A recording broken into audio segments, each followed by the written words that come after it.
sides can make what they say. We'll find our way. We'll find our way. It's up. The wheels are spinning across the plains and valleys deep to dawn. The wheels that sing an unending dream. Heads up. The tracks are running across the plains where shadows hide. We run, we stride. Whoa. In the face of fear, fight, and yet we hold our ground. Whoa, in life we stand and strive. Our victory is found. In the storms we weather through, and we hope in the light of truth. Whoa. To break free from chains and come anew. Heads up, the wheels are spinning across the plains and valleys deep to dawn. The wheels that sing an unending dream. Heads up, the tracks are running across the plains where shadows hide. We run, we stride. Let my heart bravely spread the wings, soaring past the night to trace the bright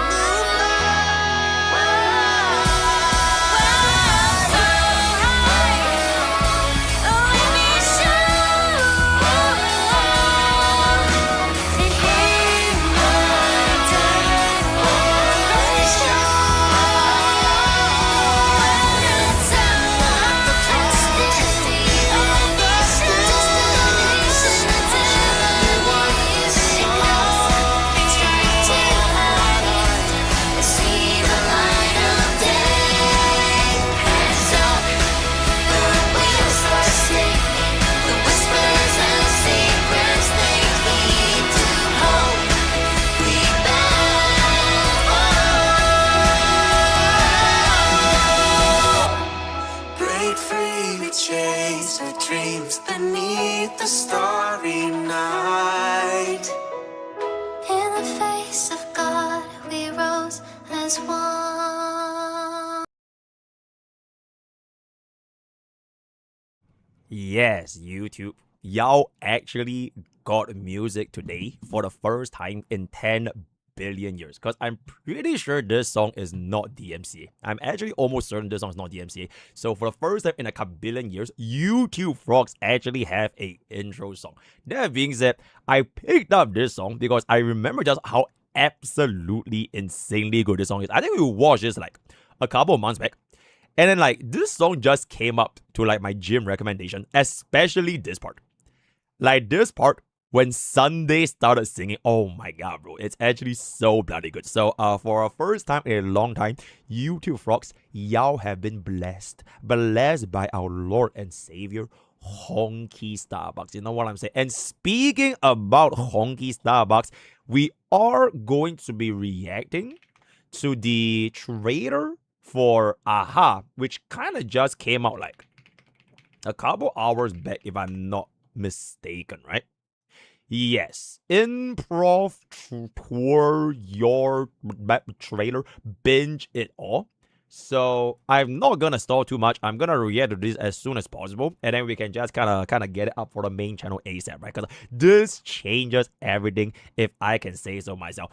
Before we begin, MrPokke, you're absolutely welcome. All right, yeah, I know that y'all say I haven't seen it yet. Then pre-watch, but I have heard that Facial is insanely fucking diabolically good here. So without further ado, wait, is that a JP version? There we go. Okay, wait, hold up. Yeah, I'll play it now. I'll record it immediately, and then we can just clip it and ship it ASAP. Then afterwards, we are gonna be able to get into our this thing I'm about here, which is a Hail Poke Corp.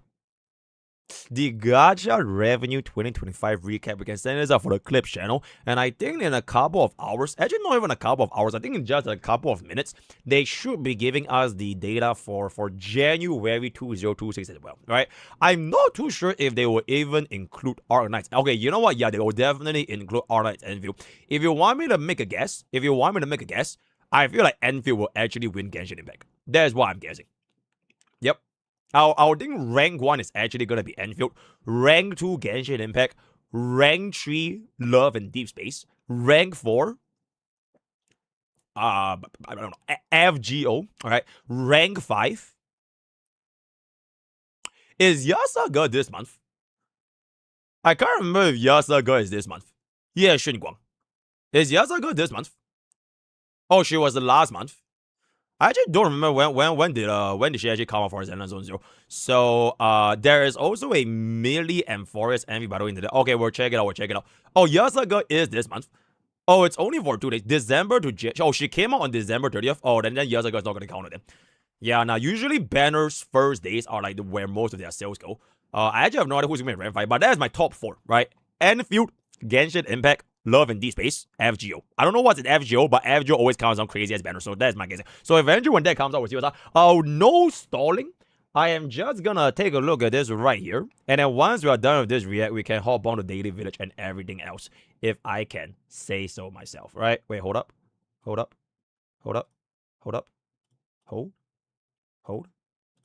Alright, 5, 4, 3. Oh my god, what is this brand new game? Is that Honkai Star Rail? Never heard of this game before. Yeah, I think it's... Ooh. The showdown for the Holy cosmos shit. is about to begin. Okay. It's way too loud. Holy shit. That's my bad. Okay, anyways, let's continue. To the left, the Lord Ravager, who will scrap the erudition Iron Tube. Iron Tube. Dare stand against me? To the right, Emporia Teeth. Zone, Chrysos Airs. Oh You my up goodness. against us.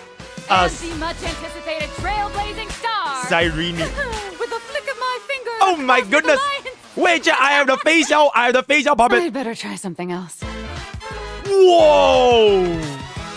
Crazy. As our tale resumes, the Trailblazer calls for backup and summons the Cosmic Alliance. Could it be? The Beauty has officially joined the Boss. IPC? Is that Jake? Weaponized Oh, that's beauty Jake. is the Oh my god, honey trap of best. capitalism. Slay. Super intelligent geniuses say, it's time for your super Oh my impressive god, big power. herda. Govern Holy realms, shit. Move world classes. Oh my god, and well, always literally strike, like a strike, giga and chance. Strike.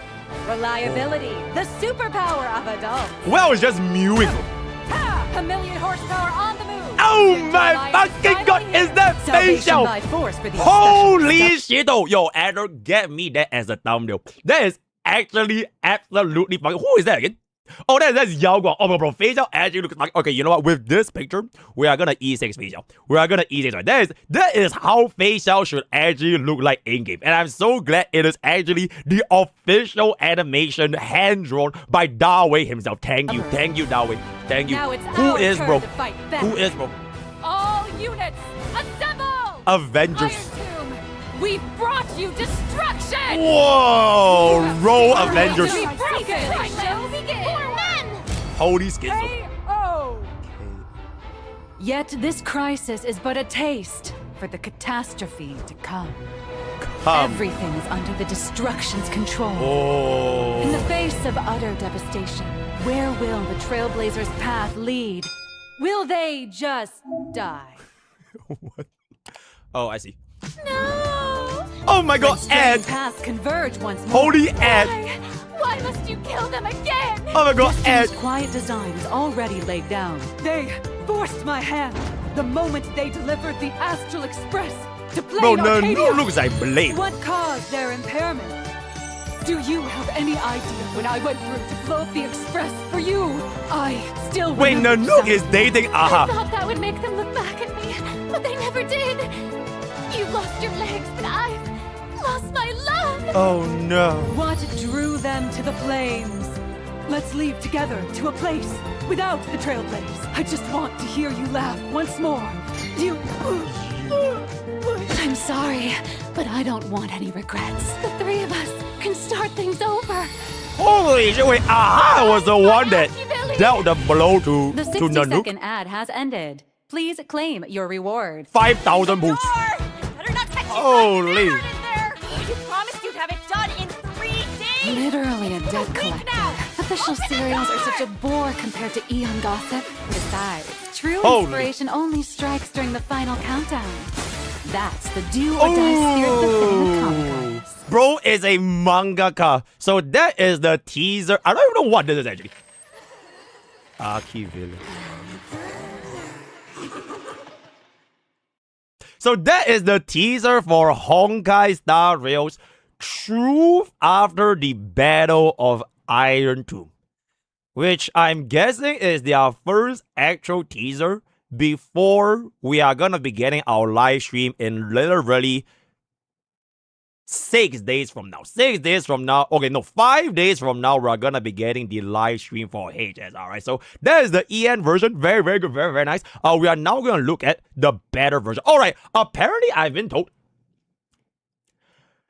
Nihilux VA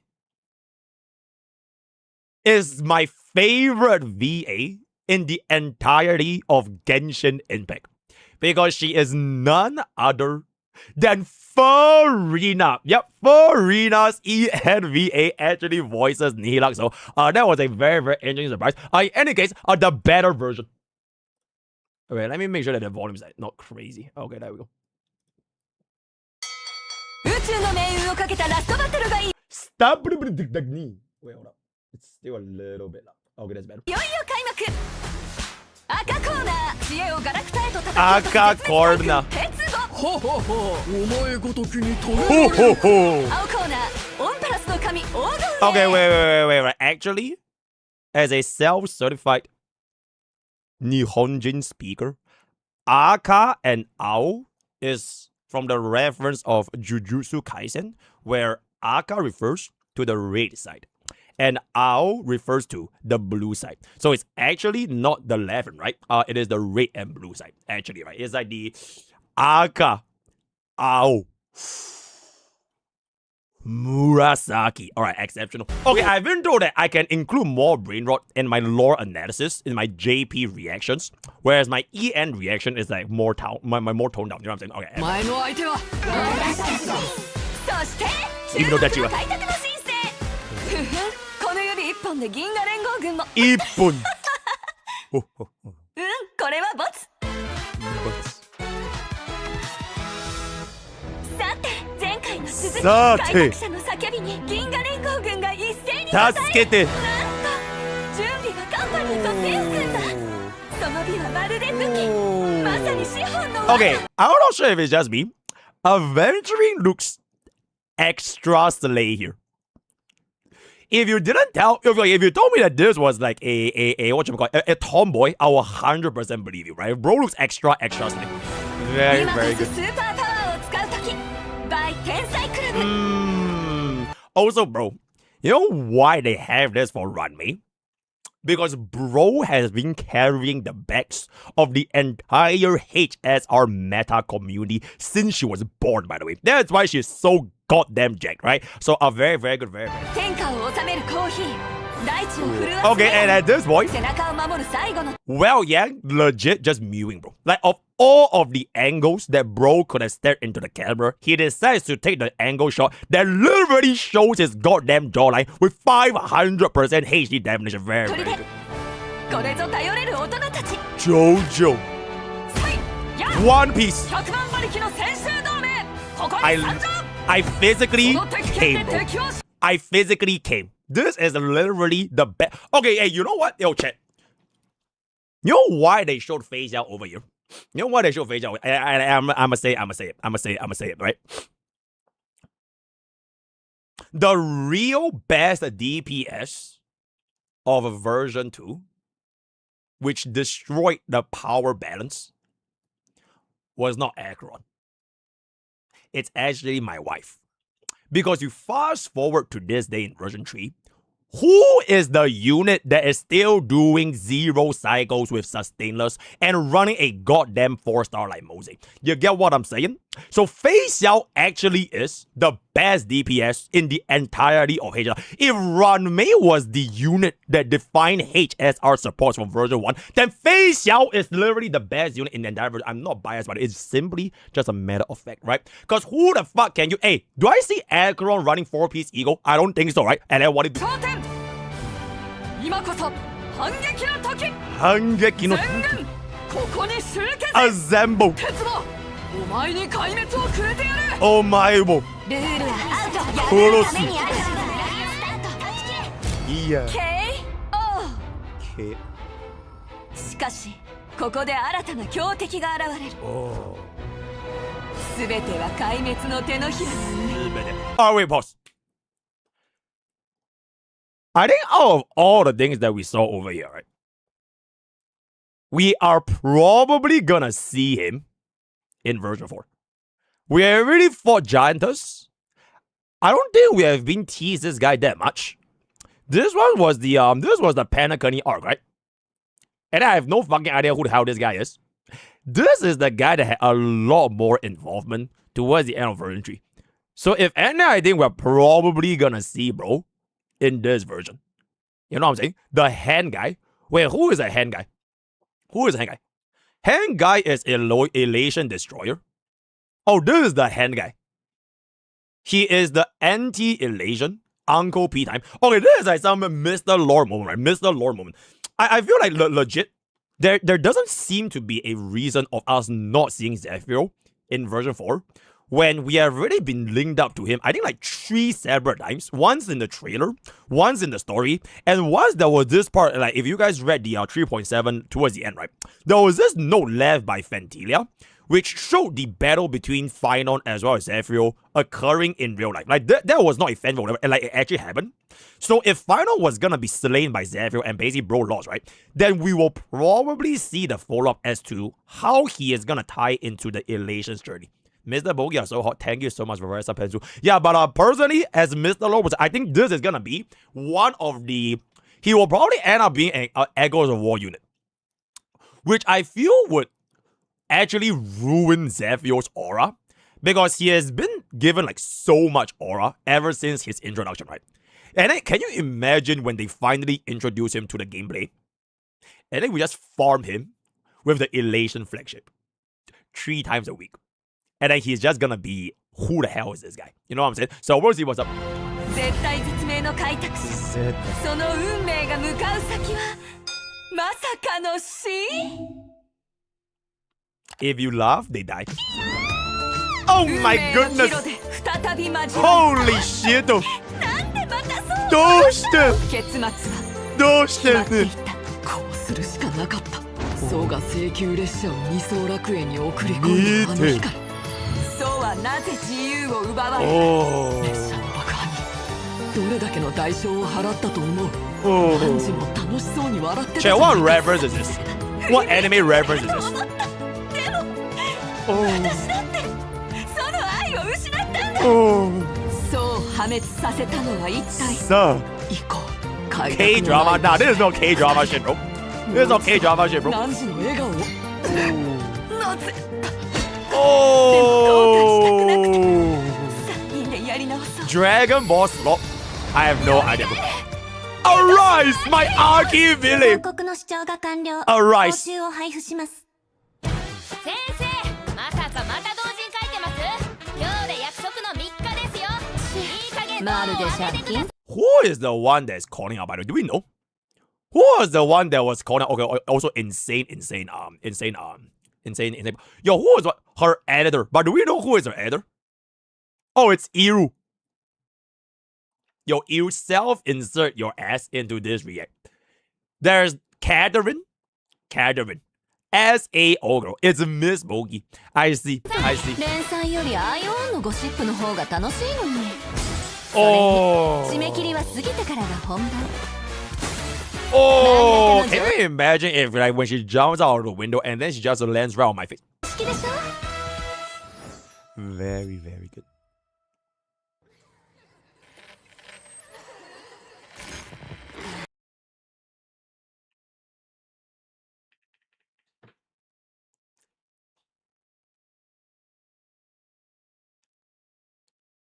if this was a suggestion, that it was a real being, then does that mean the final boss of version 4 is gonna see her killing Nanook? What if Nanook dies in version 4? What if this actually becomes real life? And then towards the end of V4, we get introduced to who this person is, who is behind the mask. And then V5, we will be free from destruction, changing the trajectory of the Trailblaze forever. I think Mr. Lord is cooking, bro. I didn't miss the Lord's cooking. Because, like, it was meant to be an ad, right? Like, this thing is not supposed to be real. But if it's not supposed to be real, then why show this, right? Like, why show this? You know what I'm saying? Okay, I don't really think this person is Aha. Because Aha is figure from behind, right? Bro looks like he was like wearing a suit or something. Like he was the guy behind the mask. So this could have just been like one of Aha's projections. You get what I'm saying? You know what I'm saying? Aha, yeah, Aha's puppet. It's like D Herda and then got like a lot of other different puppets. So bro is probably just like a goon. Yeah, an Aha cosplay. Aha cosplay. So that is gonna be my theory. And with that, we are gonna come to the end of our greatest anticipation towards version 4. Let me know what you guys think in the comments below. We're over there. It's gonna be Aha. Join Discord. Use code games. I'll see you guys then. Bye. Alright, yo, Eru self-insert. Okay, very, very good. Chat, what should we name this, by the way? Nanook dies? The end of Nanook. The end of Nanook. Rise of Elation. HSR. What do we call this? Drip react. Okay. Aha ends Nanook. Question mark. Yep. Okay, let me upload this real quick. And then we can proceed from there. One of the titles in the new react. Aha ends Nanook. HSR drip blah blah. Okay, that is pretty good. Thank you, chat. Yeah, I just wanted to get this video ASAP so we can get this video out ASAP. You know what I'm saying, right?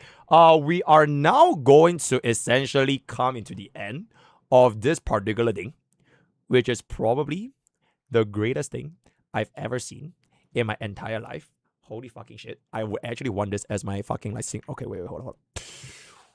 Oh my god, bro. What could have been? What could have been, by the way? Wait.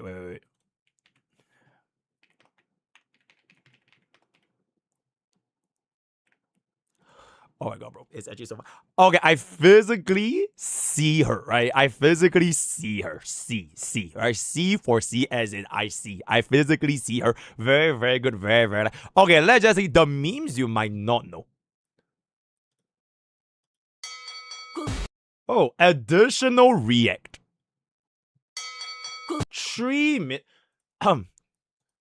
Yo, wait, yo. Keep rolling. Bonus edition. Did you know in Hongai Star Rail, here are exactly everything you missed in the drip marketing teaser for how whatever. Alright, let's take a peek. I see.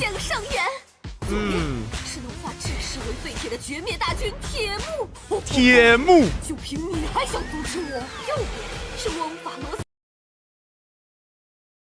When the hell was this?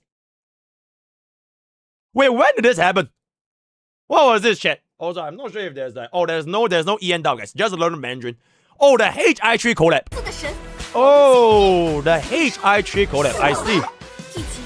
Tiana. Trailblazer. 我只要动动手指，银河联军也。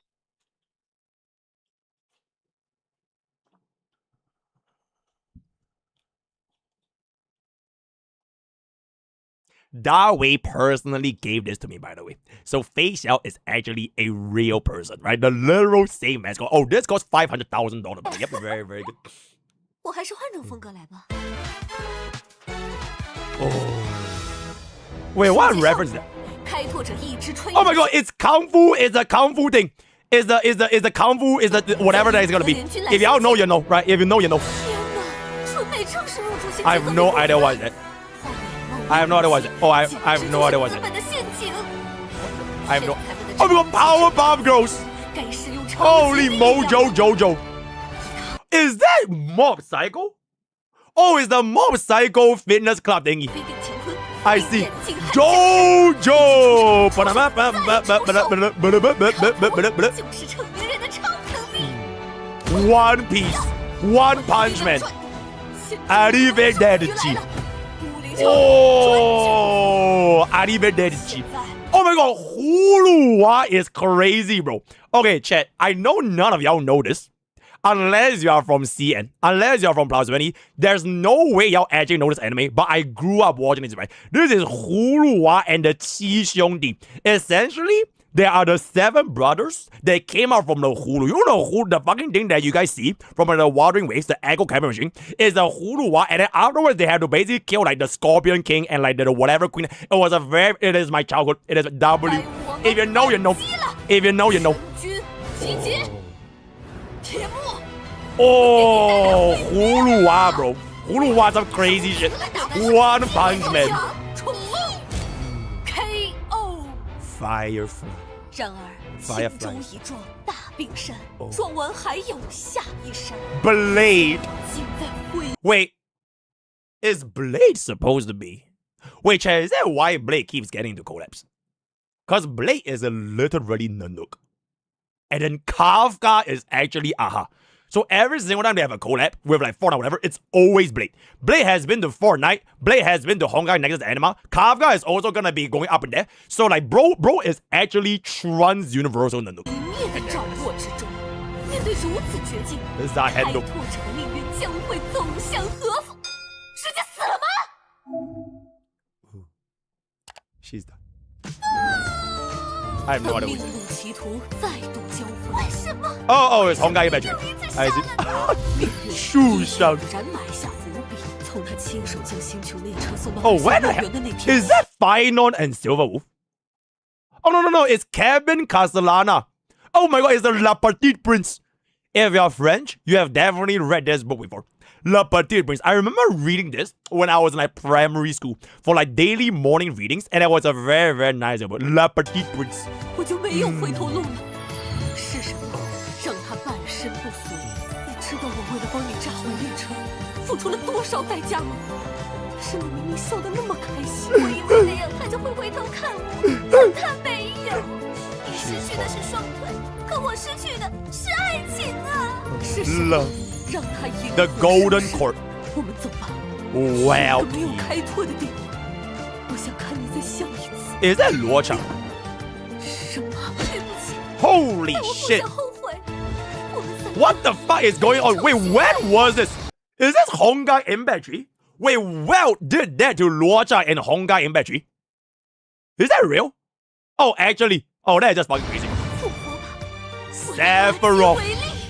My 广 love. 告播放完毕，请领取您的奖励。开门！别让我发现你在里面画图人啊！ Oh, 说好了3000交稿，但 the editor is in. 真是催着人。 CN Iru. 正经连载哪有星辰八卦好看？ CN 再 editor. 说了，拖稿不拖到最后一秒，哪来的灵感？没这种觉悟，可画不了漫画哦。 Very, very. Oh, there's a mention. Wait, hold on. Wait. Any lore? Any lore? I heard Nya. So with that, we come to the end for the bonus segment. Bye bye. Okay. Bro, he said Nya at like the very, very last moment. You know what I'm saying? At the end of Nanook bonus. Okay.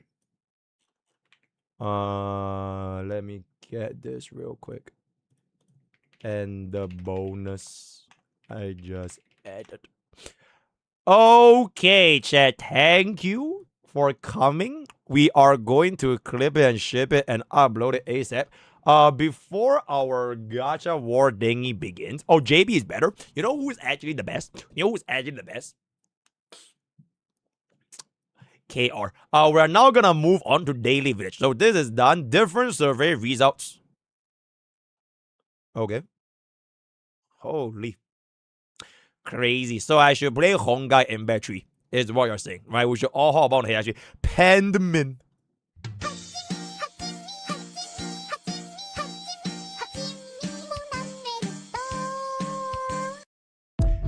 Very, very good. Very, very nice. Let me get that. Hajime, Golden Age will return again. No, we can't just release another Alto operator. There's not enough lore.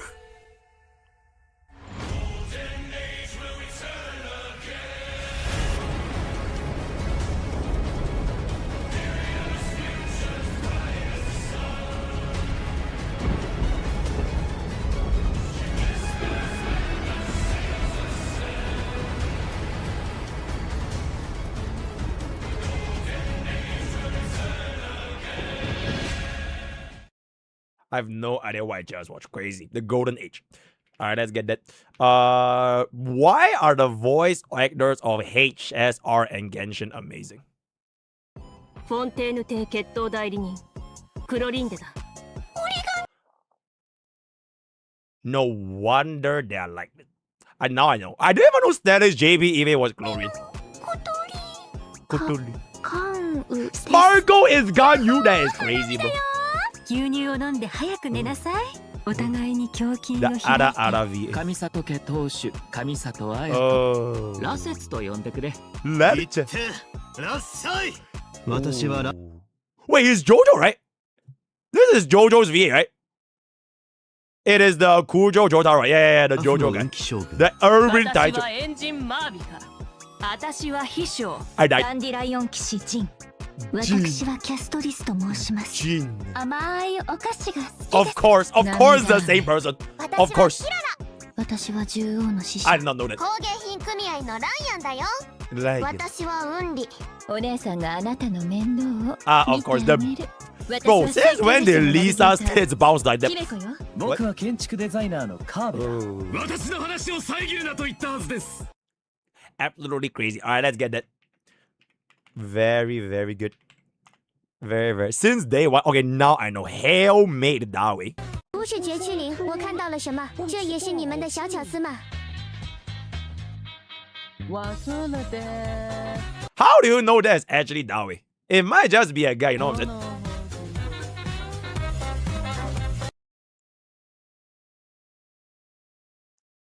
Did you know in Zenless Zone Zero? Alright, help me get that for did you know? Did you know in ZZZ? That is actually crazy. New ages also this is gonna be done. They are the ex-Hoyo Dash, right? No way Genshin and Endfield. Oh, one. Did you know in R9's Endfield? Did you know? Alright. Did you know in AKE? Me. This is DMCA. No copyright, I think. Set if it's copyright. If it's copyright, I kill YouTube. In-game. Hold up. Alright.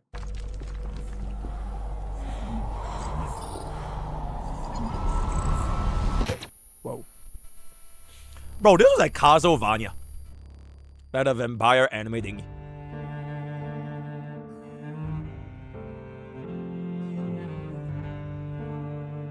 Yeah, it gives me Castlevania vibes. I saw your eyes, wish I was there Oh, that's Teep. to give you the embrace that you deserve. I saw a light, a shiny tear. The end you see, does it bring you to peace? If only you can see your history's remaining Me. a signal sprouting, a signal growing, a signal blooming. I walk through the path, fingertips pollinating. The flowers spreading, the flowers singing, the flowers watching. Someday I hope to see you here, far, far away. Countless light years, you need to bear in mind. And if you're not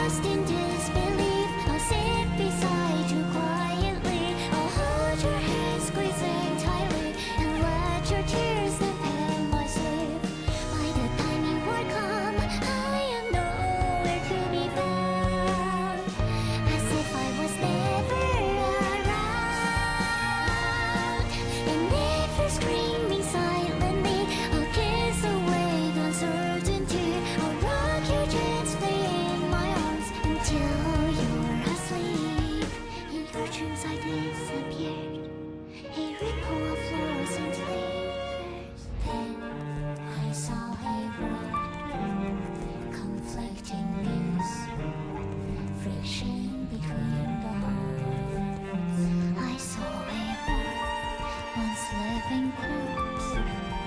A rotten drug, a fuel to your vibes. Tiny wavelengths, a ripple crying, a ripple smiling, a ripple longing. Someday I hope to see you here, far, far away, countless light years, as long as you truly reside. Goodbye, goodbye, please don't miss me. You'll be alright, do not worry. Sometimes I'm nowhere, sometimes I'm everywhere, not too far nor too near. And if you look down to your feet, I'm waving at you secretly. A shadow of you, a shadow of me, walking side by side steadily. By the time we're strong, I am nowhere to be found, as if I was never around. And if your world is on repeat, I'll love each version of you the same. Hoping one day your lives can be perfectly mundane. Even in a million years, my ripples flow wherever you go.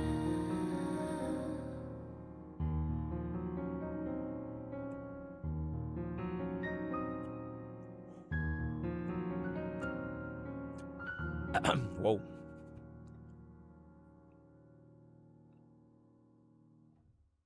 And there it is, right? Before we wrap up this song, absolute fucking cinema, I just want to say one thing, okay? I just want to say one thing, right? This is the one thing, right? This is the one thing. Hold up. For this particular scene, if you didn't pull for Cyrene, she's gone forever, by the way. MiHoYo is never, ever, ever rerunning her banner ever again. It's gonna be Rap Out 2.0. So if you didn't pull for Cyrene, you would have condemned her to the bottom of the sea, and she's never coming back. So shame on you, mother bitches, right? All right, see you guys on the clip channel. She's like, oh, LYEEYE, right? Yo, who the hell is Cyrene? We have Elation flagship now. Anyways, very, very good. All right, help me get that. That was really, really good. That was actually really, really good. W, Clippy. Okay, I'm so sorry, Clippy. Clippers. Very, very good. Yeah, Xun Guang from a girl's perspective. Holy shit. Okay, you know what? Give me a little bit. MrPokke. Thank you very much, MrPokke, for the amazing guides and blueprints on Asia servers. I can finally move towards Uling. Oh my goodness. Oh my 8. Oh, you're missing a little bit. But, okay, no. Is it on his YouTube channel wanting to efficiently build my base? You're absolutely welcome, John Loese Florando from Facebook W. Yo, chat, your streamers' guides are literally reaching Facebook millennials, bro. And that's how you know devs listened. Did you know it on the TV? Okay, help me get a shot. Okay, wait, chat. Let me actually just yoink this. And then we're gonna pose this. That feeling when your guides reach Facebook millennials. Big sad. Okay, no need big sad. Yay. Very, very nice. I literally reached the Facebook millennials. Focus on the goal. I know this is a lie because this should be energy pylons and AIC.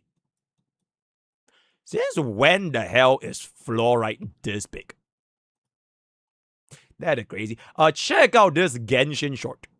Learn the steps. Oh my god, bruh. This is my... Hold up. What's up? This is my alter ego. Anita Maxween.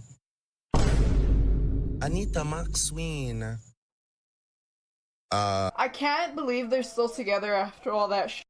Wait, who? Who? My ass cheeks. It's hard to imagine when you are in these places. Dude, this is making me ever loving depressed. yourself again. Do you think he But at feels? the He's time- got other videos that says, I am depressed. My suicide story. It must not be a good suicide story if he can tell it. As I've spoken about. Hey, what do you do? You know what I'm saying? 좋아요. Okay, help me get it. Very, very good. Hail Kuro Games here. Ooh, okay, we'll take a look at this. Hold up. Okay, we'll take a look at this. Face go buff. Yep, we saw it before. I love it. Yeah, very good. The missing races. How long is this? Ladies and gentlemen. Okay, it's a little bit long. Okay, I'll see you. Hey, JSR is not seen it before. Like on family bonding, that's right. Devs listened or not listened. Don't worry about it. I think she's really happy to see me.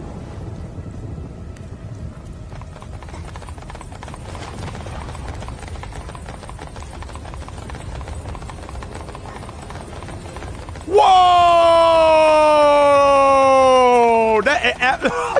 She just keeps going, bro. Bro, she just keeps going. Oh, what's she doing? Absolutely crazy. All right, help me get it.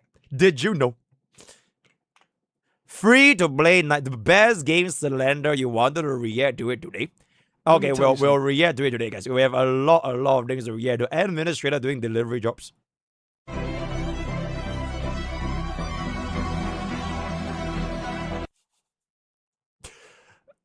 Okay, help me just get it. Super fast. Is it end over?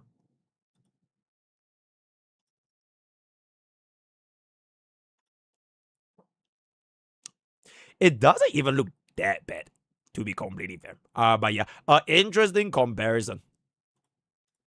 Ooh. I really, holy shit. Okay, you know what? I'll give this a read when I crow up everything. What if Yanqing was a 5-star?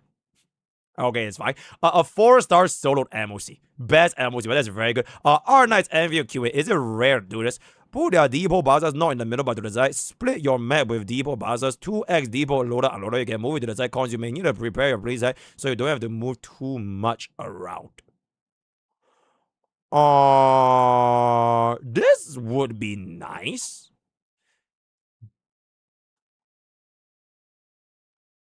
Yeah, I feel like this will only make sense if you run out of depot bus space in Wuling. But the thing is, right now, we are not running out of space.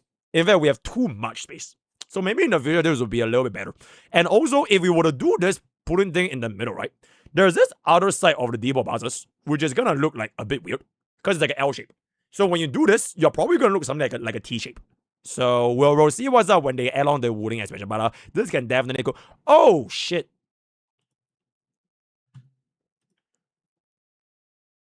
And there it is. I will take a peek. We'll take a peek. Just follow the damn script.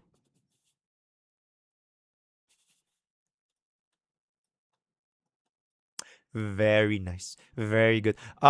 Cute admin.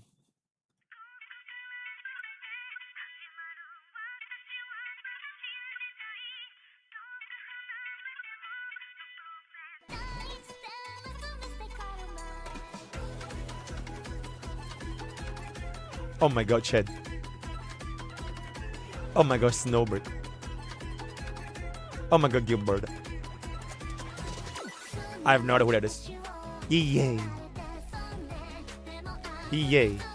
Did you know in R-Knight's Endfield you can use a bomb and you'll blow everything up? Did you know?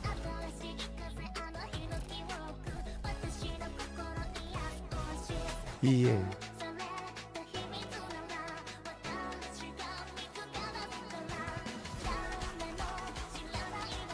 Oh. Oh.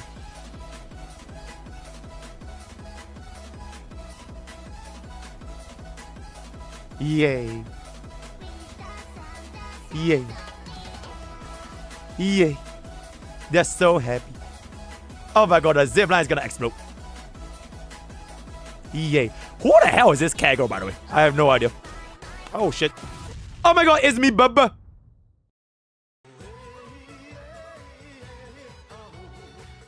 Yay. Wishing everyone good health, prosperity, 心想事成，恭喜发财, very, very good. Right? Happy CNY, very, very good. Alright. I think this might be a little bit long, but you might as well. Might as well. 你好的。我在伤害你。Bro, that's Shanghainese, by the way. Is the Shanghai dialect. I think there's a grand total of one person in the entire world that speaks it, which is your streamer. Is there anyone in the chat here that actually understands Shanghainese? No, right? Yep, that's actually crazy. 吃些什么？surprise 啊！像什么呢？是你最喜欢的汉堡包。看起来挺棒的耶。尝一口。我现在没有很饿，我等下吃吧。你现在给我吃，好吃吗？多吃点，多吃点，多吃点。好。多吃点。Damn, that's a good cheeseburger. 你好。你看，我就知道了。Can I get some fries back? Am I right? Super Bowl. 不要再吵了，不要再吵了。Oh my god.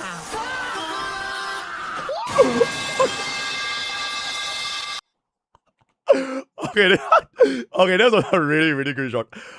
Just thought they are trying to they wanted him to expose like his American culture. Very, very good. Ni howdy. That's a listen. Okay, we're taking. Okay, that's a really, really good shot. Holy shit. Ni howdy. This is done. Okay, with that, we're never gonna see the loudy, right? Ni howdy. Or we're gonna move on to MrPokke, and then we'll look on to the rest of the stuff. Very, very good. Remember, we have absolutely. Okay, wait. Let me go. Is this the end? I think we finished all this, right? Yeah, okay. What happened to the no brain rot resolution? Because any MrPokke measure with more one begins huh? Any Pokke message with more than one line becomes I never bro, chat has brain rot. It's not me, by the way. Since it feels that a lot of supports and Endfield only boss unit that scales your talent level. Oh my god, bro. What do you think about running Rainbow Energy Regeneration? That's literally what I'm running for Akeguri as well as Wolfguard right now, right? Mr. Endfield, is there a purpose in collecting recycle? Nope. I can't be bothered. Please avoid looking at Gacha revenue.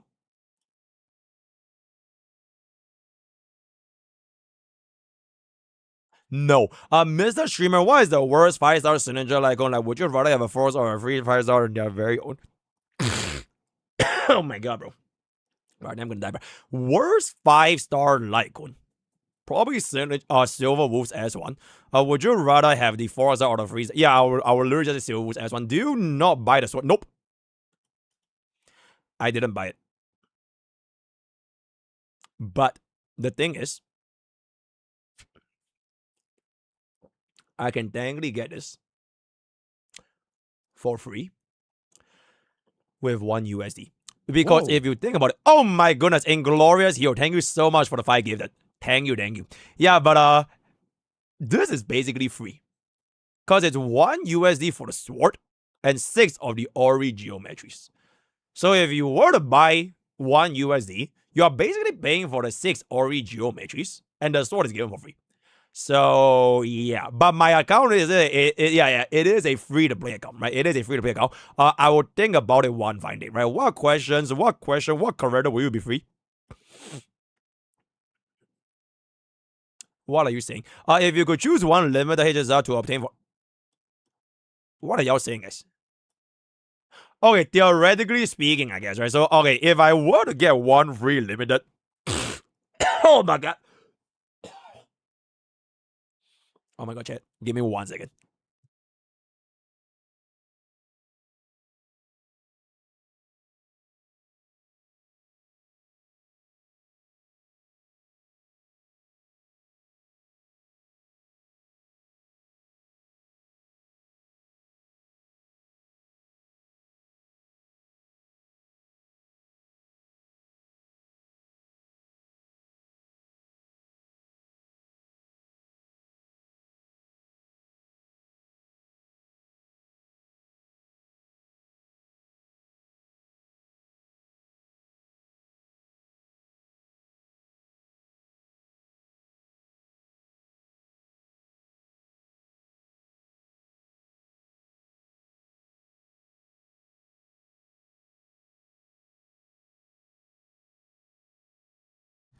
Bro, something is like stuck in my throat.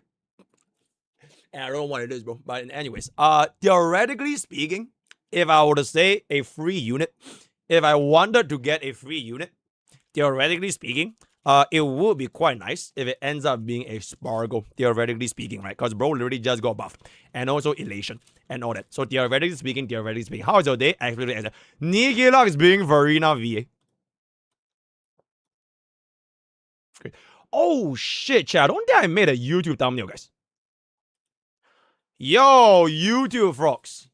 I don't think I made a YouTube thumbnail. Alright, I was using the old one. Shit. Okay, wait, give me 1 second.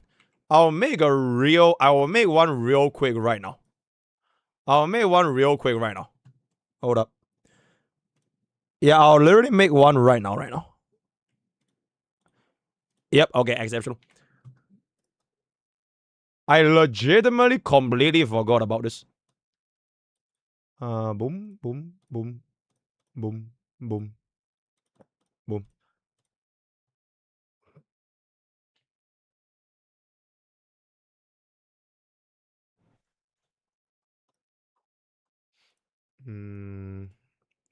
HSR 2, 3, 4. God damn, bro. Okay, YouTube rocks. Let me update y'all real quick. And then we can have a better one right here. Okay, that looks better. Okay, yeah, as I was saying, with that, we have come into the end of our daily village. Thank you so much for all the reacts. We have a couple of things to go through today, specifically, which is, I'll clean up all these things.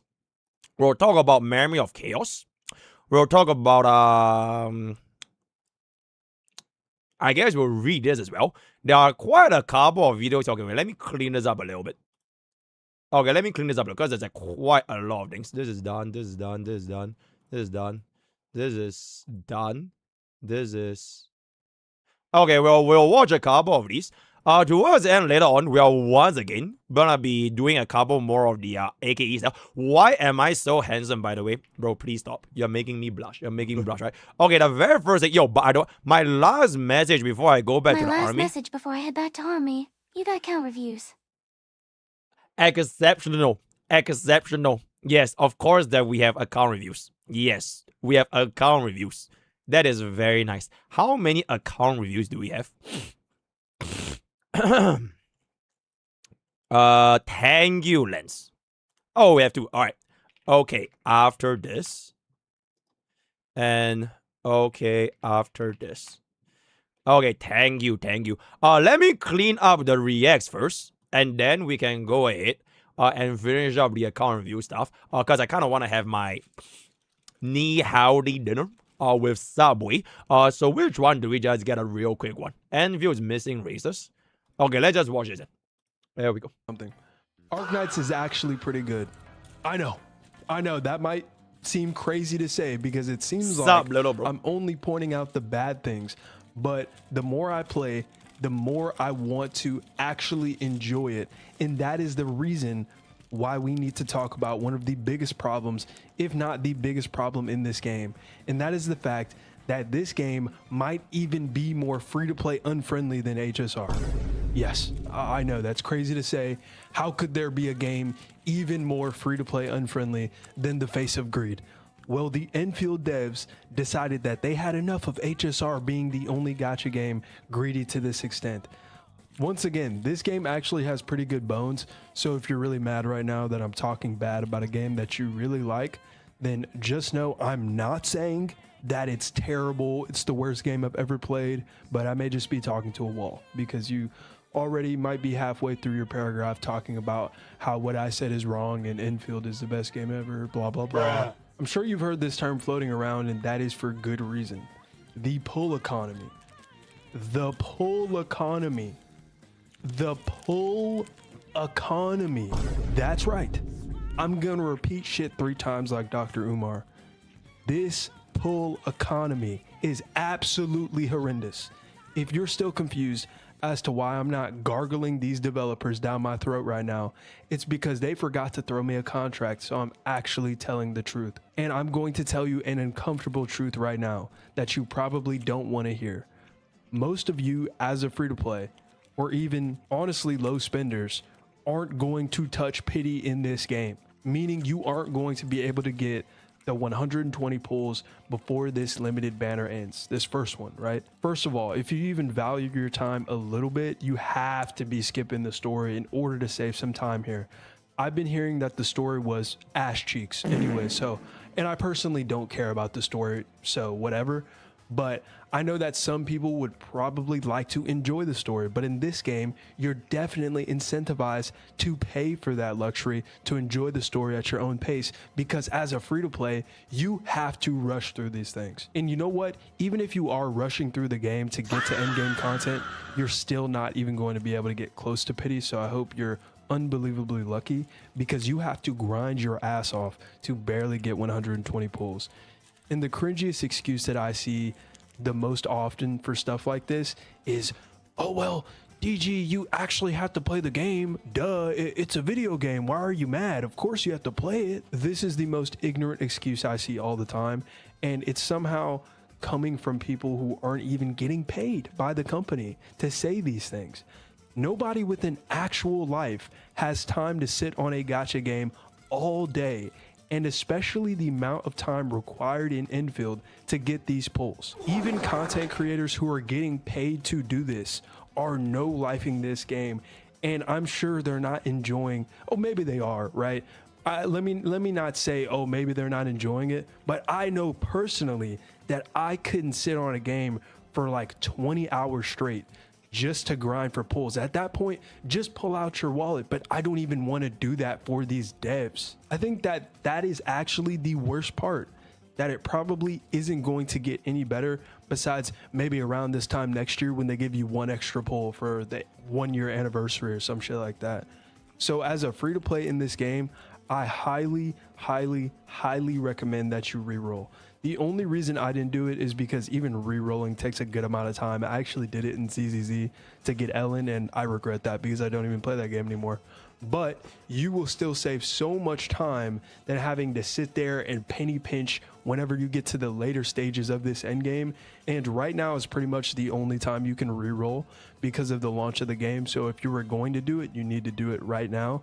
And I think it's hilarious how they actually tried to stop people from re-rolling by trying to ban Gmail, which was insane. So I think that should give you even more of a reason to re-roll, because how the hell did they think that was okay to ban Gmail? Everyone uses Gmail, and there was no way they thought that they were going to lose millions of dollars from people re-rolling. They're already $1 billion company. I think it's insane how greedy these companies can get when it comes to little things like this. It's not even like a glitch in the game or anything. It's not people hacking into the servers. It's just people doing something that they do with every single new gacha game that comes out, salting your emails so that you can re-roll your account. That's so harmless, and you can only do it when the game comes out. It's not like you could sit there and do it a couple months down the line. So it's crazy that they actually tried to stop people from doing this harmless, actually fun thing. There's actually streamers that sit there and reroll accounts for fun, and people like to watch that stuff. It's crazy that they tried to stop that by banning the most used email platform on earth. But anyways, just look up who the best character is to get on a reroll. It's probably that pink-haired girl or whatever. And just sit down and run through a bunch of accounts until you get the character that you need, because you are going to need all the luck that you can get. And then I'm sure all of you know what happened with MTash. He usually comes around whenever a new gacha releases, and then he plays it for like a week and we don't see him again until the new one comes out. And I don't really blame him, because that is how you're supposed to play gacha games. But he lost 7 50-50s in a row, and I actually would not blame him this time for already quitting, because when a gacha system is already this bad, the pull economy is non-existent. Haven't we met already? Nah, I got her. Okay. Doesn't matter. Which is fine. You'll remember me by this sword and flank.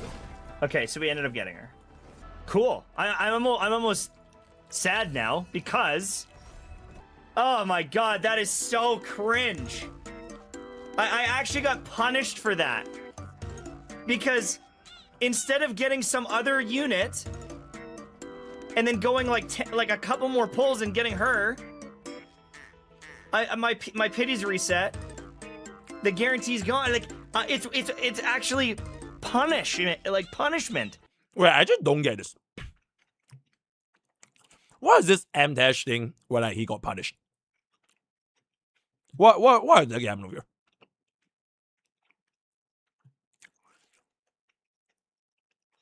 He was at 100 boosts, and then he got levitating. He was 10 boosts away and got levitating. Okay, but that's an early, right?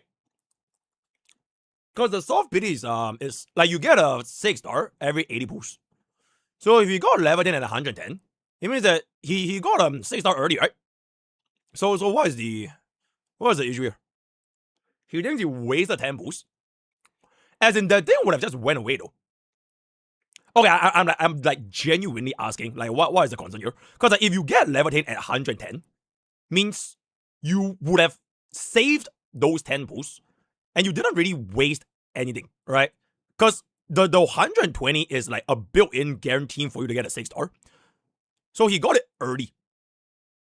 Then what exactly did he lose? He would get 2 6-stars if he had gotten another 6-star at 110. He could have gotten another 6-star. He wanted to lose PD so he can get 2 6-stars. He could have gotten Yvonne or Gilberta in that pool, and 20 pools later, and he got Leviathan. Isn't that the same thing as me saying, oh, I could have just got lucky in my next gacha roll? It's the same thing, right?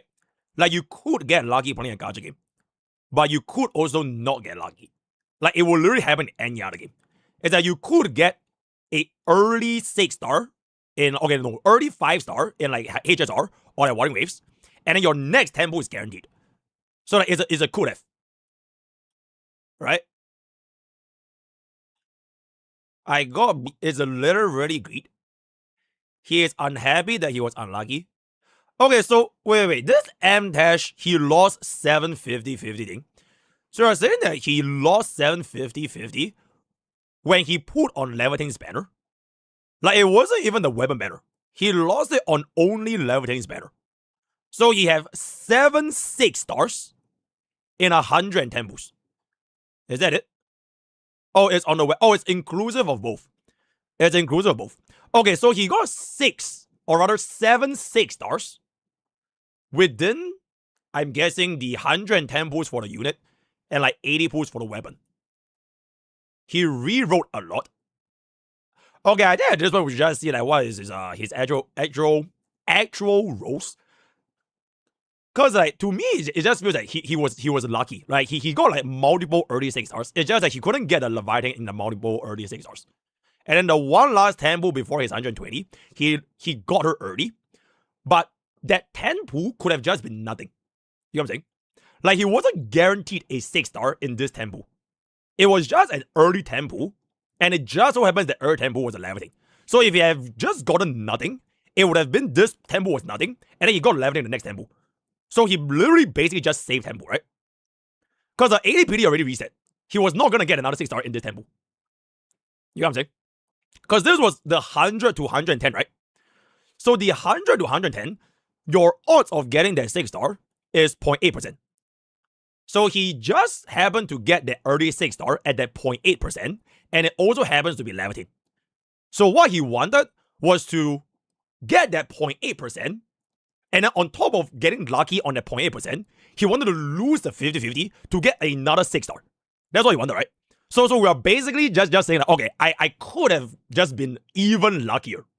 I could have been even luckier and got an additional 6-star on top of the 6-star that's coming afterwards, which is basically the 0.8% times 50%, which is the 0.4% odds of happening.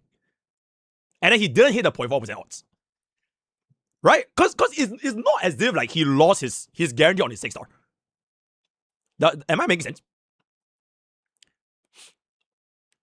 If I'm 2 boosts off and you lose your 50-50, to be fair, if I'm 2 boosts off and lose my 50-50, if I can get another in a 2 pools.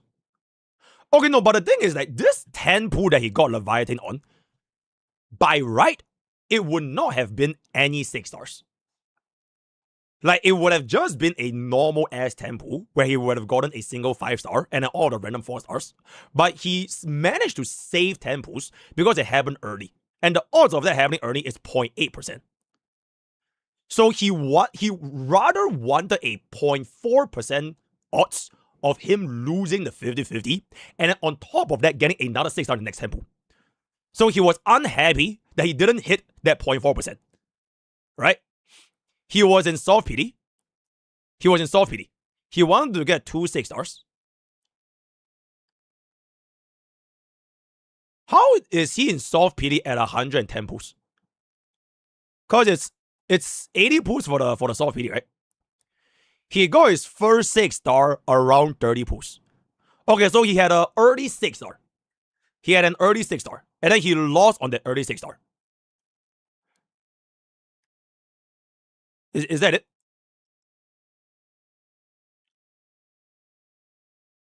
I kind of want to like understand the context here. People want the 120 spark remains even when you get early, like in Stellar Sora. I see. Yeah, okay, yeah. Because Stellar Sora, the guarantee carries over to the next banner. Like, for example, if you hit 120, you still have 40 PD left to the next banner. I understand. I mean, Stellar Sora, if you win, that probably is the point. The thing is a different system, though. And yes, Stellar Sora system, personally, I think Stellar Sora is like the best gacha system. Because you have the hard pity plus the spark combined. But everybody hates the Stellar Sora gacha anyways. Which is pretty ironic because MTech also didn't like the Stellar Sora gacha system. You know what I'm saying? But okay, let me just finish up this video. But I just want to understand what was the context for this. Because I got unlucky for so long.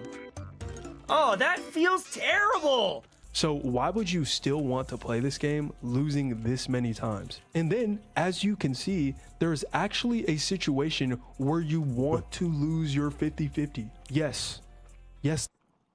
He was 9 off the 6 guaranteed and 20 off Levitain hard pity. He was 9 off the 6-star guarantee. Oh wait, Lance, I thought you were in army. He was 9 off the 6-star guarantee and 20 off Leviathan Heartbeat. Okay, so the only situation where this happens is basically he has early 6-stars, right? He got early 6-stars. Because that's the only way it happens. If you don't have any early 6-star before the 80 pools, there's no way he will be on like near 120. And like he's still also near at a 6-star PD at the same time. So he got a couple of early 6-stars, which happens to be like losses. So he had to keep going. Right? So by that definition, he already got lucky, isn't it? Like if you already got an early 6-star at like 20 pools, 30 pools, 40 pools, whatever it's gonna be, and it just so happens that towards the end, he got a little bit earlier where he could have gotten another 6-star on top of him being lucky already on the early 6-stars. Am I making sense? I think I need to show you guys an illustration of exactly what's going on. Okay, this one can kind of go away. Okay, so for example, right, this is 0 to 120. Right? This is the PD. So he got a early 6-star at 30 pools. Right? Assuming that's what happened. And then he keep pulling. And then like it just happened, he lost it at like 1-1 what? 1-1-0. And then he lost the 6-star guarantee 9 pools away. Okay, he won at 110. So the only situation where this happened is because like between this point to this point, he was gonna be building up the pity for his 6-stars. But this happened because he had an early 6-star, right? He had an early 6-star. So if he didn't have an early 6-star, it would have looked something like this. It would have been 0 to like, let's just say like 75, right? 0 to 75. You lose your 50-50. So you are going to continue on to 120. So this is the gap between both of these, which will be, 40,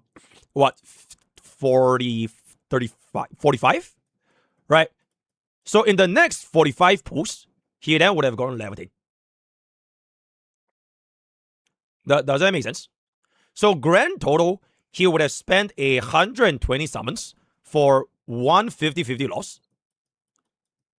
and one 50-51. So 2 6 stars for 120 pulls. He got Li Feng and Amber in 30 pulls. Okay, Jay, at this one, I just kind of want to look at the original M-Dash video, but like... There is a situation where you want to lose your 50-50. I wish that was a joke, but this gacha system is so bad that in this situation, you would rather lose your 50-50 so that you can get an extra 6-star plus the rewards you get on top of that for getting a 6-star, and then also get the limited 6-star character in the next couple of pulls. This game with Wuwa's gacha system, specifically the guaranteed weapon banner and the pull economy, makes it 100 times better easily.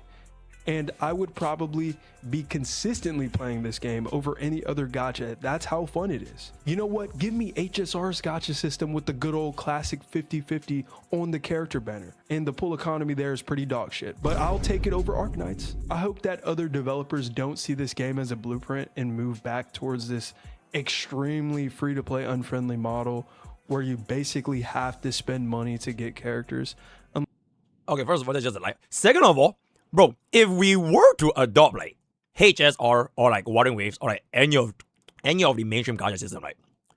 If you were unlucky, it's 160 to 180 pulls for the rate up 6-star, right? I think we can all agree on that, right? You lose your 50-50 for the first time, your next time is guaranteed, and then if you hit soft speed for both, roughly like 60-70-ish pulls, you will spend 160 to 180 pulls for one call with the rate up. So if this system was implemented in Arknights Endfield right now, and they still have the current pool income, you would actually not be able to get Leviathan in time. Alright, you actually cannot get it. No matter how hard you want to play this game, it is kind of not possible to hit 160 to 180 pulls from the first version. Right? Like you will actually need more pulls on Leviathan, especially if you're unlucky. Does that make sense? Bro, it's just pure greed. You would get 1 5-star and 120 pulls, where in Arknights you get at least 1. People just want more than 1 in the same amount of pulls. Right. Okay, because like if I were to bring up this Arknights system in HSR, right, it would actually save, like if Bob had Arknights Endfield system in the free-to-play HSR account, it would actually save Bob so much pulls. Because the worst that could happen is 120. So every single time, theoretically, okay, to be fair, Bob never loses, so like it is what it is. But like, to be fair, like if I were to keep losing on Bob, and let's just say version 4 is like the version where it's Bob's downfall, right? And then we just keep losing. We just keep losing and losing and losing. So like if this system was implemented in HSR, we would save a lot of pulls as an actual free-to-play. So I don't really get this like sentiment where like if I were to bring in like Watering Waves or like HSR's like gacha system into Endfield, it will be better for the playbase. Because like you literally just need more pulls for the rate up. Extremely free-to-play unfriendly model where you basically have to... And I would have gotten Herda's signature like code. And because like you get a conversion, right? So for every single pool, you'll get a weapon currency. I would literally have a free Herda S1. I'll have a free Cyrene S1. Or like whatever those S1's gonna be. And until this day, I still have easier S0 for like both Herda and spend money to get characters. Unless maybe I'm just too broke to play gacha games now. Yeah, so I will watch the M-Dash video. I actually need to see how his pools went. Maybe gacha games were always meant to be a rich man's hobby. But I doubt that because the majority of players are free to play. And that is just a fact. And I doubt that will ever change. This is probably the best looking gacha game that has released in the past couple years. And it's so upsetting to see a game like this be completely ruined by the fact that it's impossible to be free to play and actually get the units that you want. If you're really lucky, you probably are enjoying the game though, and I'm not saying if you are free to play, there's absolutely no way to enjoy the game outside of acquiring units. The factory building process can take up most of your time and it can be the most fun thing about the game. But when it comes to clearing endgame content or just collecting in general, good luck with this gacha system because I don't see how you can get the unit that you need without spending money. I don't see it. I see. So if you'll excuse me, I am about to go play Arknights Endfield because I see. Okay. Oh, wait, there's more. Fun with it in this honeymoon phase, but I could already see myself getting burnt out easily within a couple of updates if they don't do something about this pull economy. So I have a special word for you today. Kingsman. I'm sure at least some of you know what I'm about to talk about, as this drama made its way into mainstream pretty much overnight. So let me put this into perspective for you. Does it get to a point where quote unquote having fun is just ignorant. That sounds crazy, right? Well, I will tell you when it gets to be that way, and that's when money is on the line. Kingsman is one of the best, if not the best players in the world on a game called Marvel Rivals. Holy. About a week and a half ago, he was in a content creator tournament for this game. There was a $40,000 prize pool, and there would be a little over 300, my dumbass, not 300,000, 3,000 USD given to each teammate if they won in this tournament. And it's safe to say that that is a lot of money for a lot of people. But Kingsman was unfortunate enough to have teammates, specifically 3 of them, that didn't give 2 shits about a broke-ass college student wanting money. His 3 teammates basically tried to bully him into being quiet when, once again, he is one of, if not the best player in the world, trying to get them to play a certain way to win this money.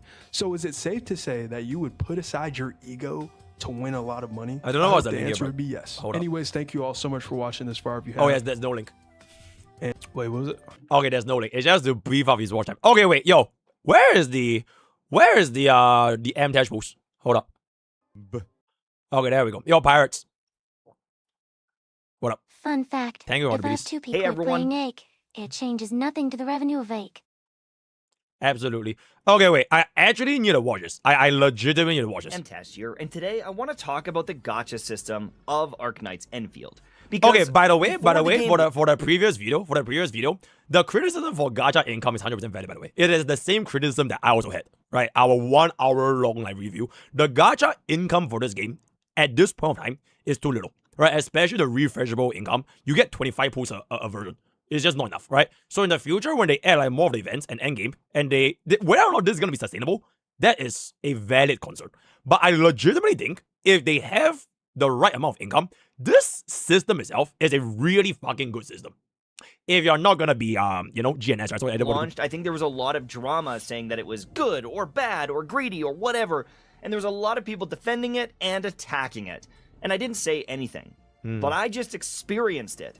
And this is one of the worst feeling gacha systems. Okay, so this is for the gacha system, right? It is not about the pool income. He already has the pool income. It is about the actual system itself, ever experienced so far.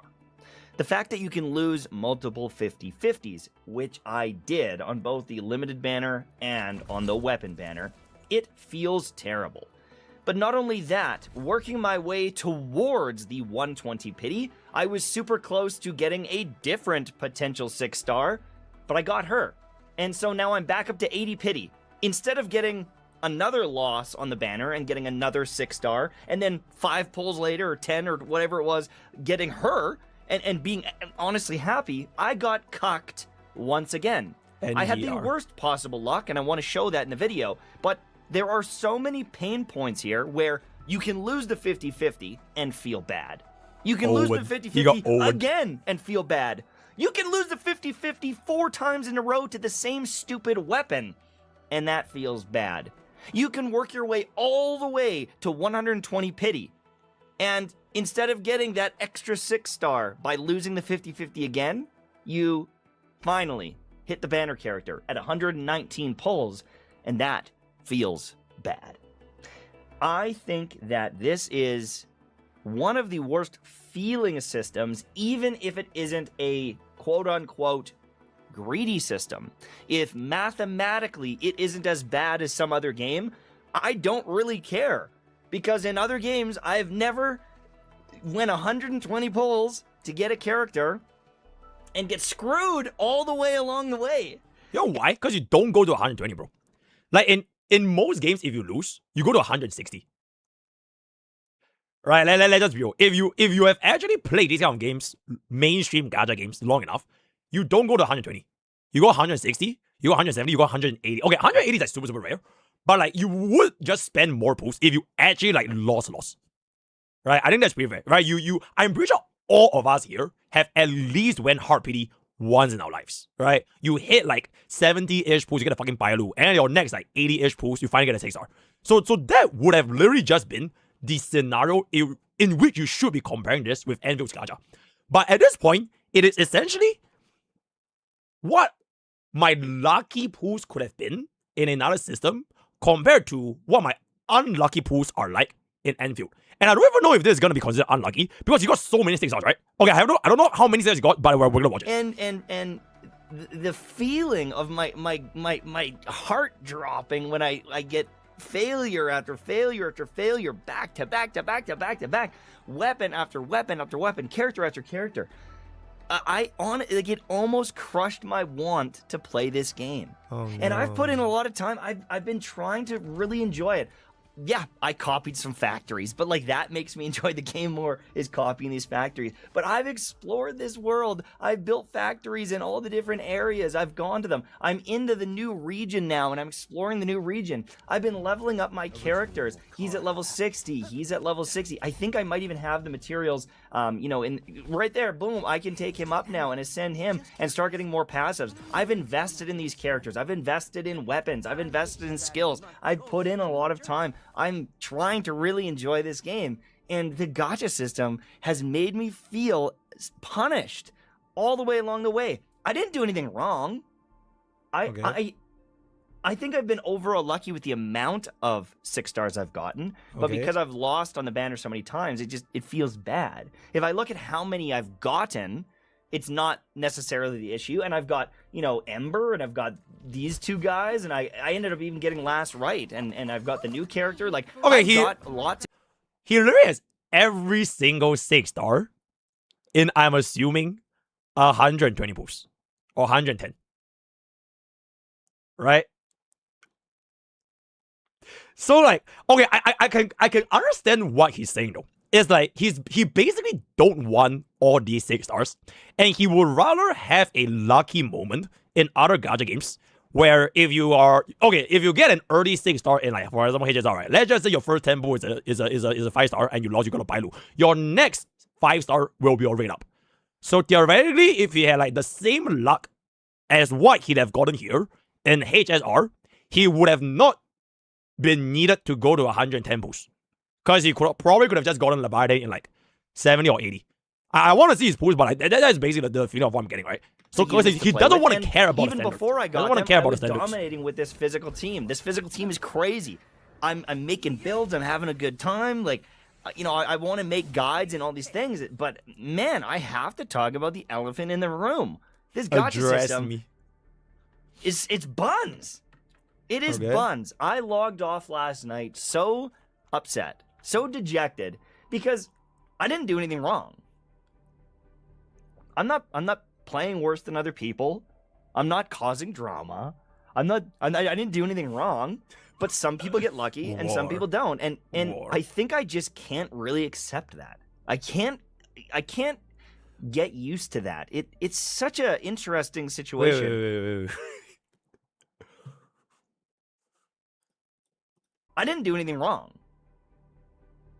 I'm not playing worse than other people. I'm not causing drama.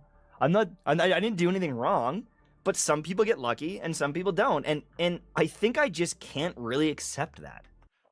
Wait, why not though? Why can't you accept that some people are lucky and some people are unlucky in a gacha game, bro?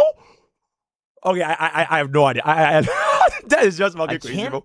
That's just fucking crazy. Get used to that. It's that is such crazy. an interesting situation. That is crazy. I like building the characters and doing all these teams, but gacha systems, they just make these games worse. And I mean, it's a fair take for any gacha game, right? Like, this statement could be applied to literally any gacha game, right? I don't like that some people get lucky or unlucky in Wild Waves. I don't like that some people get lucky or unlucky in HSR. I don't like that some... Like, it is every single game, if there's gonna get a gacha, which will be a valid take. Right? Except that this one is specifically for R9's Enfield's gacha system. So, and then what do you know? I need to loop this in with it is...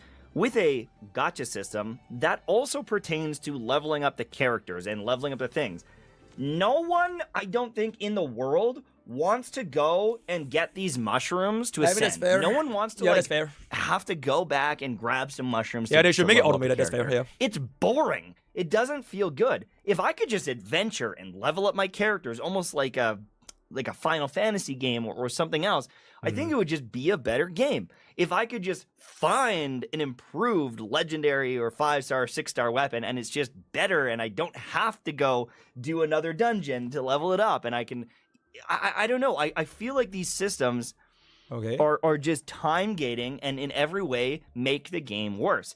For every gacha game, right? Okay, the point that he's making is fair, bro. Like, I would rather just play League of Legends and I want to scale my mid laner to my level 6 power spike and I cast my ultimate and win my lane. Like, it will be applying to every other game that's not a gacha game. So, like, whatever point he's making here is completely fair. You know what I'm saying? Could have been a 10 out of 10. Hasagi. A masterpiece. An incredible game. I think that the second you make it a gacha game, it's instantly a 7 out of 10. And then if there's any other things that you don't like in the game, like it's dropping to a 6.5, a 6. There's nothing you can do to convince me otherwise. Because 6.7. There's so many systems in here that just makes the game a worse experience for everybody. Okay. I'm going to keep playing.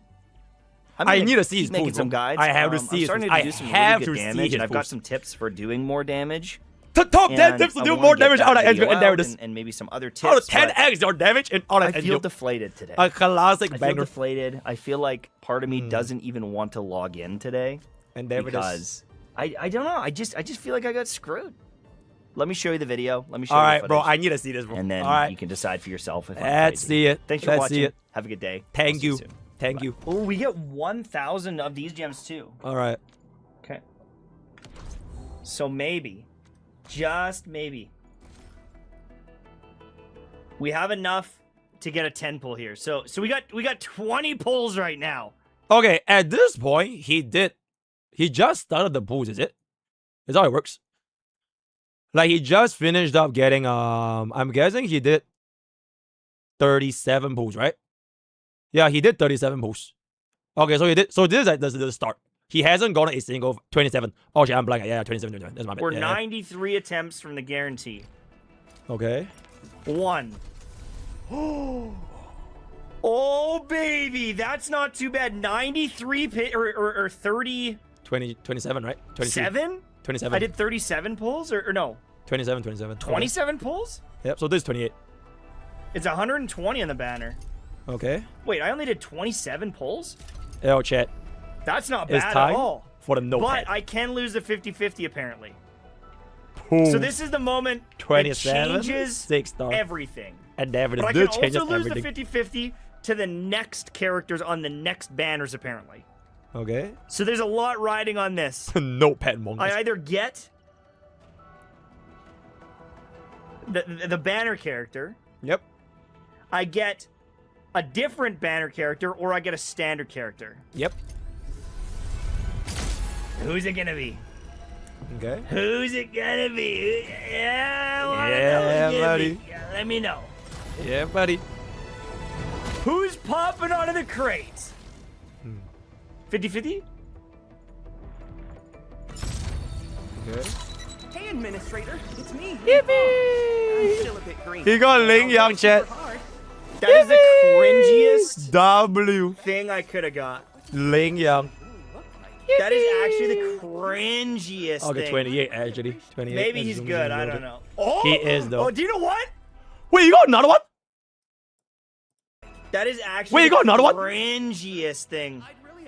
Maybe he's good. I don't know. Oh, Wait, you got another one? Like back to back? Back to back. In one pool. In one pool? That is just fucking crazy, bro. oh, do you know what? Maybe Like literally back to back. it Literally back to back. is okay. Okay. Maybe it is okay.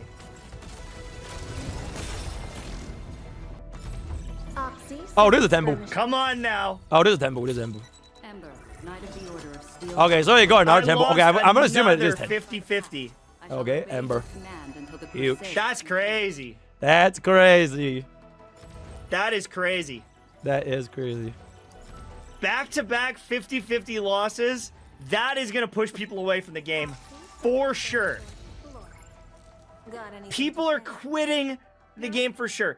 Because that also could have been 2 other... Okay, he's technically not wrong. Right? Especially if you are from like the Hoyo crowd, right? The Watering Waves. He's technically not wrong. Because people will be used to, if you are lucky once, you should be able to get a rate up in the next 6-star, right? Your next 6-star because of the Hoyo system. And then you are lucky again, you will get the rate up in like 20-ish, 40-ish push.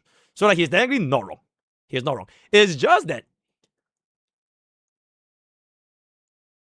you are not rewarded for your luck, essentially. Like you were not guaranteed their rate up after you lost your first time. Therefore, you would feel bad. So honestly, this is a valid feeling, right? It's a valid feeling. Whether or not it will take you more L's or more W's, it doesn't take away the fact that this could have been a different scenario if it was in like Hoyo games. So like, I don't want to be characters. Yeah, it's a feeling thing. It's a feeling thing. I have enough for a poll. Okay, so this is the one where he got the third 6-star, right?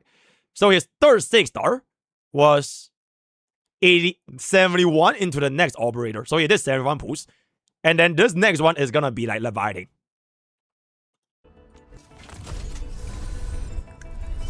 This is soft pity. So we can either get the character here or lose another 50-50. If we lose another 50-50, we still have the 120 pity we can work towards. Optimally, I think I would like to lose a 50-50 here because we're so close to getting the 120 full pulls on the banner. Like, I mean, he's right? Because if you don't get this 6-star here, you would then get the rate up in basically the next pool, essentially, right?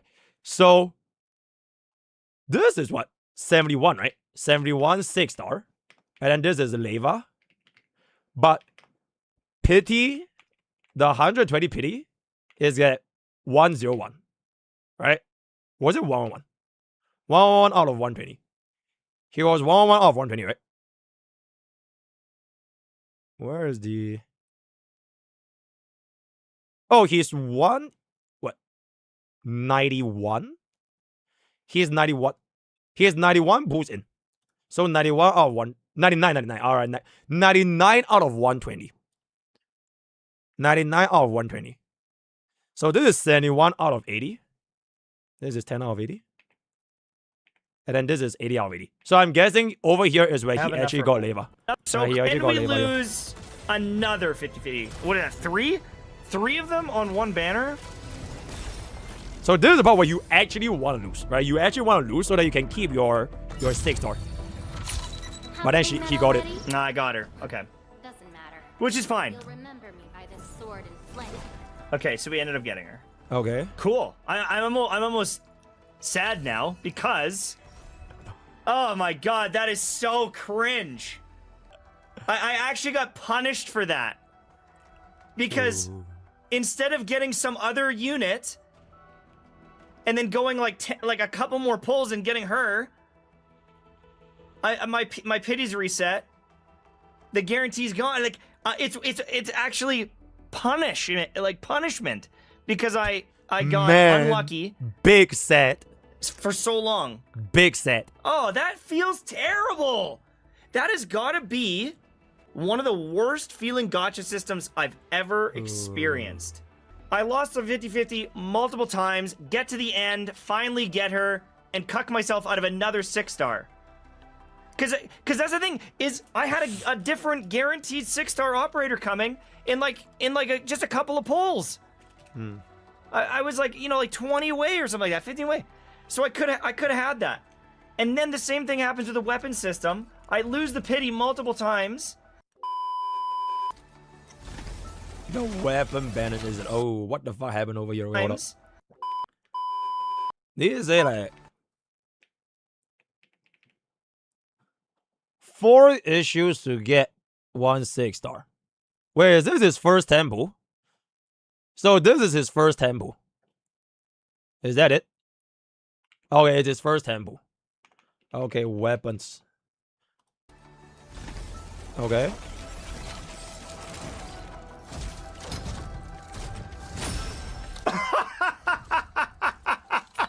Okay, so we get double 6-stars in the first temple. Okay, didn't get a weapon. I didn't even get the one. I didn't get the one I need. Oh no. I got. All right, he got 2 clanables. All right. So first temple, 2 6-stars, 2 6-star clanables. All right, in temples. Do this one. Okay, where was it? Is that the next 10? 1 issue to acquire at least 1 6-star. Is this the 30th? Oh, this is his 4th. Okay, so at his 40th, 40 out of 80, right? So this is 10 out of 80. Then there's 40 out of 80. Okay, so you got another one, but you didn't get it. I'm out of materials. Okay. In another double 6-star. Another double 6-star. Okay. Huge.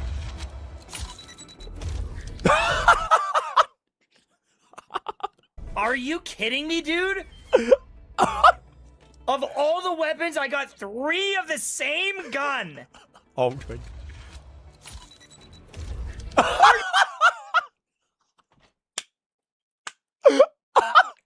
Okay, okay, that's actually fucking hilarious. Okay, that is actually fucking funny. Okay. Are you kidding me? This is impossible. That is impossible. That is actually crazy, bro. Someone do the math on that. That is actually crazy. That's literally impossible. That is actually crazy. Because this game has so many different 6-star weapons. And he got 4 of the same 6-star. That is actually fucking crazy. It can't. That can't be. It can't That's be. like me getting all of Ganyu's bow. The next day. I don't know what is it. He got another double 6-star. Wait. Did they show? Oh, they didn't? They didn't show how many pulls that was. Okay, this one is question mark out of 80. Alright, so this is question mark out of 80. Question mark out of 80. Double 6-star again. 2 6-stars. Okay. Got 2 reds. Oh, this is guaranteed. You're kidding me! I got another gun. That's my 5th gun. I've got 5 of these. I lost the pity. I lost the pity 5 I'm guessing times this is Neymar, right? to the exact Okay, this might be 80. same gun. That feels so bad. God. And then we get the guaranteed weapon. We went to pity on the weapon. Okay. Man, that feels terrible. And like I lost it 5 times. I could have got the weapon. Will you save 40 for the next character? Not in my situation, because it could have been Yvonne, which is the next character, or one of the next characters, or it could have been Gilberta, who's one of the other characters in the future. The Wolf That's Garmy. terrible. I think I'm gonna get off now. Oh, live. So that is basically the M-test situation, right? Okay, wait, hold on. So here is exactly what happened. I'm guessing all these weapon pools are like free. Alright, I'm guessing all these are like free. Because you get the weapon arsenal tickets for free. Alright. Arsenal tickets. He did like, what, grand total of 71 plus 28 plus 10, right? So he did 109 pools. This is 109 premium pools. 109 pools. So he has gotten 3 6-stars for the units and 6 6-stars for the weapons. 6 6-stars, right? His main concern at the end of the day is that, like he mentioned, right? It is not like mathematically speaking, right? How many pools I would say, whatever, right? Is this bad? But like it feels bad. It's a bad feeling, right? It's a bad feeling. It would probably feel better for bro. Like imagine if this just never happened. Right? Imagine if this didn't exist. And then this is just 1 and 1. It would have probably felt better. Right? I think that is the main thing here. Because you didn't get lucky, but a system would have allowed you to get the rate up in 83 pools. That is the concern over here, right? For example, this for weapon. So this theoretically speaking, if it didn't get lucky. So an average player who didn't manage to get 6 stars, and then if he got this happening to his weapon boost instead, he probably wouldn't feel that bad. Because to him, he wouldn't have felt like he lost 5 times. He only lost once, which is on a 25-75 odds, and then he got one on an 80th pool, right? So that's for his weapon. And then for his actual pools, he got 2 early 6 stars, and then he got Leva on the 109 summon. So theoretically speaking, let's just say if this didn't happen, right? If this did not happen, and this happened instead, wouldn't that be the same thing? Because he got an early, right? He got an early, and then if he didn't get an early, he would just get that 1 6-star that he lost 50-52. And then a couple of pulls later, he hit the quote-unquote like hard PD. Right? Basically, you lost your 50-50 once, and then you get your next 6-star rate up. So the feeling would have actually felt better for him if he did not get any early 6 stars. That is the main complaint about R9 Enfield's Gacha system. If you wanted to feel better, you'd rather just not get any 6 stars and let the game give you the 6 stars as per normal. Because the amount of pools is exactly the same. He would have spent 109 pools, he would have spent 80 pools. The number of pools is exactly the same. It's just that it feels bad, right? It feels bad to get more 6 stars than no 6 stars. Like, I would rather not have a 6-star and just not have an early rate up, or rather the early 6-star, and I just put 2, right? If I just put 2 right here in 109 pools, I don't think he would have said anything. Because it would have felt better, right? Just like how in the one pools, if he didn't get all that, right? If he just got 1, it would have felt better. I think that is like the main complaint that I'm getting, essentially. Why is bro complaining if I lost 50/50 I now have an excuse to gamble more? Shaking my head. It does do be that way. But like my main concern is just basically the feeling of wanting to not lose multiple times compared to the feeling of getting multiple 6 stars. If you ask me which one do I prefer, I would rather just lose more times because I'm getting more 6 stars. Because you don't feel like you lost. To him, it doesn't even feel like he got anything good because he got a 6-star unit that he doesn't want. He doesn't care for the 6 stars, right? He doesn't care about any earlies. He only wants the rate up, right? He only wants the rate up. And even if that is the case, where he only wants the rate up, he still would have spent lesser pools than, for example, the Wandering Wave system or like the HR system or whatever. Because if he actually went through that normal route and he did not get lucky, right? He didn't get a 6-star in a single 10 pool, he would have theoretically spent 160. Theoretically, right? But because he was so lucky that he got not just early 6 stars, but multiple early 6 stars for both the pools and the weapon, he can't even appreciate the fact that you wouldn't have spent that many pools. If you gave this current scenario to someone that actually did not get the same number of 6 stars as MTash, they would have 100% felt way better. To be fair, a couple months from now when power creep happens, if you get 5 life-ins with having a chance one of those being one limited character, I think it would feel bad. Absolutely. Power creep. Okay, I don't know how power creep is going to be like in this game, but yes, in the future, if you keep losing to 6-star standards, you will probably feel bad, right? It's like nobody wants to get like 10 Bronyas or like 10 Imigos or whatever. That's pretty fair. But like the system itself right here is like it's already allowing a player that is not lucky to get them the 6 stars, the rate up 6 stars in a lesser amount of pools. Which is why his whole concern right here is that it feels bad, right? He feels bad that he is lucky, but he would rather just not be lucky and don't get the feeling of losing, right? He doesn't even want to feel like every single time he lose the 50-50 or the 25-5, he felt the loss because that 6-star could have been the rate up, Right? That 6-star could have been, like, for example, the last tempo. It could have been the not rate up.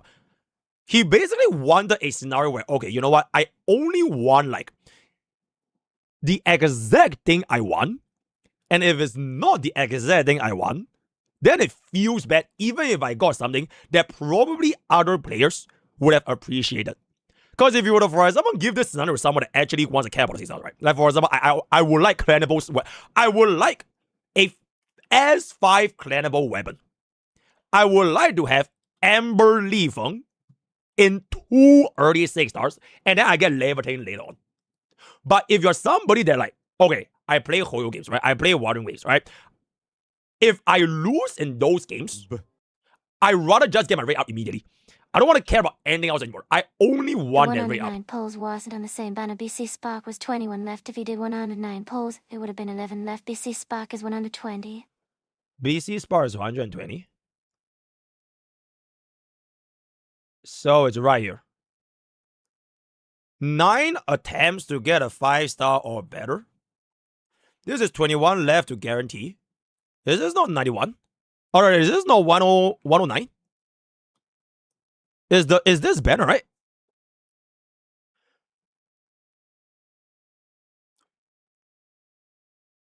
Oh, it's 99. Oh, okay, my bad, guys, my bad. Okay, it's 99. So he spent 99 pools for 3 6-stars. So is it on his 100th pool? Okay, the 100th pool to the 109th pool. So this was 99 to 109. Then he got Leviathan in one of these pools. But it just so happens that the Leviathan procced, and he managed to win the 50-50. Therefore, he couldn't get another Leviathan. Like, what this just tells me is that what MTech probably wanted in this current scenario is that he would rather just lose, right? He would rather just lose so that he can basically, okay, basically it's greed, right? He can basically greed for another Leviathan because he wanted to greed for him losing this 50-50 so that instead of getting, what, 28? Instead of getting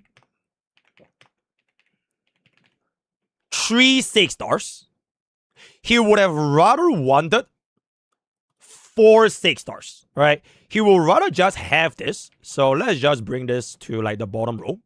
So this is basically, like, in his next tempo, assuming that he lost it, so it's gonna go from, like, 0 to 80, right? So it's a 1 out of 80. Then this 6-star over here would have been Leviathan. Because this would have been 110 to 120. He rather lose 50-50 here and get another 6-star. So he wasn't happy that he only got 3 6-stars, one of which being a Leviathan, because he could have gotten 4 6-stars. That's what I'm getting at. Am I right or am I right? Because this is the part where he was going to get a 6-star, right? So if he were to lose over here, he would have gotten another one. So he was not happy with this, right? He wanted this. Fantastic. Which I guess it could basically be summarized into Gacha. The whole feeling of Gacha feels bad for him because he didn't get the ideal scenario. Alright? Because ideally he would have gotten 4 6-stars instead of 3 6-stars. Then the main point still kind of goes back. What if these just never happened? Right? What if all these just never happened and he didn't get an early 6-star at all? So let's just say he got his 6-star Li Feng at 75, right? If he got his 6-star Li Feng at 75, and then the next 80 pools is going to be like in 45, right? Let's just say 45, he gets the Leviathan, which is going to trigger at 120 out of 120. If this happened to him, he probably would have felt better, right? It's about feeling. He would have felt better because he didn't feel that he lost 2 times. He would have only felt that, okay, I was protected by the system over here because instead of like other major Gacha games where I need to spend 160 pools, I only spent 120. Alright? He would have felt better. But because he didn't get into this particular scenario, it feels worse compared to HSR, Wuthering Waves, whatever it's gonna be. Alright? Did I misunderstand anything? Did I misunderstand anything? So 60k gems for guarantee, is it possible to farm? Absolutely. as a fucking he is right, will feel better. No, this is another reason why I don't get emotional when it comes to these things. My friend get Gilbert. All right, okay, of course, right. If okay, at any point of time over here, if M-Tash actually lost this 6-star to anyone, especially if it's on like the guarantee, or rather not guarantee, the rate up for the other brand. Like imagine if he got this, all right? If he got Yvonne or Gilberta, he would not complain, bro. Like if this was Yvonne or Gilberta, or like if this was Yvonne and Gilberta, there's no way you're gonna be complaining because you are gonna be getting those rate ups and you don't even need to put for them anymore. But it's just so happened that he didn't get it, right? He didn't get what could have been the best case scenario at that situation, so it feels bad. Basically, like any Gacha game then, right? Of course, I'd rather just spend my first 10 pool and get a rate up in basically a single temple, right? I would rather get 2 6-stars. I would rather just spend 20 pools and then I'll just get the first one I lost 50. But like, it didn't happen. So like, it's coming from a scenario where like, okay, what is the best possible outcome? And can I achieve that best possible outcome with the gacha probability? I didn't, right? Okay, you look at your hands, right? You got 20. I think this is an excellent. Do not gamble. Do not gamble. It's just from personal experience. You look at your hand, right? You have 20. You have ace. Sorry, not ace. You have a jack and a 10, right? You have a jack and a 10. You look at the dealer, right? The dealer flips open a 6 with a card face down. You could try and hit an ace and then you get yourself 21. Or you could just not do nothing and then hopefully the dealer flips over ending less than 20. Unfortunately, the fucking dealer flips over a 5 and then bro draws a 10. So they got 21. And then you get fucked. Because like, this scenario is not the best case scenario. But in any other scenario, if the dealer did not flip over 21 and it was a less than 20, you would have been really fucking happy, right? Because you won. You won with the hand presented to you at the current moment, and you wouldn't know what would happen next until the worst case things happen to you. Like if you were to give somebody in the other, like for example, if your friend, right? If your friend has a 19, right?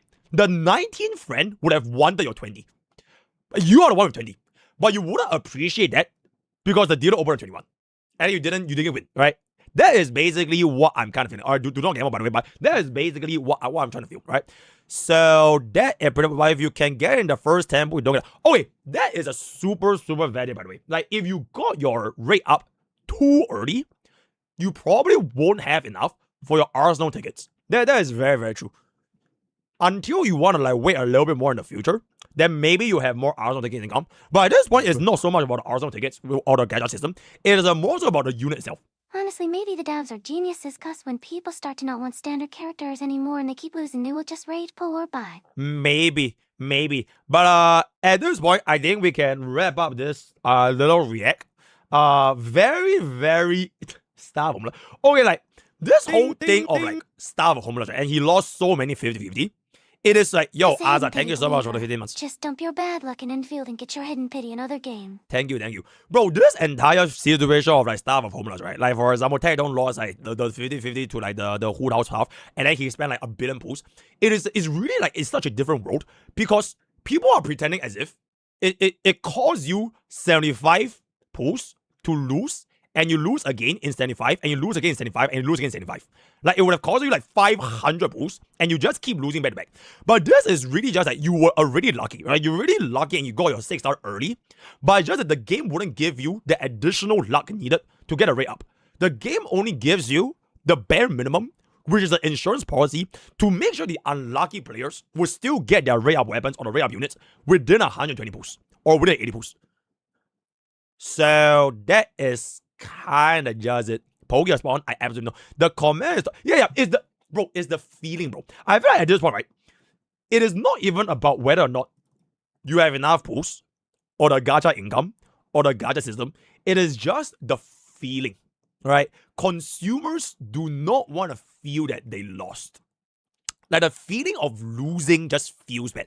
Even if you got an early, even if you spend less pools compared to what way of HSR, it wouldn't feel as bad. Right? Imagine if like in HSR, you only lost once. You hit 75 for Bailu, and then you hit 75 for Casteris.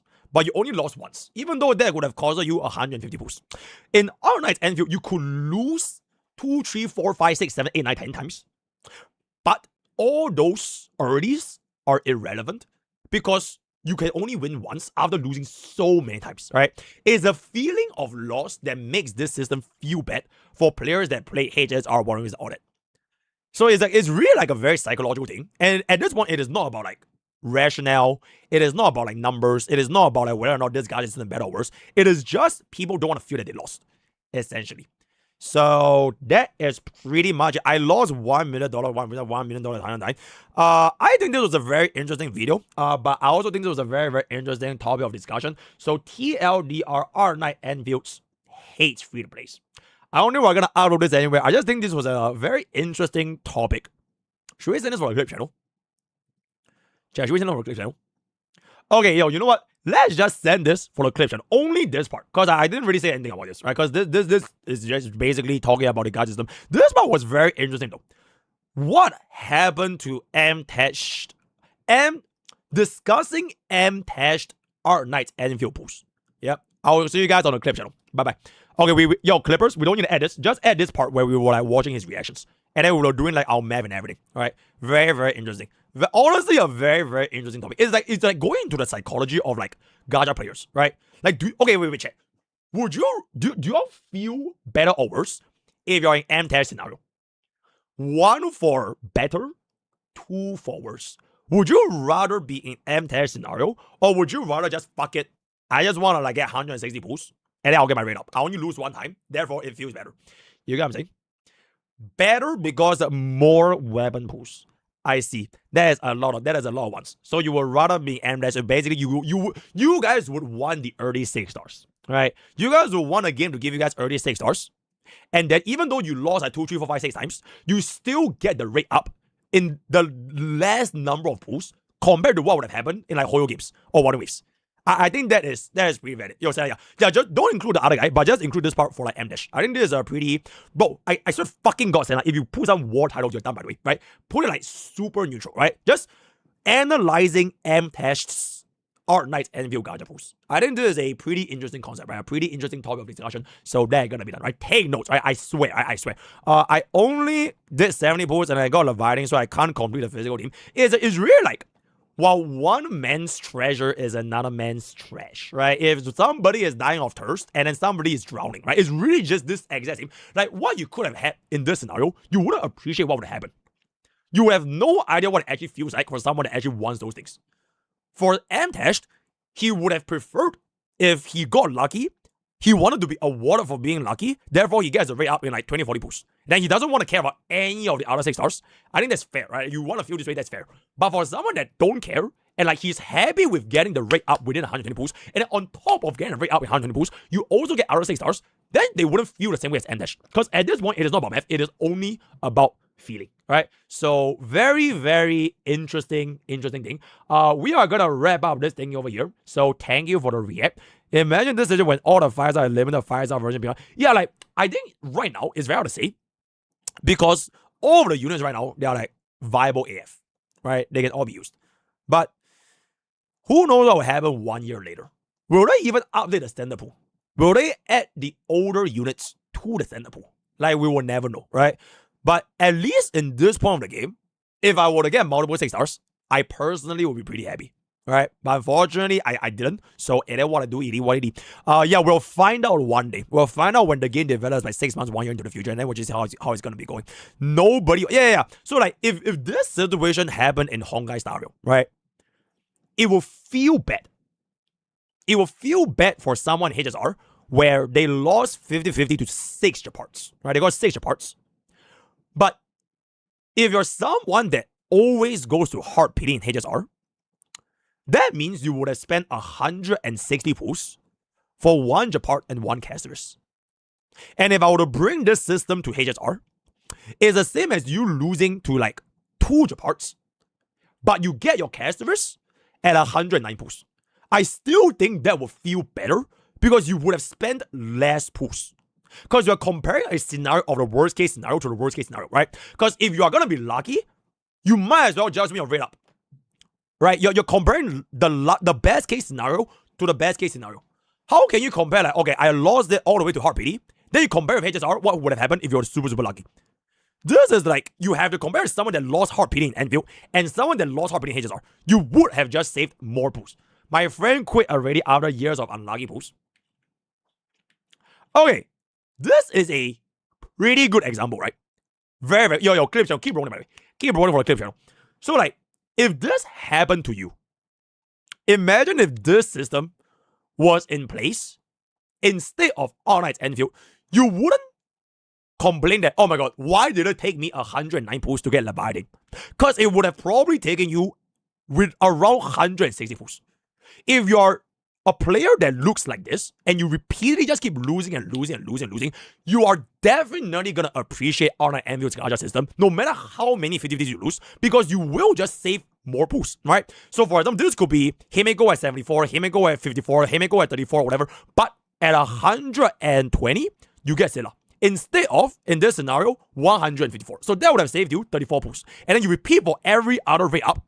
That player would have felt way better if the All Knights Endfield system was implemented. And I think that is a very fair thing to say, right? Doesn't matter how many times they get Japar or Chikara, but the bottom line is that they would have spent lesser amount of pulls because the pity was good for them, right? The system was good for them since they got the rate up in lesser pulls. So, yeah, okay, all these things is gonna be just a system, right? We're not talking about the Gacha income, it is just a system. So if they implement the exact same system, you will have just felt better straight up, right? Okay, chat, let me take a piss. I'm gonna come back and then we're gonna reset. But very, very nice discussion, right? Thank you.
Emi Matcha.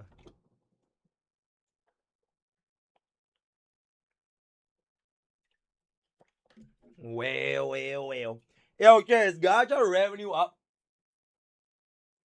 Is Gacha revenue up? War. Is it? How the fuck do you plant? What the hell is plant? You mean farm? The farm system is wartime. Here for war, endeavor this. Let's take a look at this right here then. Is it time? Okay, wait. No spoilers. Yeah, yo, chat, if you guys want to discuss this topic further, join our Discord, by the way, right? We always yap in our Discord. So the gacha, do you like the gacha? Do you hate the gacha? V up in there and V up in there. Get your role from All Knights Endfield General, and you can kind of just yap over there, right? Thank you. Okay, I'll pull out some song requests, and then we'll go through the gacha war. And afterwards, you kind of want to take a look at the HSR's MOC thing above over there, right? So very, very good. I rather blah, blah, blah, blah. I never plan to do it like war. Okay, very, very good. Very, very nice. Thank you. All right. Wait, let me see this so that there's no spoilers to make sure that it's really up. Oh, it's still not up. Oh, okay, chat. It's still not up, guys. New Brex video says you trying to lose every 50-50 for your Yvonne. That's crazy, bro. Wait, before we get this, yo, you can take this really, really quick one. Okay, not this one, but you can take this really, really quick one. Holy shit, guys. Bro, PokeCorp is actually going crazy, bro. Bro, we are almost at 3,000 followers for PokeCorp. And this happened from All Knights Endfield, you get what I'm saying? We are going to take a look at our PokeCorp Gacha revenue recap. And then we can send this for the clip channel. Then we'll actually do a separate one for the monthly thing. Alright, 5, 4, 3. Welcome back to your monthly annual. It's not even money, but our annual 2025 Gacha revenue report, proudly presented to you by PokeCorp. this video is not AI generated, right? So giving you guys the latest gacha revenue updates, and this is going to be our 2025 recap for everything. Source is gonna be from this particular website right here, which I'm not really sure exactly where is the oh, it's right here, guys. Oh, that's just fantastic, right? 2025 recap, right? So bada boom, bada bing. Fresh arrivals. We have a lot of new games, which is fantastic. All right, fantastic. Very good. Very. Oh, they have a Summoner's War Rush. All right, that's very good. Very nice. All right, this is the real one. Power rankings. Mobile revenues, breakout success, yada, yada, yada, yada. Right, money. Rank 1 of 2025 going to Love and Deep Space at a $711 million, right, for the entire year of 2025. Rank number 2 is gonna be Pokemon TCG Pocket with 685 million and HSR at $588 million, right? Then our rank number 4 and 5 is gonna be Genshin Impact at 523, as well as Naruto Mobile at 330, right? Very, very good. Now moving on to 6 and 7, it is gonna be Fate Grand Order at 321 million and Wuthering Waves at 262 million. And then next up is gonna be Our Knight and Monster Strike at 248 and 247 respectively. And last but not least is gonna be Uma Musume Brady Derby at 242 million, right? Very, very exceptional. For our top 5 brand new gachas is SD Gundam 7 Knights, Madoka Magica, Etia, Risa, and Chaos Zero Nightmare. The struggles. AYA, right? Moving on to the next topic, we do have the heavy hitters. The best titles on each calendar month of 2025. So we do have ourselves January for Genshin Impact, a single month of 99 million, followed by TCG Pokemon 91, TCG 86, Honkai Star Rail at $103 million in a single month, TCG at 80 million, Genshin Impact at 65, and then we have Honkai Star Rail again at 92 million, FGO at 55, Love and Deep Space 53, Love and Deep Space 57, HSR again at 81 million, and last but not least, December 84, which means the best performing single title in a single month is gonna go to none other than Global Passive. For the month of April, the highest grossing single title in the entire gacha industry, bringing in 103 million in 1 month on the mobile platform. Very, very good. Next up, we have our market momentums. All right. So this is the highest revenue increase. Pause, guys. Hold up. I hear yay a bit too much. Okay, anyways, we have the highest revenue increase, rank 1 for Cookie Run Kingdom at 1,471%, Persona 5 at 1,170%, Limbus Company at 1,000%, Wuthering Waves at 910%, Reverse 1999 at 847%, declining revenue for these two, and our top download dominators, right? Rank 1 download for Pokemon TCG at 47.2 million, rank 2 at Genshin Impact at 19.9, Solo Leveling right at 12.4, Dragon Ball Legends at 10.9, and Cookie Run Kingdom at 9.4. With last segment, the games that we have lost, reaching their end of service during 2025. Rest in peace, rest in peace, rest in peace, rest in peace, rest in peace, rest in peace, rest in peace, rest in peace, rest in peace, rest in peace, rest in peace. And with that, we've come to the end of our annual Gacha War report for our mobile platform. Let me know what you guys in the comments below, and I'll see you guys next time. Bye-bye. All right. Damn, bro. Poke got bursting, bro. All right, let's get that. Very good. Yeah, someone left form. No, Tribe 9 will come back to his cinema one fine day. Okay, so this is done. This is done. We'll take a look at it a little bit later. And we're still just waiting, right? Okay, we're still just waiting. All right, Silver Palace. Bro, I hate how this one is like. I have to open up in a new tab. Okay, beta test feedback and optimization. Okay. Yep, okay. Story presentation, combat experience, character, mobile's overall experience, other issues, developing more areas, mobile platform. Okay, that is very, very good. Then our next page is gonna be, let's see what we got over here. Okay, they are gonna improve the story presentation. Okay, Fairy Tale, very nice. top tier motion capture facilities in Asia. Whoa. Whoa, that is pretty cool. Okay, motion capture, very nice. Wow. Motion capture. Very good. Very nice. All right, so that's gonna be our motion capture image. And then this is gonna be, let's take a look over here.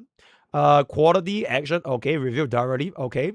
Range of actions, right. Okay, so we have more combat depth and more dodge movements. Combat flow, combo change, and dodge option, very good. Better camera, very good. Okay, parry and dodge experience. Okay, that's very, very nice. That's very, very good.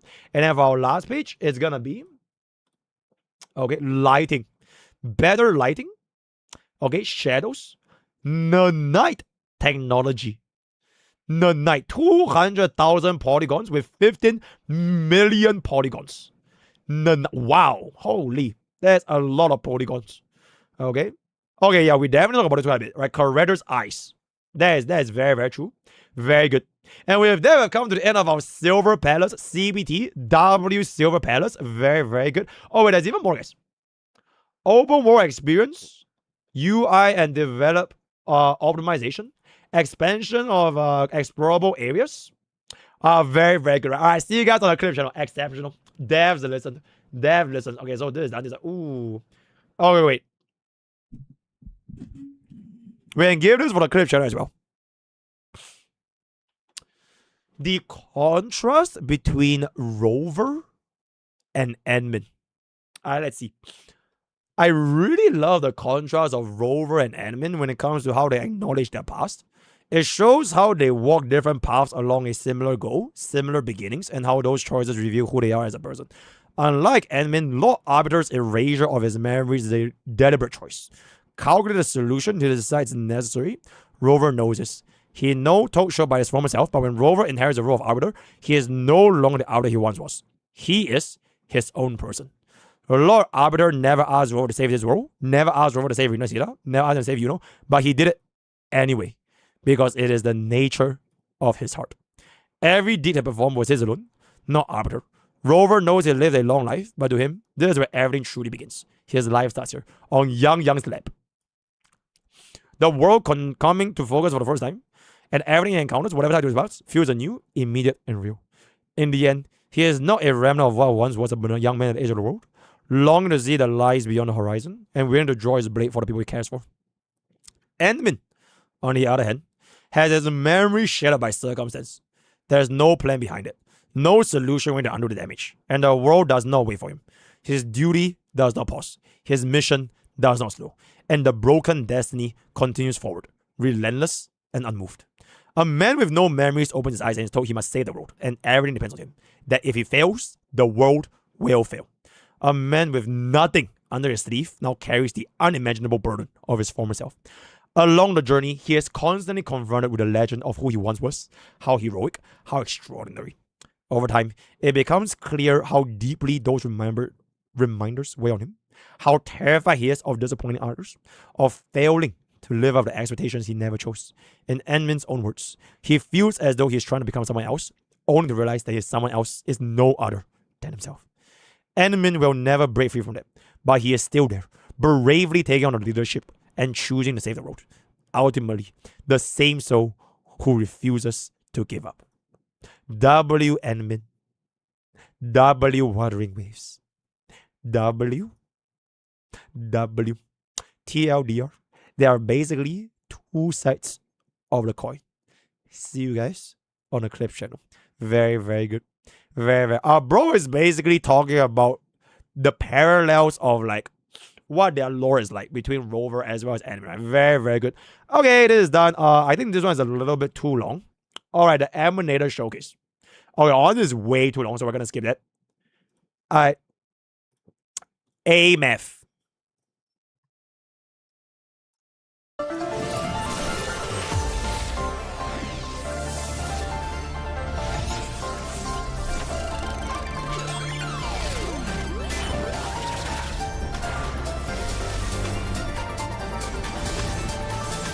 Let's go save the world! Save the world. Propulsion mode. Yeah. Into enter the ghost. Go. Ready to launch. Pierce through. The world is mine to guard. Objective. Bro, that was a pose I did. If y'all were there for a Water Wave tournament, I was AMF. I did the motion capture for AMF shots. From the sky. Yep, it's actually me. Fly high. Fly. Reach the cosmos. Starlight over the seas. Scorch through the void. Oh. Bro, that looks like Project Vein. When Project Vein casts an ultimate, you get, oh, it's a romance. Cannon ready. There we go. Savior rising. The Savior rises. Oh. Oh, watering waves. And damage. Oh, there's more.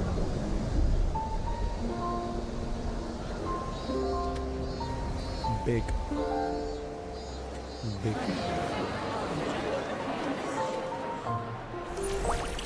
Hey, this is not extra spicy. It's been Chili Town for a whole week. Gotta balance it out with something healthy. Very, very. Oh, there's a JB version. There we go.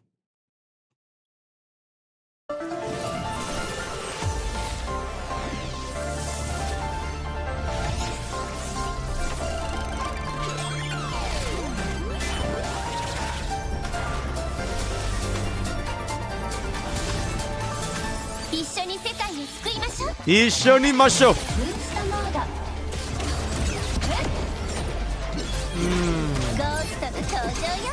そうじゃが。旅立ちの時間。この手で世界を守る。世界の守る。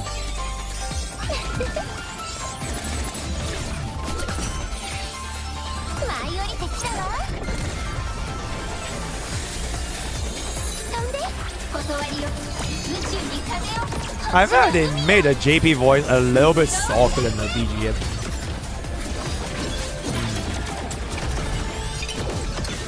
The SFX is kind of big though. Project Vein.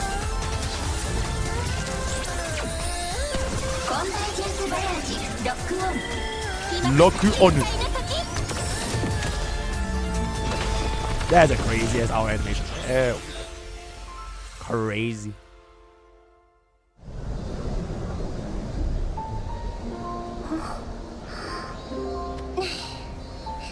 Nee.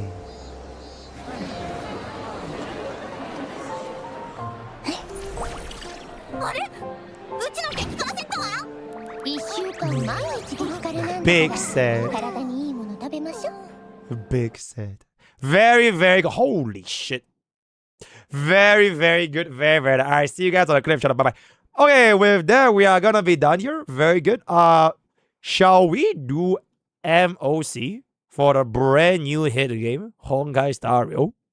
Or should we? Oh, trying to guess the #1 DPS before looking at. Okay, World Finish is up. World Finish is up, right? Very. What game is this, by the way?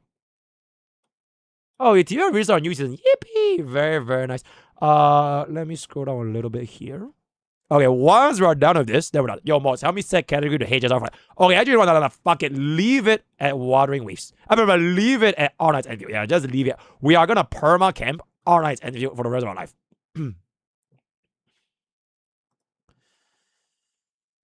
Welcome back. Wait, actually.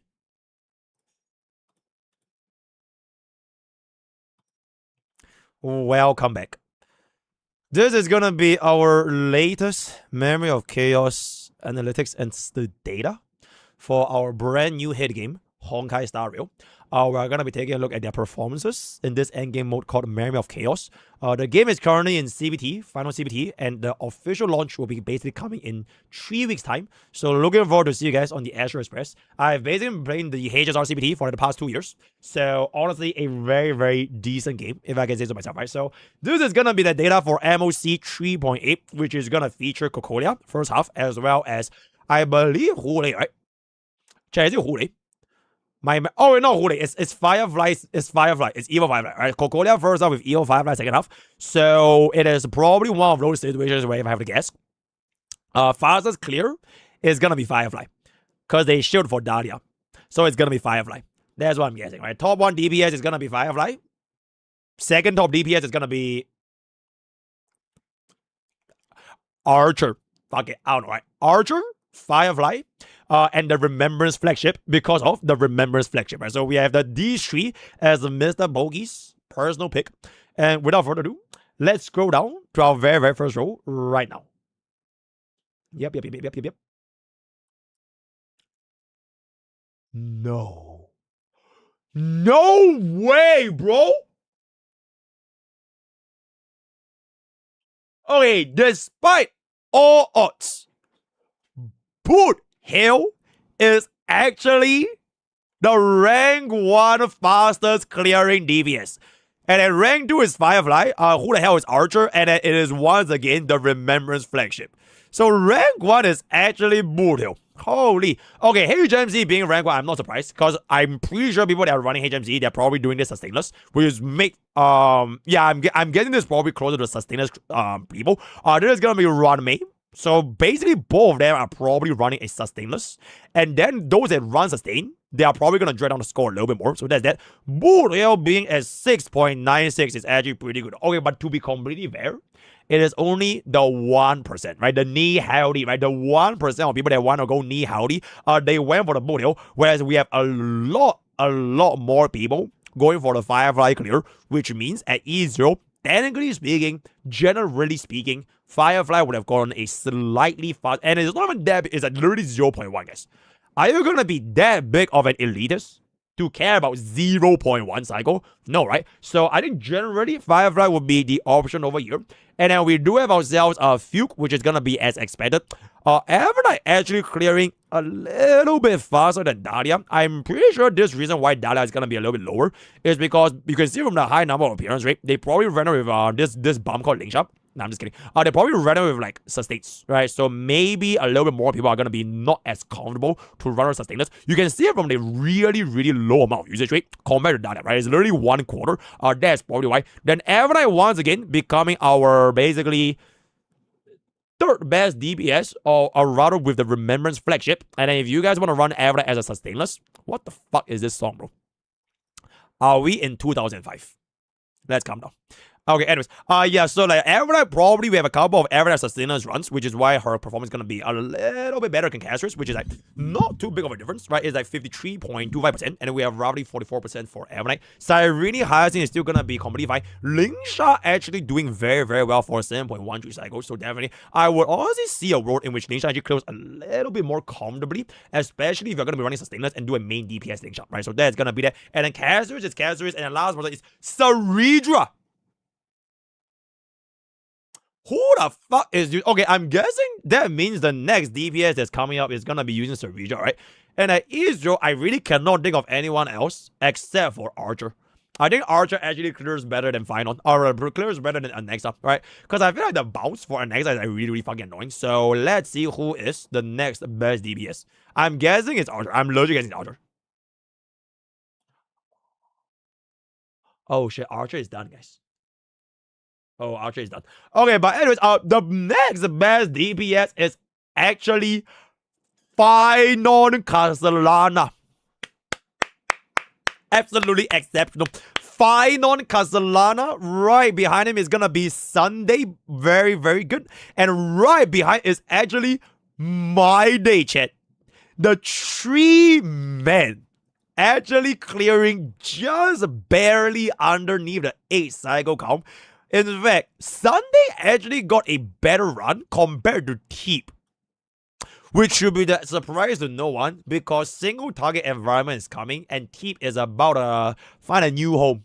Because some might say she's starting to become evicted. You know what I'm saying? Alright, Gallagher doing pretty decently. DHPT, very nice. As a matter of fact, okay, actually this gap between Hyacinth and DHP is still really high, but I think it's just mainly because I remember Splash is just that good, so it is what it is. Main DPS Evernight is not doing too good, to no one's surprise, right? Main DPS Evernight at E0 probably gonna be not doing as well compared to Caster, so that's fine. Reba is, unfortunately, the worst performing DPS for the Super Breakers, so that's probably why they didn't rerun her. Because if they rerun Reba and they pull Reba, they are gonna cry. Because this is literally 8.23 cycles on 1.37% appearance. So that's honestly a little bit scuffed, right? I do have one question though, chat.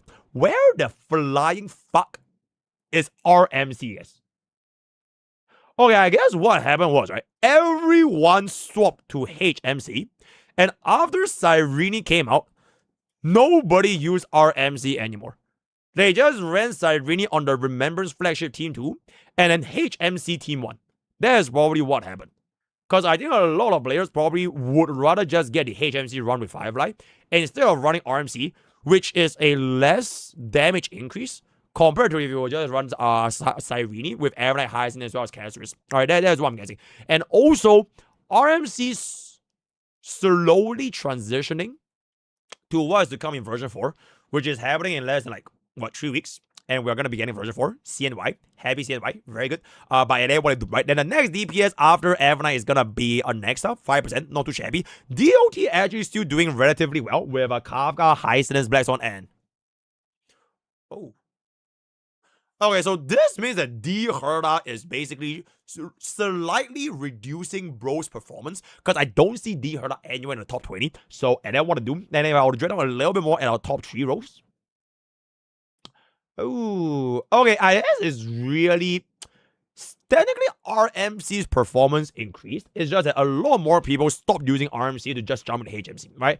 Car is actually gonna be a little bit more scuffed. Slight 0.2 increase. To be completely fair, for a chat, in case you guys didn't know, Huen is version 1, by the way. A version 1 sustain being in the top 3 rows, I think that is pretty exceptional, right? This is not Genshin Impact, bro, it's not Burnett, so we're not getting the rank 1. But Huen, not too shabby, right? Carried by the DOT mains, that's gonna be nice. Bronya probably fine on. Archer. Okay, chat, at this point, can we just agree? Out of all of the units here, Archer is the lowest cost, right? E0 S1 Archer is the literally free. So if we're gonna be fair, we should take a look at E1. Right, E1 Archer, I bet your ass cheeks, he's gonna be top 10. Right, so what do E1? Galea is gonna be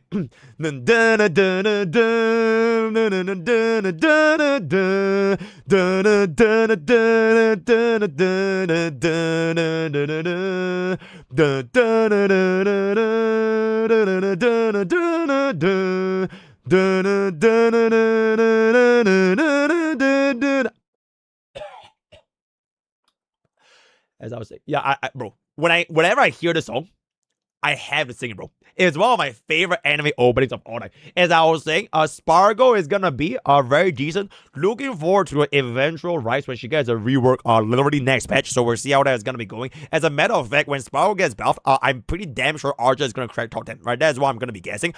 Next up, not doing too bad as sub DPS brought on by D Herda. D Herda is gonna be. I mean, I don't want to do. Silver Wolf, okay. A little bit homeless. Oh, I just realized how homeless Aggron is, guys. Ooh. Saber. 1% usage.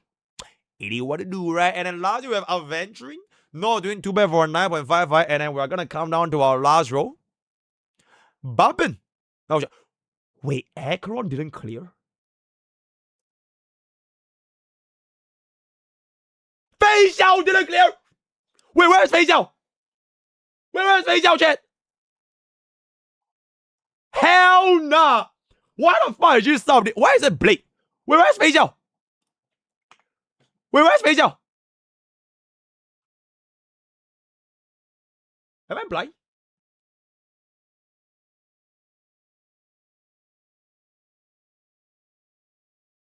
Where's Fei Xiao? Second last row. Bro, this is Blake. This is Blake, chat. This is not Fei Xiao. That's Blake.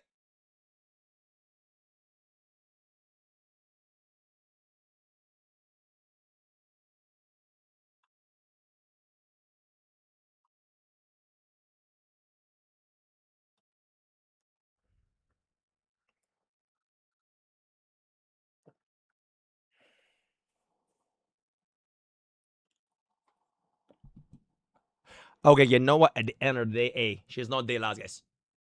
She's not day last, right?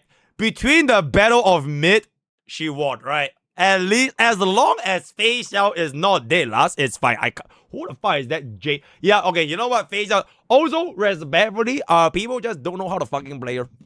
People just have no fucking idea how to play Face Out. Respectfully. You know what? Fuck it. After this is done, we're gonna do a Face Out clear. We're gonna do a Face Out run for both sides. Just to get it, show how it's done. You know what I'm saying? Yeah, I think that is pretty bad, bro. Hell no, bro. We will. The slender is so bad, I could die, bro. This is too much. This is legitimately too much, bro. How the hell is Face Out not gonna cook against single? Okay, like not single target, but like almost single target. All right, so this is just not acceptable. Aggron is a bomb, so nobody fucking cares. So yeah, but this is just okay. You know what? Let's take a look at them E2s. Okay, classic. Ooh, E2 Firefly, very good. Alright, E2 Irene. Wow, Agalea actually cracked top 10 with E2. Granted, it is 1.93%, but she still cracked top 10 though. That's actually really, really good. Holy. Serija is gonna be a 4.4. And who is that? Casterus. Okay, then we have Hyacinth Bubbin. Boothill. E2 Boothill is actually faster than E2 Final, guys. This is with an additional Serija, and I'm guessing Cyrene Idolins, right? Wow. Yeah, that's pretty crazy. Okay, to be fair to this one guy though, compared to 90.62%, right? I think most of these players are running E2 finals with like their flagship teams, so like this is what I do. Very, very good. Then we have Trippy at 5.05. Car over here, Sunday, whose Idolins I'm still. Oh, right, I still haven't added my Sunday. Okay, I'll add my Sunday Idolin very, very soon. My Day, the one guy. Okay, I would say Might is really, really good for second half at E1 because he can help deal every addition targeting with God Slayer against all the bugs, so that will be very nice. Bronya is chilling, DOT is fine, RMC is there. Wow.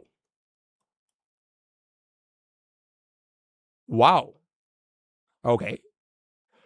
That is very, very, very, very surprising.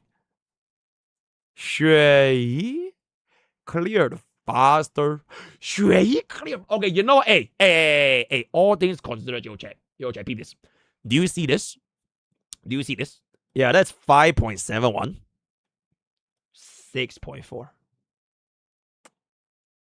Another generational W for the face out mains, if I can say so myself. Right? All right, very, very good. Then So is gonna be here, and next are just gonna be chilling. Blaze the South DPS. Xiaocho is homeless. Zero as well. Hey, chat. E2 face out clear better than E2 Herda. What the hell do you have to say about that? This is coming for a tier 0.5, by the way. The Herda is tier 0.5 MOC. Limpe already cleared faster than the E2. E2 to E2, and bro is at tier 1. You know what I'm saying? Alright, that is very, very good. Right, at this point, we should just bump down Aggron to tier 1.5, right? Very 60% ice rest. Okay, hear me out. Why don't you just don't run her against Cocolia then? Just run her against Calamity Boss, right? Just run her against Calamity Boss. Side 2 is anti-duo DBS. Okay, hear me out. What if you just one-shot the bugs? So it will be available for dual DBS, right? So we are just gonna be running the Herda with like a, I don't know, like a Nexa, right? You want to run a Nexa, run an Eagle 4-piece Nexa for the additional energy as well as the additional skills. Then our D Herda is just gonna be the hyper carry. We don't even need a Nexa to do damage. You know what I'm saying? Okay, so that is gonna be very liquor. Alright, very good. Okay, but anyways, Aggron is basically done, so that's very, very good to see. Reba is at, I have no fucking idea what the hell is Reba doing, by the way. Isn't the second half really, really good for Reba? Because you're gonna be able to clear the bugs, right? Okay, I guess it's more so like once the bugs die, Reba doesn't have the charge anymore, so she can't really increase or rather like maintain the damage output. It's like the pure of the bugs is good, but the moment the bug goes away, then like I guess Reba is gonna be a little bit rough. Yeah, first half is definitely not for Reba, right? So we can literally only run Reba on the second half. So that's gonna be that. Jingyue actually managed to clear this. That's gonna be pretty good. And then the rest of the stuff is just gonna be very, very good, very, very nice, very, very nice. Yep. Okay, yep. So the rest of these here are just not gonna be clear. I'm gonna keep it a buck. I really, really hope eventually. Wait, Jingliu already can't clear. You know what this reminds me of? This reminds me of Zenless Zone 0 buffing Harumasa, right? People are gonna, yay, Harumasa got buff, guys. Harumasa means, okay, I'll give bro 2 weeks before he becomes tier 5 again. and then nobody fucking play Harumasa, right? So Jino got a buff, and bro is done. So and what to do, it is what it is, right? Okay, let's go on to the next portion, which is gonna be character usage. Which, okay, honestly, at this point, I don't even think it's gonna be that important because I don't really care about the appearance. But Hyacinth is gonna be rank 1. So all these went down because more people are running Super Break, right? It is literally the battle of girlfriends. Your Amphoria's girlfriend versus your Panacony girlfriend, right? A whopping 22% increase in usage rate for MOC, by the way. So which girlfriend would you pick? The Amphoria's girl, which will allow you to touch her and not die, or the Panacony girl, where you stole 20,000 credits from? Who wins? Who loses? You decide. Very, very good. Our team is still going to be top 10. Sunday is going to be top 10. Very nice. Final is basically the next best thing for Amphorius. We have a couple of Link Shots, RMC, Savridra. Alright, that's going to be cool. Then Archer is going to be the free unit alongside Sparkle. That's nice. I would expect to see this going up even higher for the next rotation when they get a buff. DOT is kind of just chilling. Next up, we have Bronya, Carcel, Wolf. Yep, Deoda is just not going to be an element. Where is homeless. Aglaya is going to be slightly higher than Akron. And Akron's actually still higher than Mighty. That's very interesting. Rabba is kind of done. Budo is kind of done. Facial, honestly, you know what? At the end of the day, nobody's not a player, so it is what it is. And all those other things is not gonna be that important, right? Okay, very, very good. Very, very nice. Okay, so this... Wait, what the fuck happened here? Okay, I guess the amplifier category is done. Everybody died. Yep, Cyrene single-handedly killed the amplifier class, so we are only going to be looking at damage dealer, support, DPS, as well as sustain. Wait, let me just refresh it, just make sure that nothing's wrong here. Okay, so amplifier is done. Okay, so you know what? Don't worry about it. We are just going to take a look at our damage dealers. Rank 1, to no one's surprise. And then Vinon. Wait, Vinon actually cleared a little bit faster than Evernight, which is honestly really, really nice. But this also shouldn't be to anyone's surprise because this is sub DPS, or rather my main DPS Evernight. Yeah, main DPS Evernight is just going to be a little bit scuffed, but for a sub DPS, she's doing very, very well for a sub DPS, right? Boot Hill somehow made it to top 5. Across 3 MOC rotations, Boot Hill actually made it to top 5. Which is fucking crazy, right? Then we have a couple of Annexas. DOT is kind of just chilling. My day, where I just realized the ratio for HSR's top 10 DPS is actually pretty balanced in terms of male and female, right? We have like 1, 2, 3, 4, 5 guys. 5 guys with 1, 2, wait, 1, 2, 3, 4, 5, right? Then this is 1, 2, 3, 4, 5. Yeah, it's literally the exact ratio, 5 male to 5 female units for the top 10. Firefly just barely scratched top 10, literally lost to Saber by 0.01 cycle. So unfortunately, Firefly is not going to be in our top 10. But honestly, it's not even that bad because Firefly's appearance is also super high, right? 18.42%. Compared to Saber's measly 2.79, right? So that's gonna be done. Aglaya is gonna be starting to go down a little bit.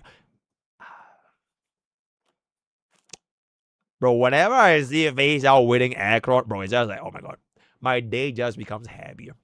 My day becomes infinitely happier, right? The day where I see Akron go above face out, bro, I'll be like, bro, this is like me and Fob Master. If I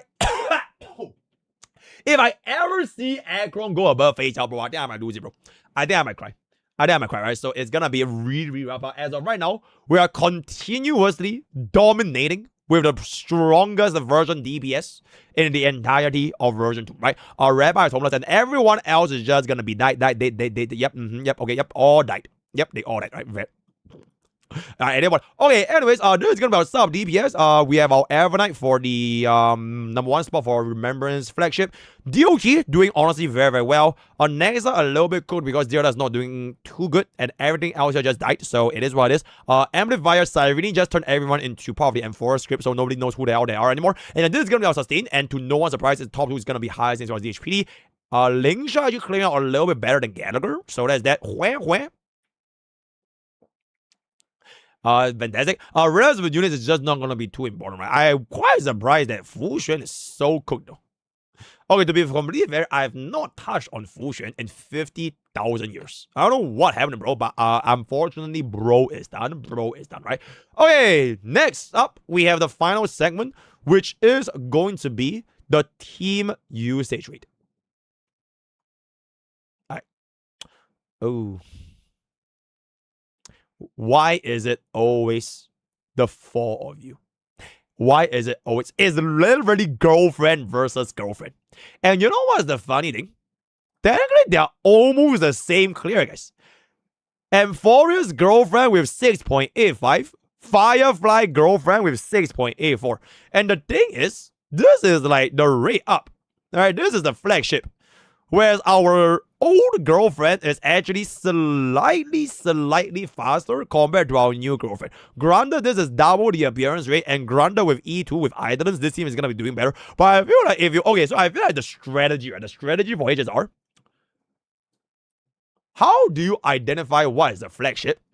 You just go ahead and identify who is your girlfriend. Like, I'm not even kidding at this point. Whoever your girlfriend for that version is, that's the flagship. Right? Firefly was our girlfriend in version 2. Casris is our girlfriend in version 3. So who is gonna be our girlfriend in version 4? If I had to make a guess, it is probably gonna be Yai. Okay, wait, it might not be Yai Sakura. Because Akron is not our girlfriend. And Akron was an anniversary unit. Right?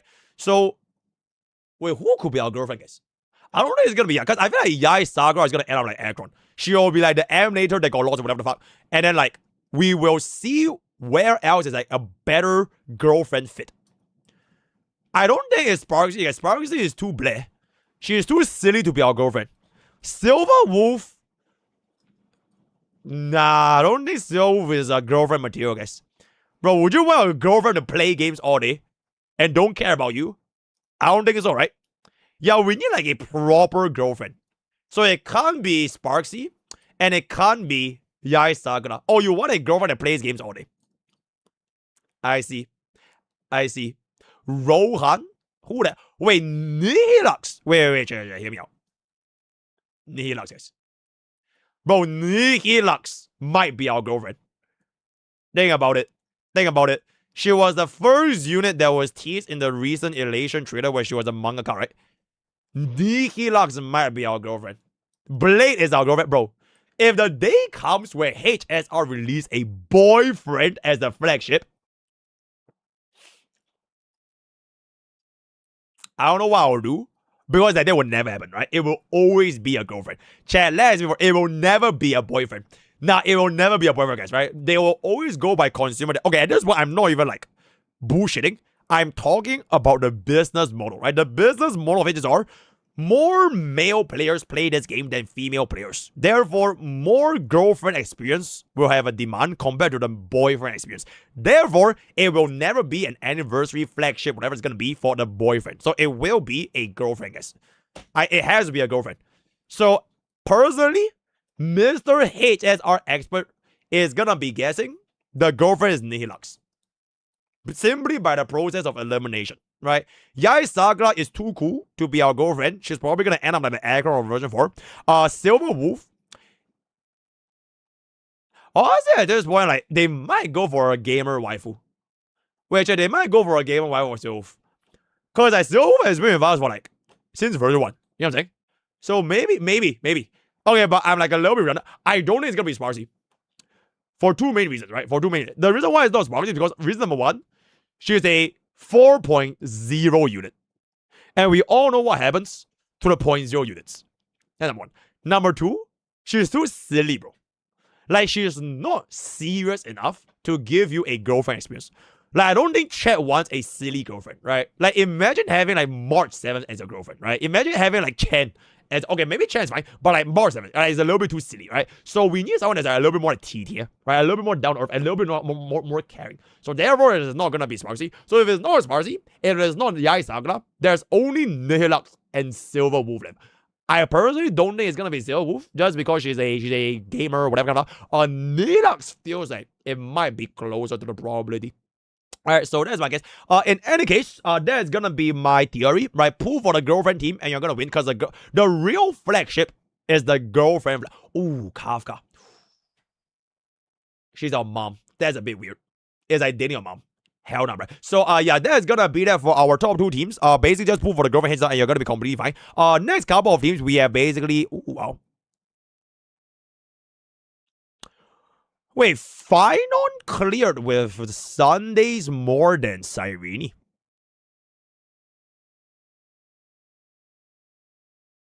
Wow. I am extremely surprised. Sunday cleared almost 0.5 cycles faster with... oh, no, sorry.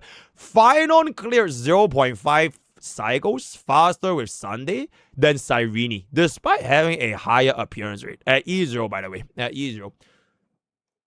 That is pretty interesting. I don't think people ran Sunday first half, right? They probably ran Sunday second half, because the second half is really, really good for Sunday. It's 5 targets, you taunt, you cut the enhanced skill, bada boom, bada bing. Sunday is really good for second half, which is why he's ranked 2. That makes sense. Then first half usually is like, Quantum, right? Cocolia, Quantum, Fire, Lightning. So we have like, yep, classic. Okay, this one I would say that very, very straightforward, right? Just time your Bronya breaks a little bit, it should be fine. But most players will just stick with the Enforced flagship because it's easy to play. And a couple of others went for the Sabers for the top 10. Other than that, we are basically going to be sticking up with a DOD actually appear 1 second half, which is going to be fine because they don't get affected by the crit debuff. So that is pretty much it. If we see more teams... I mean, 8.8 against second half with like the crit debuff is honestly not even that bad. So I think that's fine. That is fine. Alright, okay, take a look at our fastest clearing teams.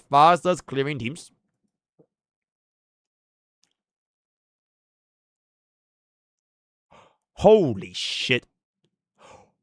Boot Hill is the fastest clearing team for both halves. At E0, at full E0, the one guy, 0.04%, the single one Boot Hill main, literally carrying the entire Boot Hill society on his back, by the way. That one knee howdy. The one knee howdy guy. Double fastest clear on side 1 and side 2. And then for our second fastest clear, where I just realized shit, our top 2 for both halves are men. The girlfriends actually did not clear as fast as the boys. The boys actually got the rank 1, rank 2 clear, and the girls got the rank 3. And then final is just kind of chilling. Right? Final is just kind of chilling. Which also still did not even use Cyrene, by the way. They didn't even use Cyrene. They just went with RMC, Sarija, and Sunday. Yeah, I guess E0 Cyrene with final is just really going to be a little bit hard, especially for the fast clears. But yeah, W men, W knee howdy, and W archer, W and next up. This is very, very... Okay, this cycle is crazy though. 0.33 cycles. With the power of Cyrene E2, I'm guessing. 0.33 cycle. I think that's the fastest edge, right? Is there anything lower than 0.33? I would love to see a 0 cycle. I would love to see a 0 cycle. Nah, bruh. Yep, 0.33 cycle is the fastest clear in the entire game.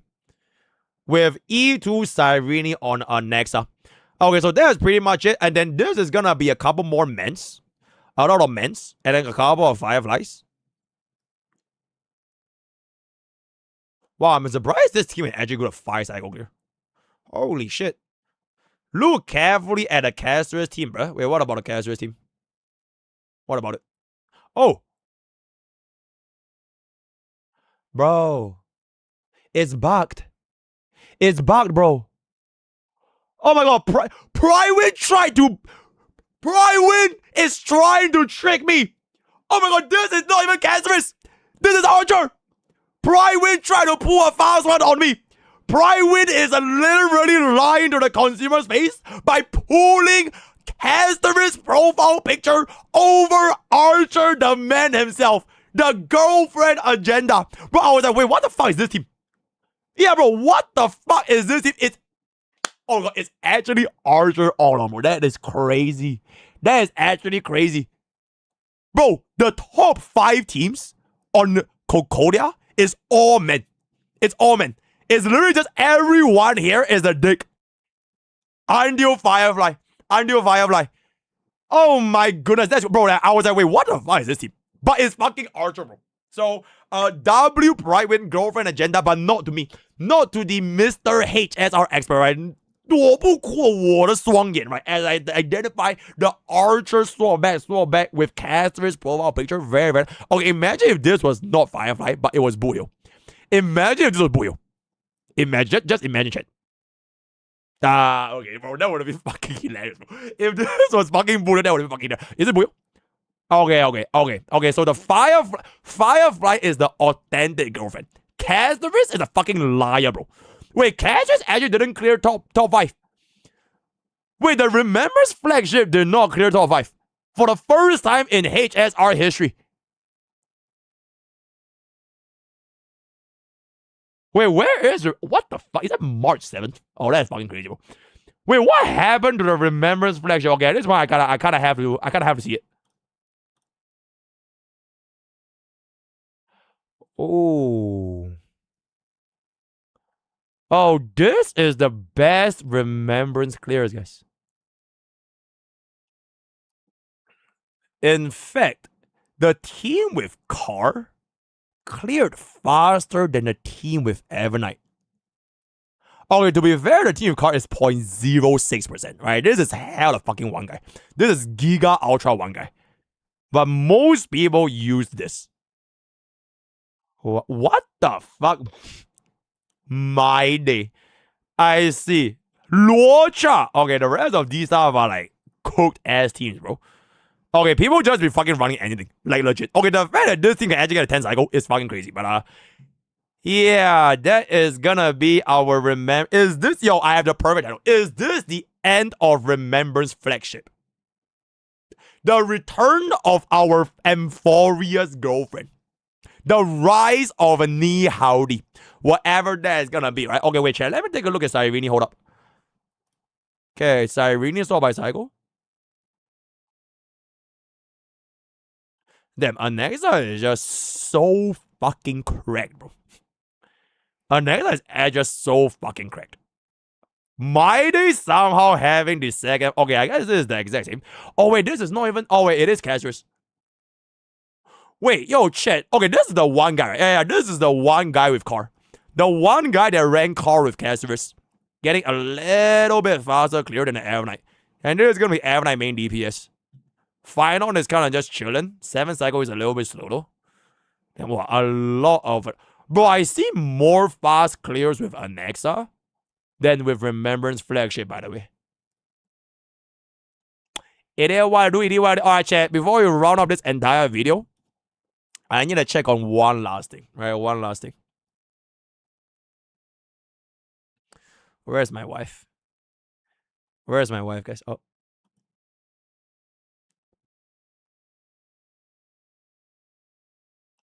Okay, respectfully, bro, that is an impressive ass fucking clear, bro. 3.33 cycles. That is a really, really impressive clear, right? Extremely impressive. And then on top of that, our second half is gonna be able to get a 5.33 and 4.5.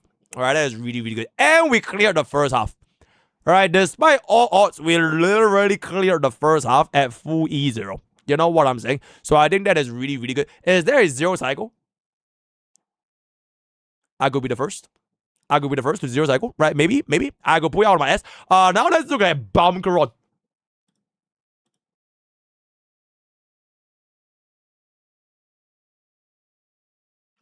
The data is lying, so we don't have to worry about it. They are basically just lying to my face, so we don't have to care about Aircon. With that, we are gonna come to the end of our Honkai Star Rail, the end of Remembrance flagship Rise of Super Ray. Face Xiao is better than Aircon. Let me know what you guys think in the comments below. Word of the day is gonna be why. Join Discord, join the use code BOGI for 10% off gaming subs. All the best for guys. I'll see you guys next time. Bada boom, bada bing, bada bang. Alright, there we go. Oh my god, I'm gonna cry, bro. Okay, W chat, thank you. This was a good ass fucking data. I cannot believe this. I cannot believe this.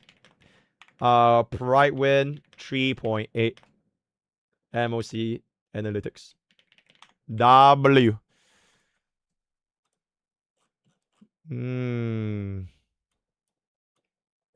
Honkai Starman. Wait, chat, I need to yoink this for Twitter, by the way.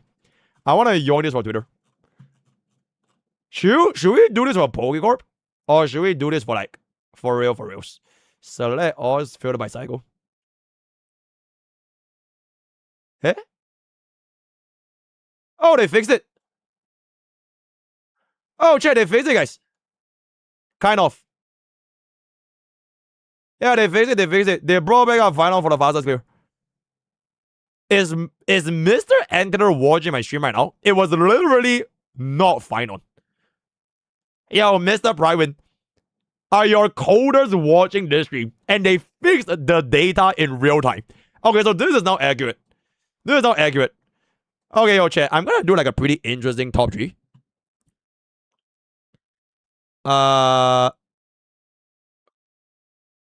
Okay, this is a very, very interesting title. I think we can do this for main, because the main is the H stuff.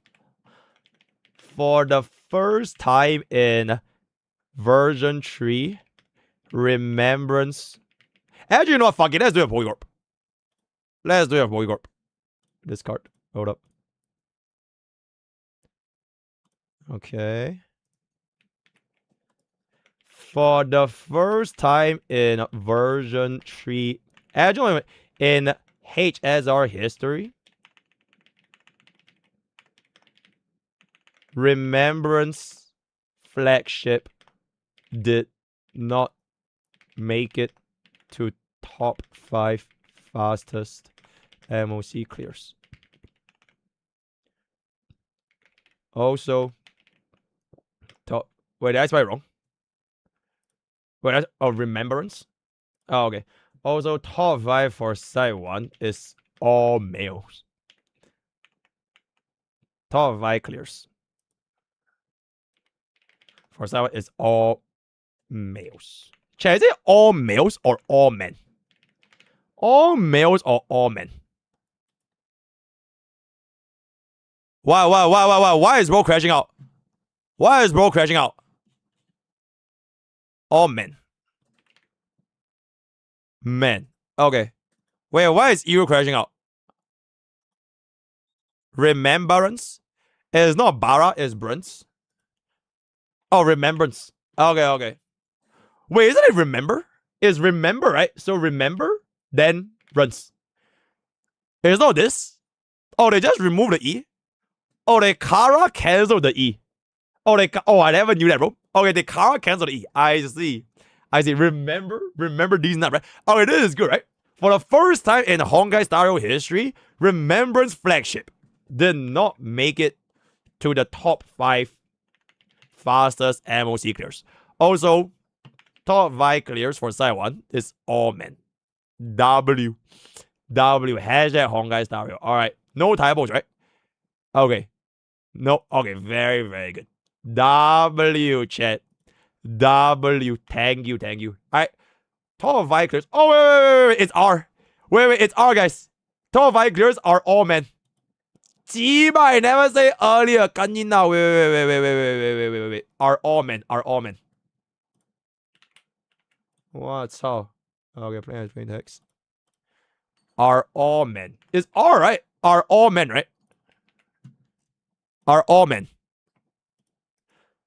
Okay, verify this English for me, guys. Chat, verify this English for me. Why is it Honkai Star Rail? What the fuck? Is there no HSR tag? Why is Honkai Star Rail the second highest tag?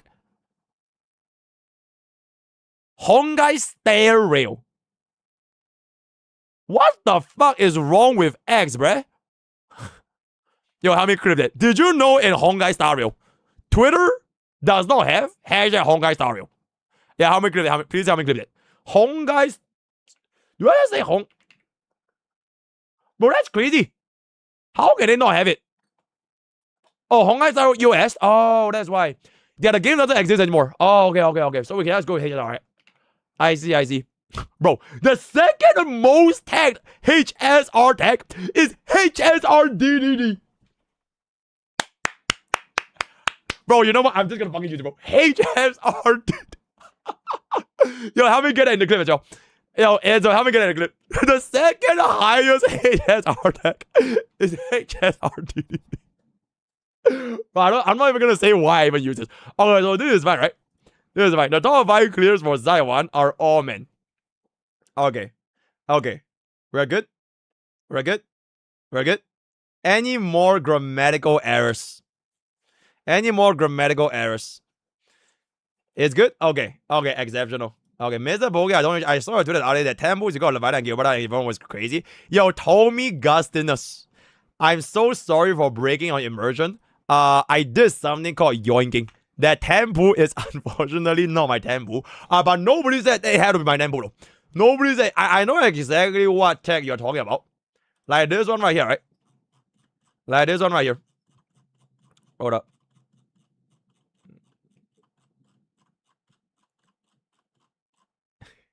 Holy bro, that is crazy, bro. Yeah, unfortunately, as much as I wanted this to be mine, unfortunately, it's just not mine. I just thought it was pretty crazy, right? Okay, but the thing is, I didn't even say that it's mine. I just said bro, right? I said bro. Can I not say bro? Like, I could be happy for someone else's pool, right? So like bro is bro, bro is bro, right? Very, very good. Okay, let me just retweet this real quick. So that will come to the end of our HSR analysis thing. Yo, chat, I think this is probably perfect time for Gacha War, right? It's like 10 p.m., bro. It's 10 p.m., chat. Wait, hold up. Let me reset. Let me reset.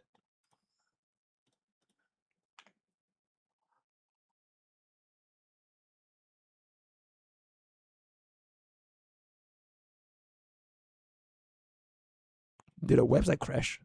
Chat, it's not loading, guys. Chat, it's not loading. MrPokke's face is so handsome. But he.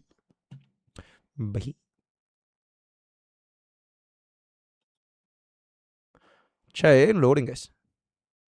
Wait, it's still not up? Yo, chat, I think Gacha revenue EOS, guys. Wait, did it EOS? Yo, chat, this is not normal, right? Wait, is this the last update of February 1st? Oh, Gacha revenue EOS? It's over? MrPokke is so smart, thank you. They spend the time... Okay, I guess it's because they made the summary, right? They made the summary. Bro, I want to just get it over and done with for the clip channel. Then I can actually play the games, bro. I can actually play the games. Gacha tribalism has ended. Okay, chat. Actually, you know what? I'm gonna say this. I'm gonna say this take.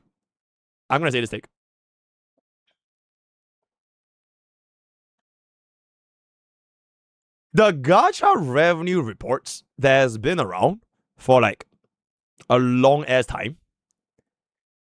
It was never the cause of Gacha tribalism. It is merely a means to an end for someone that wants Gacha tribalism. Because if I were to present this data to like, let's just say my friends, right, that they don't play Gacha games, right, people could just see this as like market research, market analysis on like ongoing trends for a business industry, right? Because at the end of the day, it is just like the numbers for like how the industry on Gacha games are like. It is just numbers, right? Numbers won't hurt your feelings, bro. Right? Numbers won't suddenly say Wuwa is better than HS or HS is better than ZZ, right? They're just numbers. It is how people take these numbers and use said things to boost whatever they want to say. So it really just depends on like how you want to take the numbers for yourself. So it's very different for like, let's just say if I were to just say, oh, right, here are the numbers for this year. Bada boom, bada bing, bada bang, right? Interesting. Very nice. Compared to, oh my god, this game is EOS. Oh my god, Zenless Zone Zero did not beat Wuthering Waves. Oh my god, Wuthering Waves is worse. Like, you know exactly what I'm talking about, right? So I think it's less so, oh my god, this website is starting war, but more so the people who want to start war are using this website. All right, W take from MrPokke, W take from MrPokke, right? Okay, anyways, yo, help me get that as a clip. Did you know in Gacha revenue? Help me get that as a clip. Help me get that as a clip. Can you transfer me money so Pokke is just numbers? Oh, it's up! I didn't see, by the way. I didn't even see. Hey guys, welcome back to the Clips channel. Oh, wait, yo, Clips channel, use the intro, like how we do for our intro all the time. You know like how we have the same intro every single time? Yeah, use that intro and then just crop out over January 2026. Okay, then just take this as an intro. We use like the exact same intro for every single year, right? Every single month. So just take that. All right, let's take a look at what we have to talk about. What are your thoughts about this? Okay, wait, just give me 1 second. This is Spirit Echo, Goddess Order, Marvel, Black Beacon, Seranaverse, Higan, Rutel, yep, okay, Captain Tsubasa, Ace, Mirror, Star Legends, alright, Etheria 4, okay, Fallen Stars, Todorica, Nazarick, Starseed, Astra Yao, Haze Reaver, Overview, Cat Fantasy, Legend Clover, Isekai, Anger Panic, Counters like Global, alright, a very, very good Fellow, Moon, Gross Fun 9, Zero Target, One Punch Man, Grand Chase, Yu Yu Hakusho, Resonance, Ash Echoes, Devil May Cry, Law of Heroes, Summoner's War, Rush, Idly Pride, Mori Mems, Realms of Pixels, Horizon Walker, Idol Master, Eversoul, D4D, Tower of God, Reverse Blue, Garden Tales, Valkyrie Connect, Star Wars, Outer Blade, Break My Case, Ninja Defenders, Honkai Gakugan. Yo, chat, is this... Okay, wait, have you guys played this game before? I think this is the only Hoyoverse title I have actually never heard of in my entire life. And I know even like Tears of Damage, bro. Because Tears of Damage is basically like their LEDs, right? What the fuck is Honkai Gakugan? What is this game, guys? This is the first ever Hoyoverse game. It is the first ever Hoyoverse game. 崩坏学院 Honkai School. Honkai School. Oh, it's not the first. Oh, it's basically Honkai Impact 2. Oh, it's only from JP and CN. Ah, okay, so I can't even play if I want to. I see. Fly Me to the Moon is the first. Not technically. So basically, y'all know more about Hoyoverse than I do. So who is a real Hoyo show? Very, very good. So that's gonna be Honkai Gakugan, Unison, League Idol Master, Dislight, Aether Gazer, Mobile Legends, Bang Bang, Richie City, Stars. Oh. Okay, chat, to be completely fair, right? The reason why Star Savior popped off this month is because of Walt's Ariza.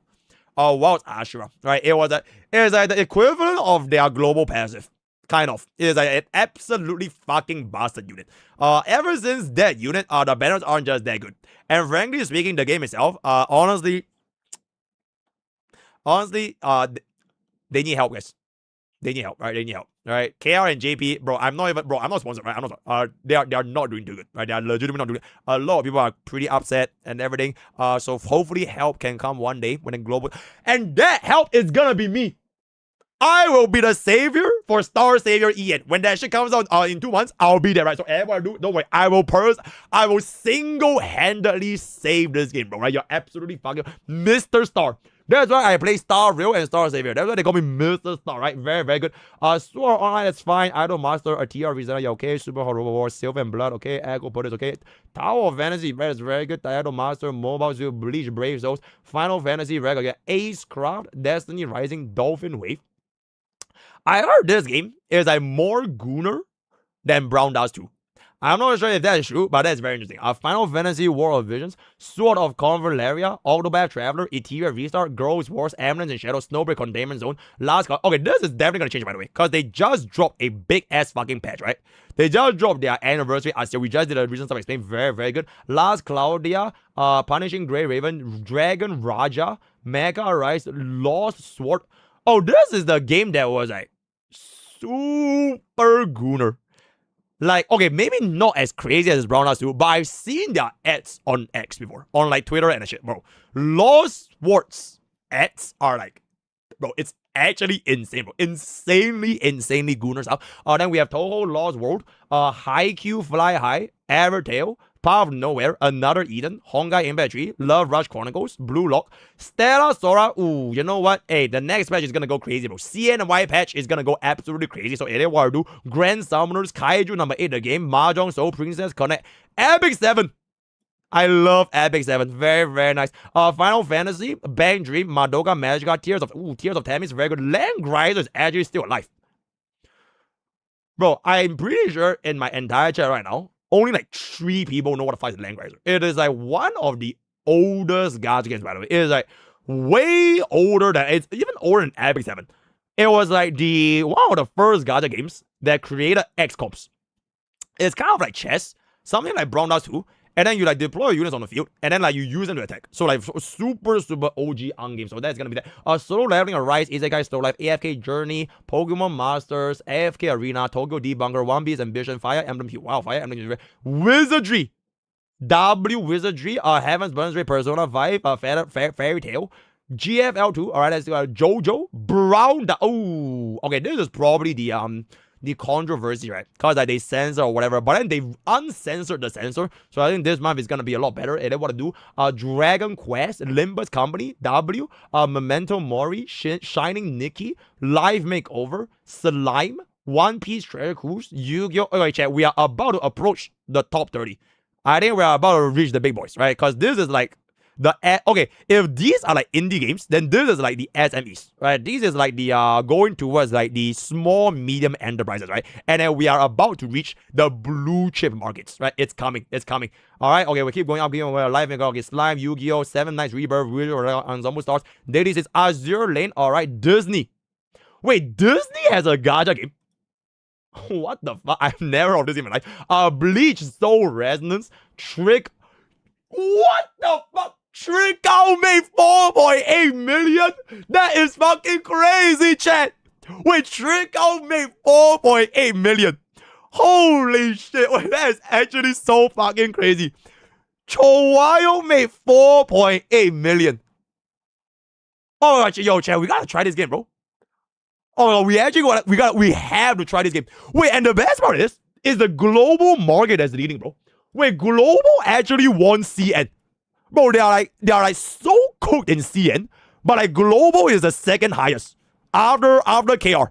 That is actually so fucking crazy. Yeah, no, chat, we'll try Chowayo one day. Actually try Chowayo one day, right? Very, very good. Summoner's War, Chaos Zero Nightmare. Okay, to be fair, there's not a lot of incentive to spend in CZN, right? After the revenue is like the banner, they come and go, right? If it's not seasonal banners, then just might as well just don't spend. So, Beyond the World, Light and Night, Hasune, Miku, Only, Myoji, Marvel Gun, Gakugan, Shadowverse, Dragon Traveler. Alright, chat, we are about to reach the top 20. We are about to reach the top 20. Cookie Run Kingdom, Jujutsu Kaisen, Reverse 1999, very, very big. Holy, they more than double. I don't know what happened to W Reverse 1999. Oh my god, guys! What the fuck?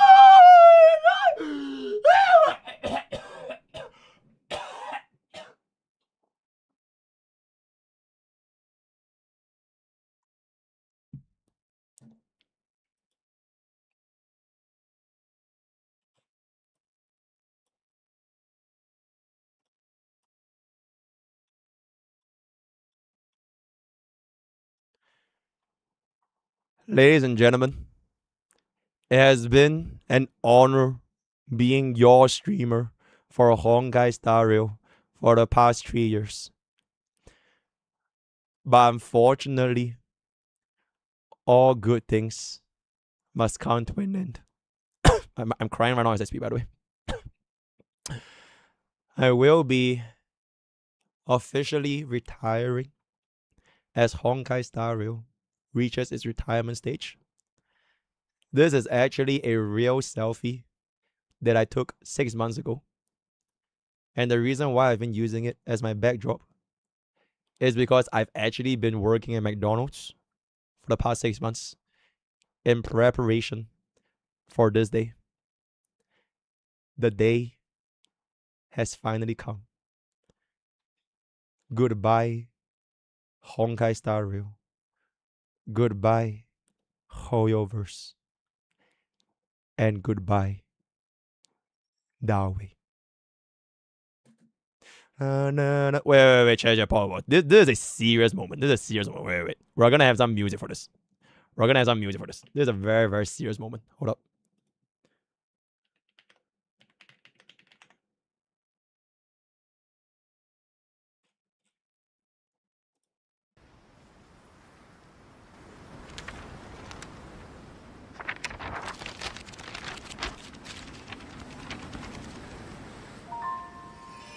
Light.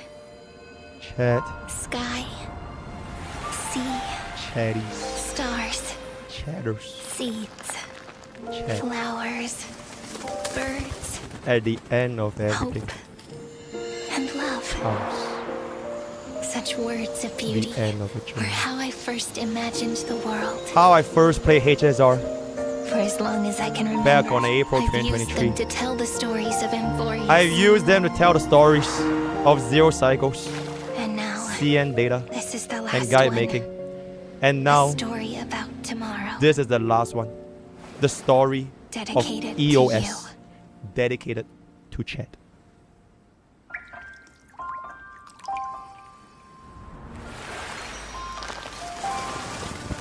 Once upon a time, morning glow, scattered light, shone on you and I. Fading poems, frozen rhymes, or traces on the breeze. Whispers of past reverie. Please let me linger for now in the locked indoor sound. Love on the page, it's the ink our stories pen. No matter how it ends, I do it all again.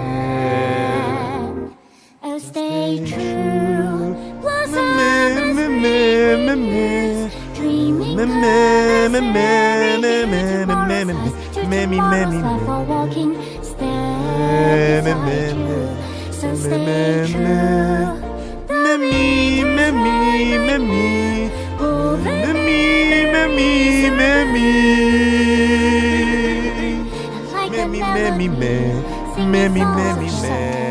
EOS. Thank you, chat. An end of an era. An end of an era, if I can say so myself. This is the end. The end of everything. Me, me, me, me, me, me, me, me, me, me, me, me, me,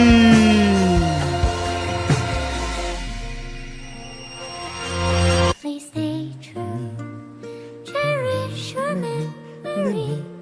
Go with love, your hearts, your tears, rivers flow, and as gardens grow. I hope you bloom in beauty. See you soon after the end of time in the mountain frozen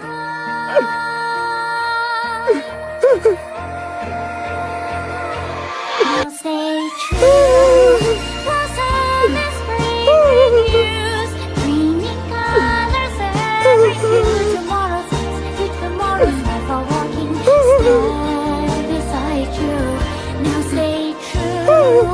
The winter's rhyme with you. Woven memories are blue. Like a melody, sing a reverie. And in our memory, in the end of our journey.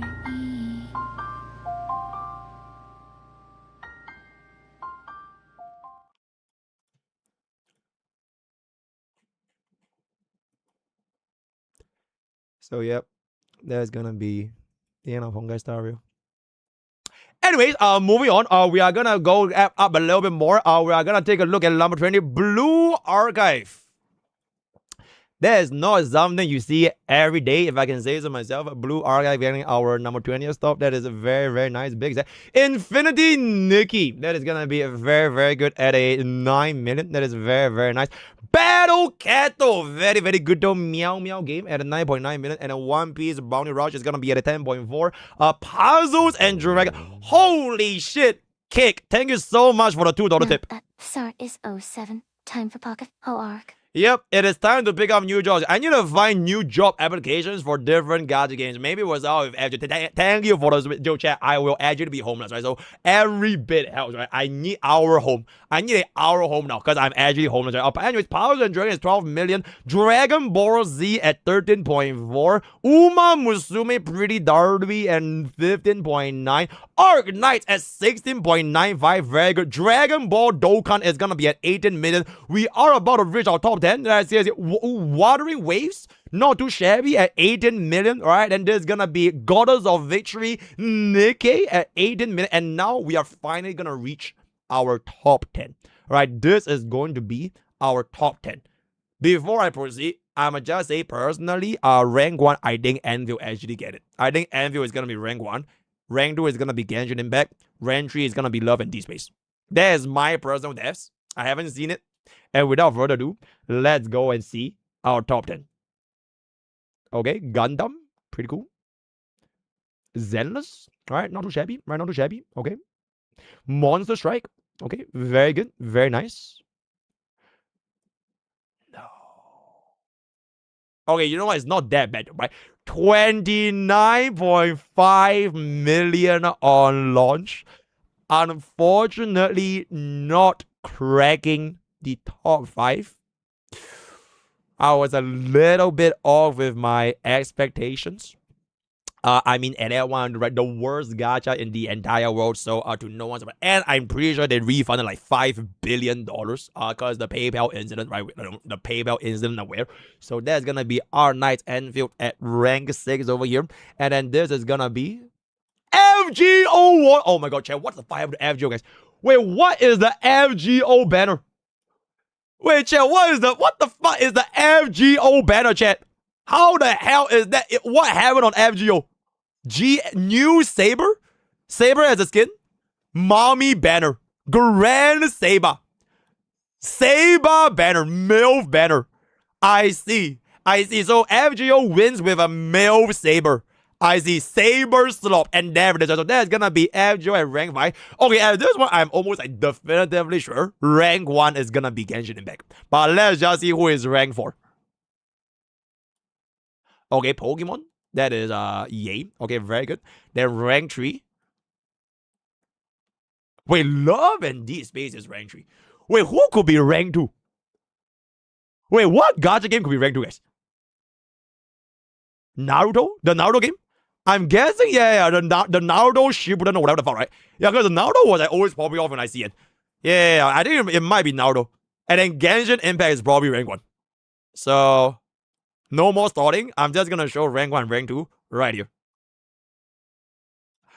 Whoa! Genshin Impact, no! To nobody's surprise, with the power of Yay, the best emote in the entirety of the Genshinverse, coming in at a... Can you imagine those 66 million dollars for the month of January 2026, completely destroying every other competition in the market. Very, very good. So rank 1 is gonna be Genshin Impact. Absolutely exceptional. Absolutely insane. Just to break down, okay, let's take a look over here. Okay, damn, bro. CN is just going crazy, bro. Oh my goodness. Okay, even global is kind of going crazy. 18 million on global for iOS, Android. Then CN is gonna be able to pop up a little bit up and down, right? Very, very good. Very, very nice. So I guess this will probably come to the end of our craziest gacha. Wait, check. Can you guys imagine if we put this on the main channel? Because I feel like this is a crazy ass moment, bro. Like when I saw this, I'm like, oh my god, bro. Should we put it on the main? Because like, okay, like, is this not a crazy ass day? It is a crazy ass day, right? I think it is like a once in a lifetime kind of crazy ass day. You know what I'm saying? Like, as the HSR guy that's about to be homeless, I feel like I can just say HSR is done. I thought you were done with it. How the fuck is this instigating? Alright, fine. I'll put it on the clip channel. Okay. So we are not gonna do this on the main channel, because we are gonna do this on the clip channel. Alright, with that, we come to the end of Gacha Revenue. I'll see you guys next month, where I'm gonna be living under the bridge. Hopefully, I'm not gonna eat like rats or like drink rainwater to survive. Alright, bye-bye. Yeah, okay. Yo, help me get that for the clip channel, right? Help me get that for the bro. Wait, I need to get this for Poke, guys. I need to get this for Poke, right? This is informational content. Bro, for the first time, I can't even screenshot HSR to it. Is this not the first time in HSR history that they did not make top 10? I'm pretty sure it's the first time ever, right? Crazy ass fucking day, bruh. It is actually the first time. It is a crazy ass fucking day. Holy, wait, hold up. All right, let's get it for Pokecorp. There we go. Gacha revenue January 2026. Source Gacha revenue. I think we need to have one that is like, oh wait. I need to have one that says like the estimates and every kind of things. There we go. All data are estimates and platform money. Ooh, this tweet is kind of not doing too bad. All right, then we're just gonna come here. All data are estimates and platform money. I think this is good enough. Then we just screenshot this. I don't think we need to type. We'll just let the image speak for itself. And this is gonna be 11. So we have 11 to 20. Oh my god, chat. It's not even top 20, bro. I can't even say top 20. Hey, just are on the top 20.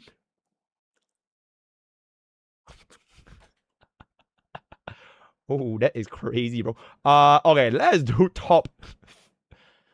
Bro, I don't even know, bro. How do we even do this? Top 21. Top 21. Oh, chat. Do we do top 21? That is so crazy. Okay. I think it's funny. It's actually kind of funny. All right, let's just get it. This is a.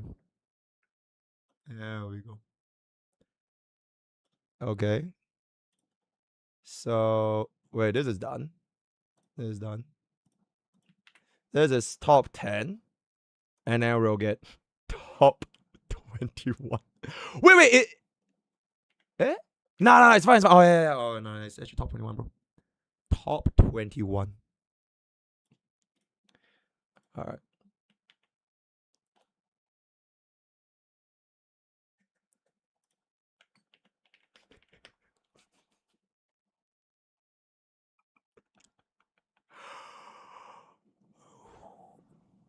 Okay, chat. How about I just remove this?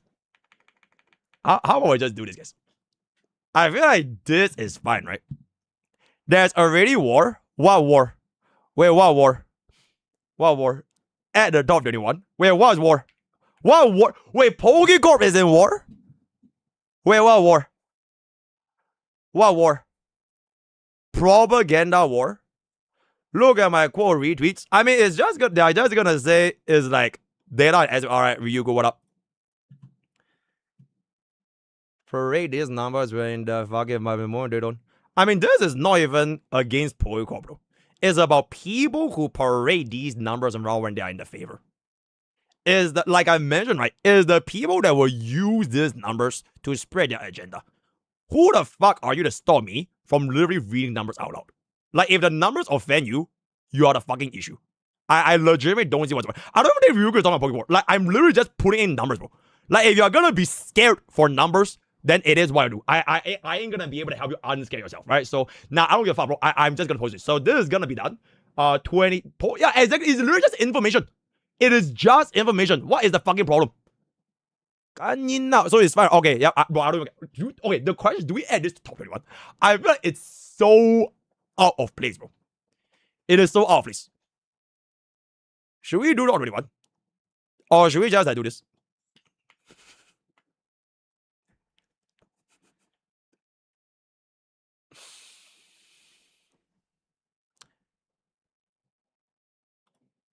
Hates, we put it.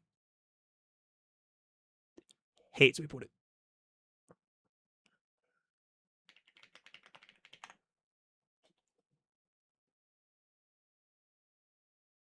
Best of 3. Okay. Best of 5. Best of 7. Okay. This is like people wanting Bob to crash and burn when you don't mean account for it. Not about numbers, it's about intent. Best of 9. Okay. I need 3 more. I need 3 more. Okay, I need 2 more. I need 2 more. Best of 11. Okay. Okay. Just 2 more. Okay, one more. Oh, unfortunately, at the end of the day, I think this is gonna be nope. If you put top 21, you are highlighting it. Okay, so this is fine then. This is fine.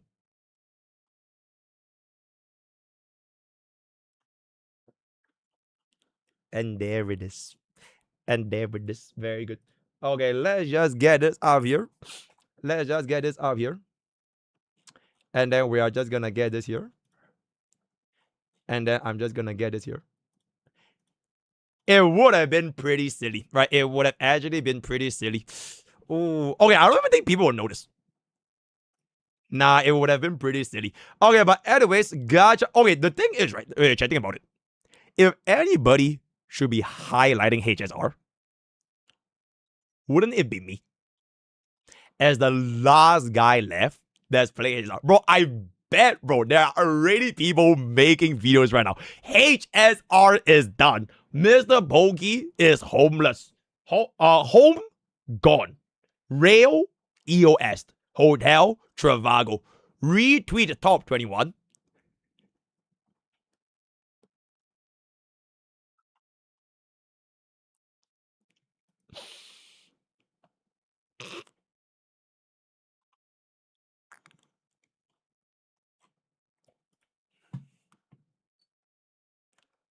Okay, no, we're just gonna now.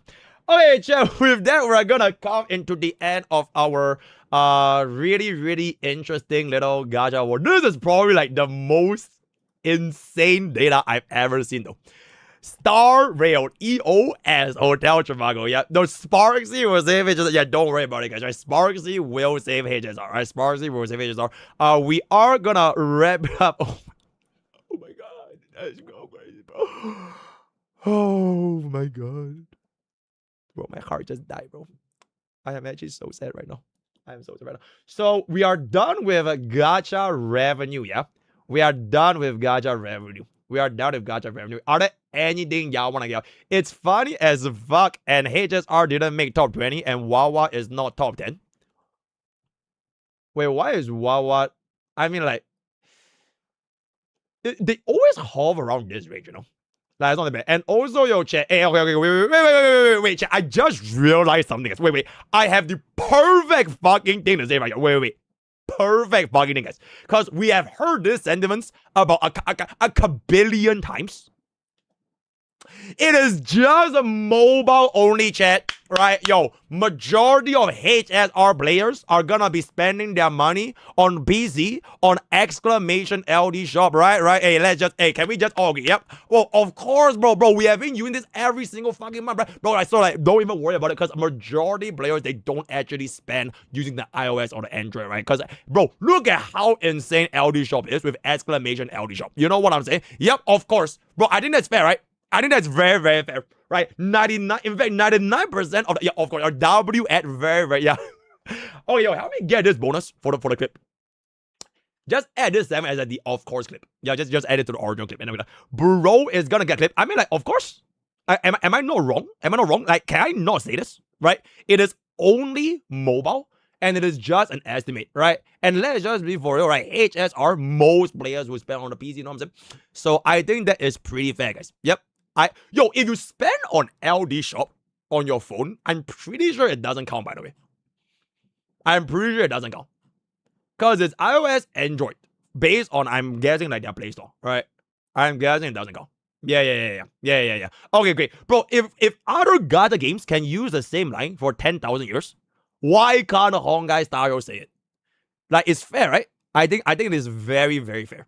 It's super fair, right? Very, very good, right? Okay, but actually, okay, for real, aside from all our banter, in case you guys can't tell, you know, the part where we are like EOS and we're really homeless, right? In case you can't tell, it's gonna be banter. Bro, I'm actually a little bit, okay, I am genuinely surprised that Endfield was only top 6. Genuinely. I expected this to be way higher, by the way. I legit was expecting to be either top 1 or 2. Like, I am really surprised. Bro, CN only cooked 6 and 10, huh? Damn. Because although it is mobile only, right? The thing with market data is it shows you a trend. It is not actually about the numbers themselves. It is more like the trend of how these numbers are. Right? I think that's pretty fair. Like whether or not this is gonna be like the real exact mobile numbers, or like if more people play on PC or whatever, you can see like the trend of how new game launches have like their revenue. And like I would expect a game like Endfield of like this scale, because you guys remember when Uma Musume launched way back then, it's also a trend, right? It is just like expectations. Bro, Uma Musume was like fucking insane, bro, on like their launch banner. So like I was expecting somewhere closer to like this ballpark. Yeah. Then going forward in the future, whether or not this goes up and down, it will never be like a real number. But we will just see like the trend of how Endfield is gonna be looking like going forward in the future. Yeah. Yeah, and also like the PayPal thing definitely hurt them by like a little bit. Okay, but to be fair, would PayPal even be considered in iOS Android? I don't even think it would be the same thing, bro. Like it wouldn't even take PayPal into consideration. You get what I'm saying? Endfield came out with only 10 days left in January. That is true, right? There's only 10 days of actual revenue. But most gacha games, the highest spending ever is the day one banner. The first day of any gacha game, no matter if your banner is like 10 days, 1 month, whatever, it is always day one. Right? You can literally take a look back in like HSR. The first day banner of Scylla, I'm pretty sure even till this day, Scylla is like the top 3 banners of all time. HSR. It's like 1.0. It's not because of Scylla, but it's just because like, it's the gacha game's launch banner. So they buy out the whale packs, the whales will try, and they'll buy out they'll buy standard pools, they'll buy everything, bro. So like whether or not it's like 10 or whatever, I don't think it's gonna be that big. CN don't use PayPal. I mean like these are just iOS and Android, right? It has nothing to do with like whether or not this is gonna be PayPal or not. Because it is just gonna be with the in-app store purchases. So yeah. Why you do Leishin today? I thought I EOS. You're absolutely right. I am EOS. It's mobile only PayPal. Okay, like all of these sentiments about like mobile only or not mobile only, right? You can't deny the fact that it is a trend.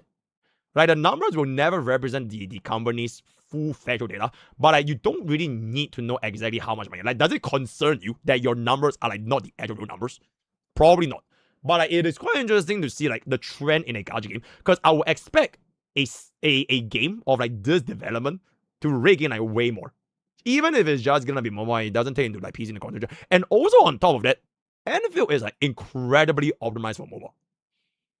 It is like one of the most optimized 1.0 game that I've seen in like recent memory.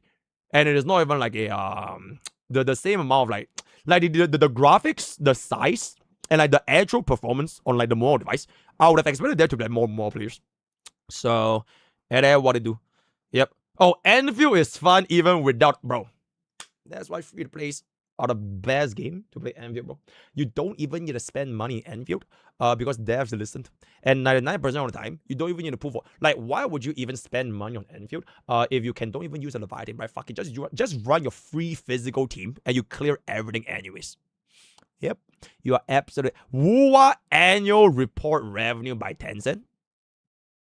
Whoa, very good news for Wuthering Waves. Wuthering Wave is an evergreen game title by Tencent. 550 million USD. Holy. Translated article from Gemini. Okay. Tencent games grew by 23%. W Wuthering Waves. Oh my god, W Wuthering Waves. All of these titles saw significant growth. 30% of the game's total 10 billion USD. Oh my goodness. A surge in daily activity. Major contributor was Power of Exile. Wait, Tencent owns Power of Exile? Wait, I actually never knew that Tencent owned Power of Exile. Holy shit. And you know what, bro? I bet this 10 billion USD, half of it came from League, bro.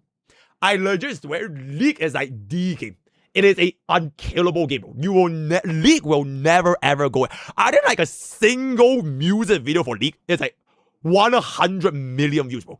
Hail League of Legends. Hail. I'm not sure how big Valorant is, and I didn't play any of these games. Okay, this is a huge game as well. This is basically like the biggest. What is the genre? Dota-ish, ML, like the MOBA, right? Yeah, it is like the biggest MOBA title in CN. In fact, they are so big, I don't even think MiHoYo will ever even come close to making MOBA just because of Honor of Kings. So like, the future is in MOBA, bro. The future is actually in MOBA. Whoa, Shorekeeper, they were right to invest. It's ranking by revenue, I think. Oh. Well, Honor of Kings earned more than League of Legends. Holy. Crazy. Okay, you guys can't read CN. Just learn CN. Okay, they didn't say by ranking though. It is just that this includes Honor of Kings, blah blah blah blah blah blah blah. And this is Wuthering Waves. So it's not really by ranking. Unless they say, because this is the 其中包括, right? Like it includes. So it's not rank 1, rank 2, blah blah blah blah blah. 110 billion USD. Supercell. Wait, Tencent owns Supercell? Tencent owns Supercell? They own Clash of Clans? Since when did Tencent own Clash of Clans, bro? Wait, really? Oh, I never knew that, bro. Tencent owns everything? Oh, I actually never knew that. Oh my goodness, this is what? Liu Fang Zhiru. Is this Death Stranding?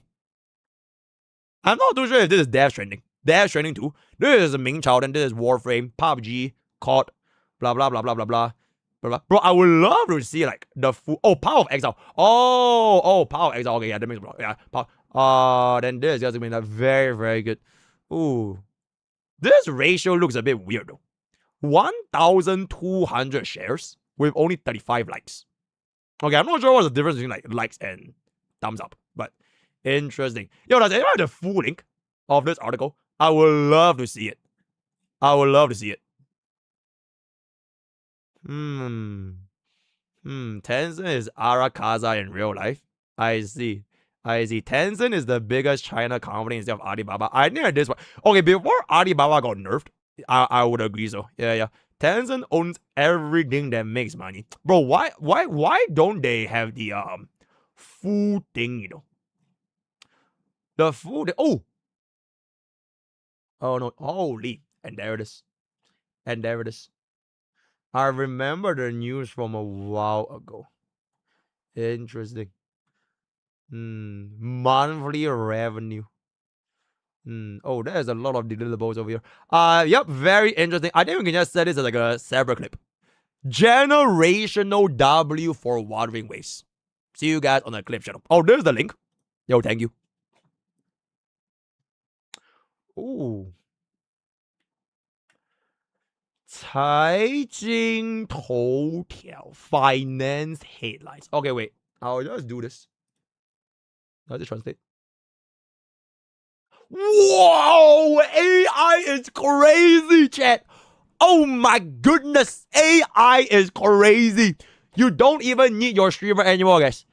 Bro, I got power grab in AI in CN translations, and I got power grab in HDR. Yep, my time is done, guys. I will now retire as a homeless McDonald's worker. Very, very good. Blah blah blah blah blah blah blah blah blah blah blah blah. Regarding the gaming business, frighteningly strong. Okay, attributed to several long-running titles. Wait, this article has 0 comments. What?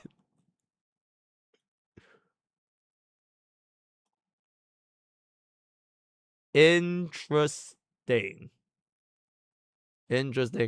I mean, whatever it's gonna be, I think this looks pretty good. Right, this looks pretty good. So, hail Wuthering Waves, hail Tencent, all the kinds of stuff. Right? Okay, chat. I think with that we are gonna be done.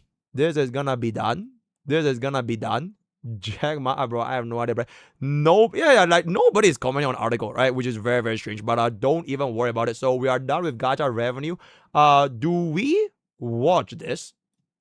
Because I honestly don't really have too big of a booms to go with. I need to prepare my plan to save HSR, bro. Yeah, we still need to do account reviews. We have 2 more account reviews. Yeah. Yes. Okay. I will finish this up, and then we'll just go ahead and see account reviews then. Yippee. Gentlemen, welcome. I'm Frostbite. and today I will be your tour guide in this Arknights and Endfield lore video. In this video, we will specifically talk about all of the Arknights races that haven't become playable in Endfield. I see. First, let's cover the Ancient race group. For the sake of simplicity, basically think of the Ancient as a group of races that is mostly based on real-life animals. First, we have the Eager. Enfield-only players probably heard about this race for the first time when entering Originium Science Park. Specifically, when Fabian mistakes Endman as an Eager. I see. You have a Libri, a Vrivra, and you're an Ager. Ager, By the way, we don't know what Endman's race is, but the speculation right now is if Endman is truly related to the Doctor from Arknights. Then he or she is a precursor, a being indirectly responsible for all the humanoid creatures in Arknights. Calling the precursor a real-life human might be a little misleading, but for the sake of simplicity, I guess you can think of them as the real-life human. Now, back to Aegir. Aegir is a pretty common race in the world of Arknights. This race is based on aquatic animals, and is described to have close affinity to water. Yo, chat, fun fact. Yo, wait. This race is based on Yo, chat. Mr. Animal Planet coming in, right? One of your streamers' favorite pastimes when I was a kid is to watch Nat Geo Wild, Animal Planet, and Discovery Channel. So I know like a shit ton of shit about animals. The animal on the top corner is called the Glaucus atlanticus. Yep, it is called the Glaucus atlanticus. It is kind of like a sea squid amoeba kind of thing. And apparently, it's poisonous. If I'm not mistaken. Yeah, I'm pretty sure it's called Glaucus atlanticus. Wait. Glaucus atlanticus. Boom! Subscribe for more Mr. Animal Planet, right? Very, very good. Very, very nice. Aquatic animals, and is described to have close affinity to water. Compared to other races, yep. I actually know that. It was such an impressionable Animal Planet episode as well. Because like, whoa, it's like the camera zoomed in so big, so I thought it was like absolutely massive and it's like wing and shit. But then they zoomed out, but it was like just this small, bro. It's like, oh, for error on that fateful day, I'm like Glaucus atlanticus. Very, very nice. Without any bestial feature like horns, feathers, or tail. Mr. And that is also why Fabian said that Endman is an Aegir, because he didn't spot any bestial features on him or her. But some Aegir do have obvious animal features. For example, in OG Arknights, we have Operator Andriana, Glaucus, and Carrara. Oh, wait, her name is actually Glaucus? Oh, that is actually so fucking cool. Oh, she's actually called Glaucus. Shit. Oh, that is actually so fucking cool, guys. The fact that I know like what the animal is. Compared to other races, Aegir rely more on water to maintain their skin moisture. They are also more susceptible to dehydration, and some Aegir are capable of breathing underwater. Moving on, we have Anura, a pretty rare race in Arknights. From OG Arknights, we literally only have Operator Blue Poison. They are a race based on frogs and toads. They look almost the same as an Aegir in a way that they are almost completely humanoid. But Anura's most noticeable characteristic is that they have patches of frog-like skin on some parts of their body. I see. They also have the ability to secrete toxins from their body, which they can use as a weapon. But as seen from Blue Poison, this also makes Anurans tend to be avoided by most people. Oh no, they have no friends. Oh no. Next we have Archosauria. They are a race based on crocodiles. A race who typically has bulky and scaly tails, muscular bodies, and prefer to live in moist environments like a rainforest. I see. Most of them are noted to be great warriors Oh, and that's swimmers. Flora? Wait, Flora is a crocodile? I know y'all fuckers said she's a snake. Oh, she's a crocodile.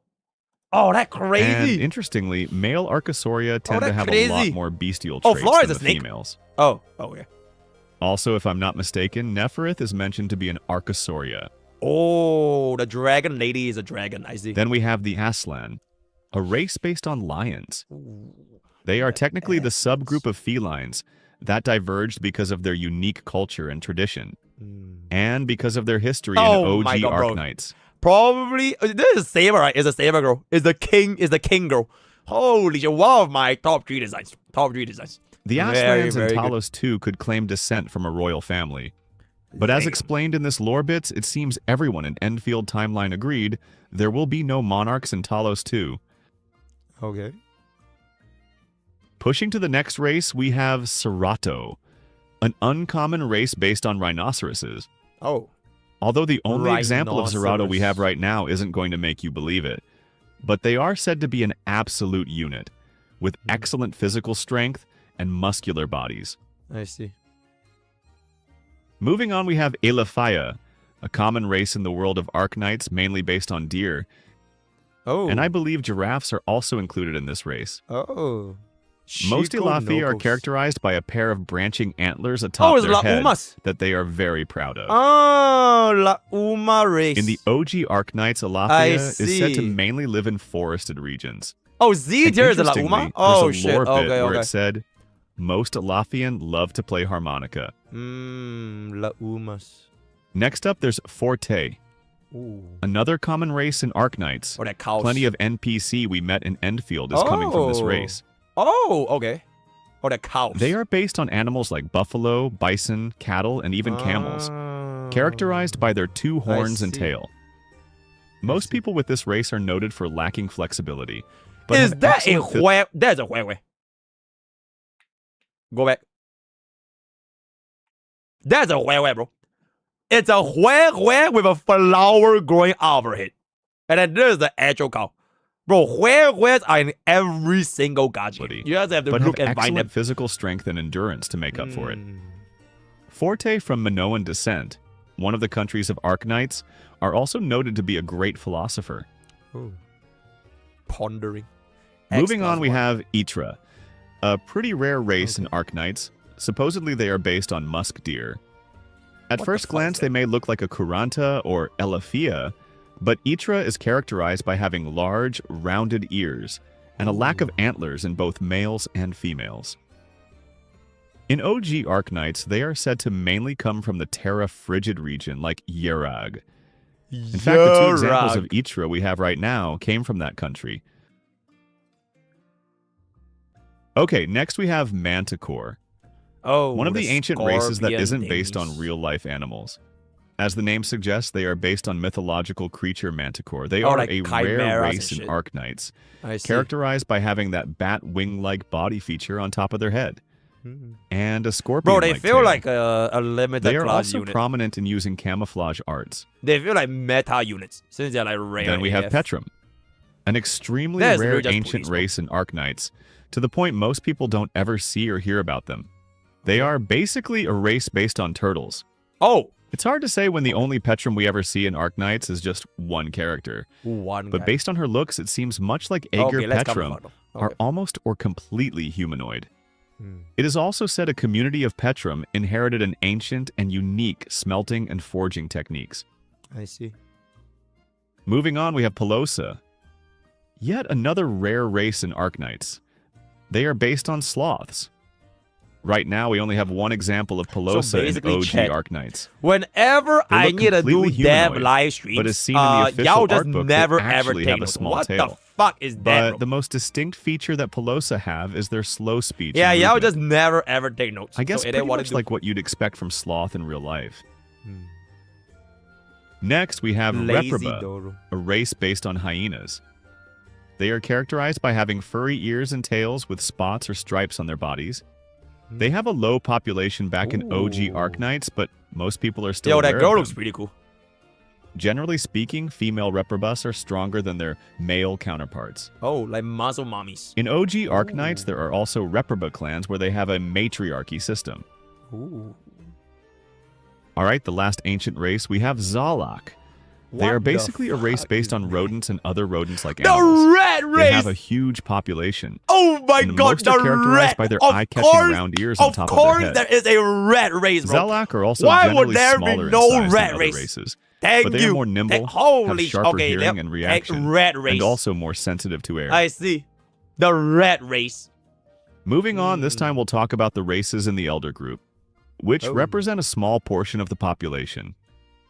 Basically, in the early days of Terran civilization, They were the royalties and rulers. She looks But today like they a are villain. more or less equal to the ancient. Oh my god, they're so nice. They're so pretty. Some elders are also categorized as an ancient subgroup. Like Heligur or Pogranichnik, who is supposed to be a hippogriff, is considered a liberi. Elders are also noted to have way more longer lifespans Oh my than god, yo, that wait, what was the name of this unit? Wait, what was the name of this unit? Holy shit, she looks fucking insane, chat. Oh my goodness. Yo, I think this is gonna be top 3. Oh, so my top 3 right now is gonna be the Saber Lion Girl, this girl, and Lapo Lando. Holy yake. Is she meta, chat?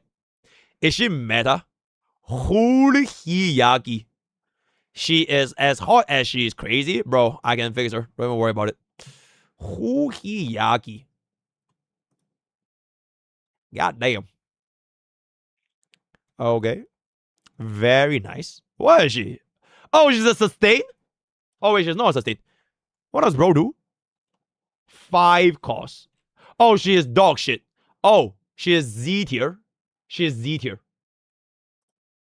Also noted to have way more longer lifespans than ancient, as well as having unimaginable and powerful arts. And if ancient is a race group that is mostly based on real-life animals, elders are typically based on mythological creatures. Oh my god, that's Smolder. Shit. Okay, the first elder we will see is Cerberus. As the name suggests, they are based on the 3-headed dog of Greek mythology. Although considered an elder, they are classified as a subgroup of Pero. And to be frank, despite we do have an operator that is from this race in Arknights, so happy. I did not find much information about Cerberus, other than they, or she specifically, can easily infuse powerful arts into her weapons. Well, there's a pretty crazy story where she turned into a literal beast. But this story came from a collaboration event with Dungeon Meshi, which is not canon and is meant to be not taken seriously. Oh, that is so... They have a Dungeon Meshi collab. Next, we have Draco. Oh, that is Arknights crazy. have 3 races that are based on Dungeon dragons. Meshi collab. We have Lung, that is based Oh my on god, Chinese Chen. or Eastern dragons. Wow, Draco, Chen. which is based on European dragons. Or in layman's terms, they are based on Smaug. And finally, Smolder. Vuiver, which is based on other dragon-like creatures such as Hydra, Wyvern, and Drake. Oh, I see. Although Draco's appearance differs I depending see. on where they came from. Generally Yeah, Vaughn. speaking, they are characterized by their magnificent Oh my god, that's horns so cute. and majestic tails. She's so cute. And having excellent physical strength. Which isn't that much different from a Vuiver or even Lung.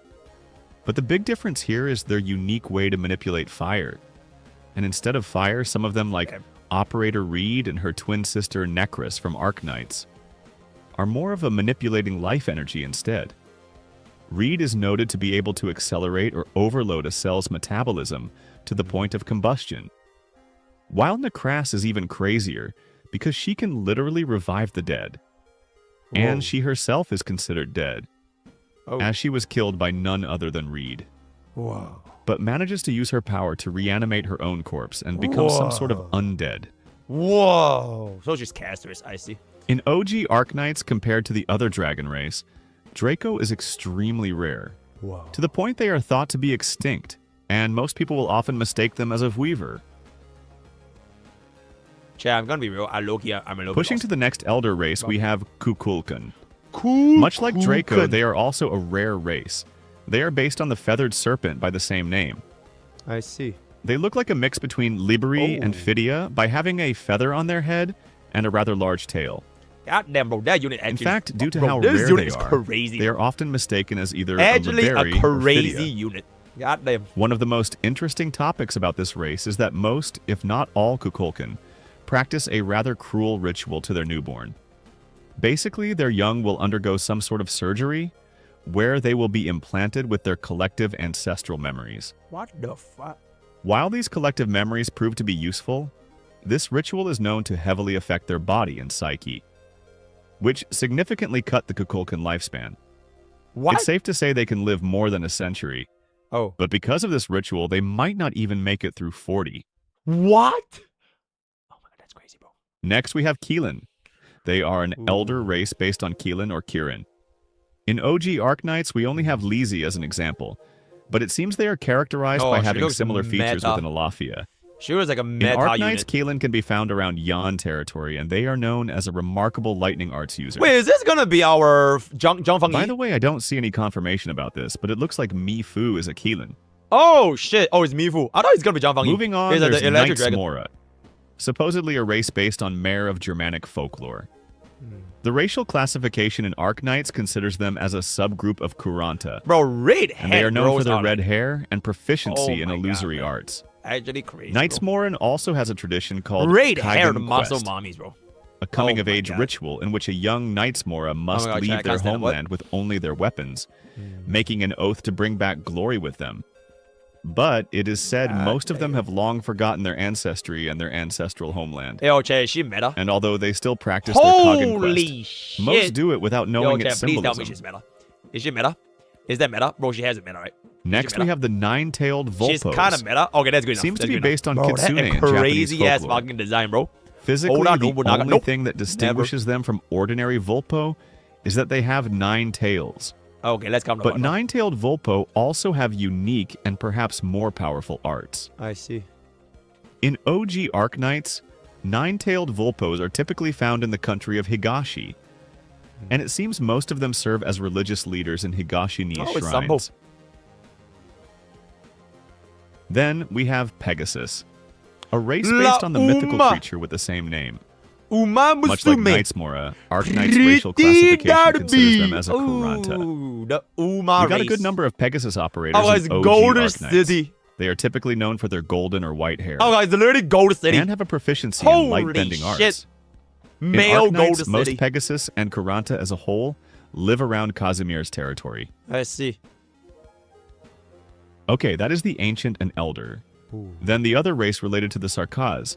There are 4 races that aren't classified as Sarkaz but still share a common ancestry, like Anasa and Sancta, which are already represented by Li Fang and Ember.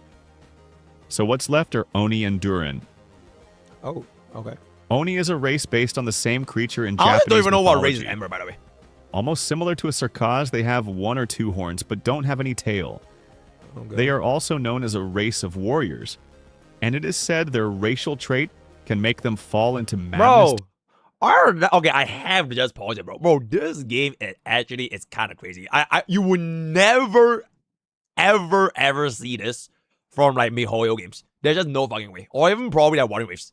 It is actually so fucking intense. There's no way I will let my child play this if I ever have a child. That is actually crazy, bro. Like, back from what I know, right? You incapacitate your enemies. You knock down your enemies, right?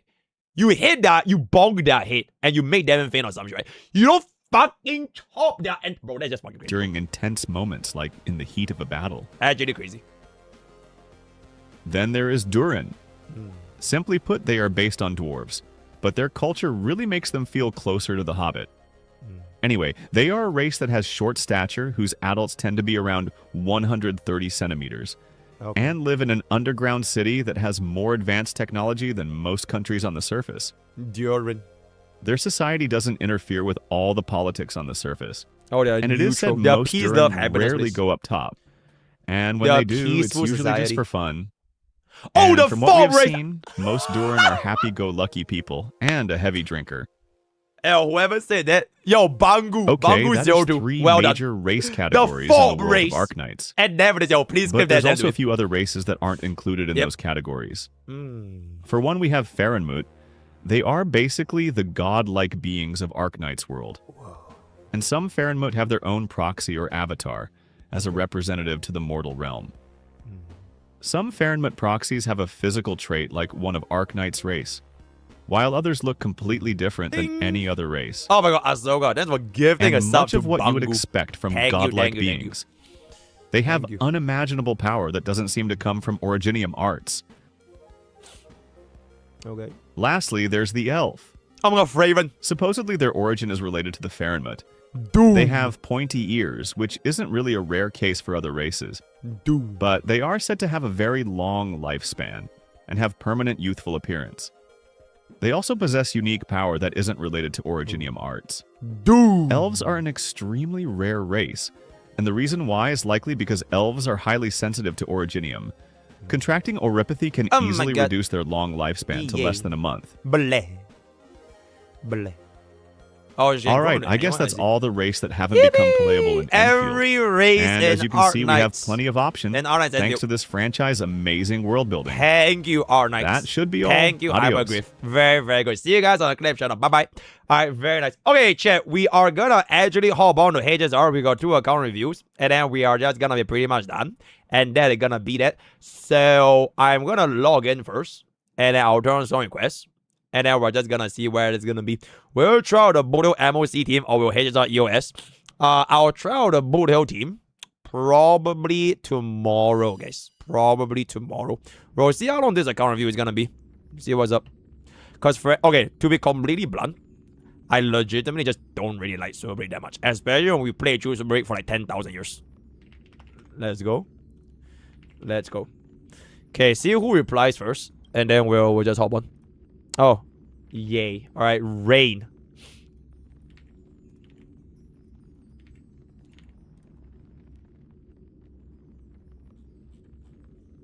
Okay. Sent. Asia.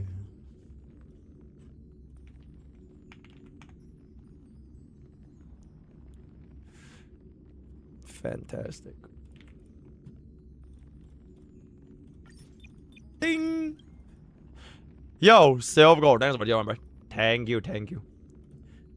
Let me get this guy as well. Okay, after this. Okay, Mr. Rain. Well, Firefly Evernight face y'all heard our first account review and finally got to doing it with PayPal. I am a whale without rhyme or reason. I just kind of spent on characters that I think look pretty. I'm still grinding relics for Firefly. Honestly, you don't have to. Firefly just works with whatever, right? She's not worth your time or energy. However, I'm stuck confused as to how to improve her. Get Dahlia. Same for Evernight. Okay, Evernight is gonna be a little bit better to gear for. Her face out got good build, so it kind of helps. Most characters have their signature icon and very, very helpful items. Alright, let's take a peek right here. Okay, chat, give me 1 second. Let me take a piss real quick, and then I'll be right back. Alright, thank you, thank you.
There's gonna be an Arknight CNY livestream. Yo, when is the Arknight CNY livestream? Yep, the Ages. Bro, you know what we should change our title to? Bro, I should just change my title to this. I think it's pretty funny.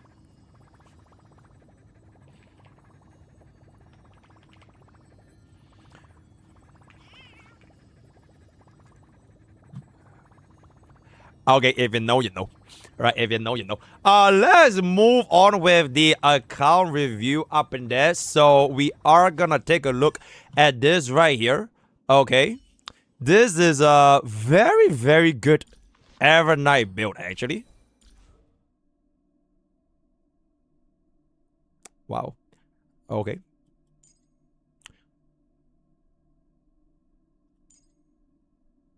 Okay, I am being so for real, right? At this point, you literally might as well just bench casters, slap on RMC.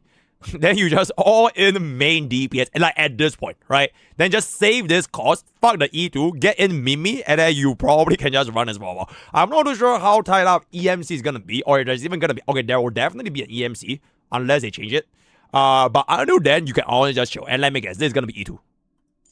And there it is. Yeah, bro, like literally just run EMC, you're done. RMC, and you're gonna be done, right? E1 is pretty good over here. Okay, except I feel like E2 is just a bit overkill. The only time when this thing actually makes a lot of sense is like pure fiction. But if you don't wanna worry about it that much, this is really, really good though. For like a super big vertical investment. So that's great. Okay, relatable. Okay, relatable. Relatable. Same. So these are your two E6 units. E6 Firefly and E6 Evernight. Okay, do you have any other E6? W choice, by the way, for the DDD. Okay. Okay, that's good. Okay, E2 Herda, E2 Rame. Exceptional choice. Truly an bro, literally, look what happened to E2 Aggron. Nobody fucking cares, bro. But this is the exceptional choice, right? Well played, exceptional. I would honestly just keep it to this if I were to go back time. But E2 is the E1 is not too shabby because you get a lot more tallies. Okay, good. Okay. I mean, I'll activate mine very, very soon. Okay. Did Sarah tell you to pull this? Did Sarah tell you to get 40% crit damage? I'm gonna assume it was Sarah, right? So you know what? I'll let Sarah know that she break the account. It's all good. E2 Jiao is crazy though. Let me guess. Sarah also. Ooh, those are some very Sarah idolants. Like legit, only Sarah will come and think of this, right? So and then what to do? All right, E1 Tobes. Okay, damn. Okay, this is just standard units. Okay. Yo, chat, respectfully, this song, straight ass, bro. What is this? Nah, I'm sick and tired of Persona. Blue Lock. Sure. Anyways, Jingyuan, Kafka, Saridra, Black Swan, Huan, Saber, Jade. So the rest of the news are very, very relatable, right? I'm guessing you lost a couple of VC in there. E0 Archer, E1 Silver Wolf. Damn, you have a lot of it. You are probably the only, one of the 10 people in the entire world that has a E2 Rabba. Like, having a Rabba on your account at this point should just make your account really go up. Because, bro, is like Bitcoin, bro. Like, you can't even find this shit in the wild anymore. And then on top of that, you have a E2 Rabba, which is actually kind of crazy. If you want to get an E6 just for the memes, I'll sure go for it. But it ain't what to do. Rest of the stuff is gonna be Dunzos, didn't race. Bro, chat, when I hop on Fortnite, I will pick up Blade. I will use Blade as my first unit in Fortnite, right? 1 Okay, for the builds wise, 103, 74, 7.5k.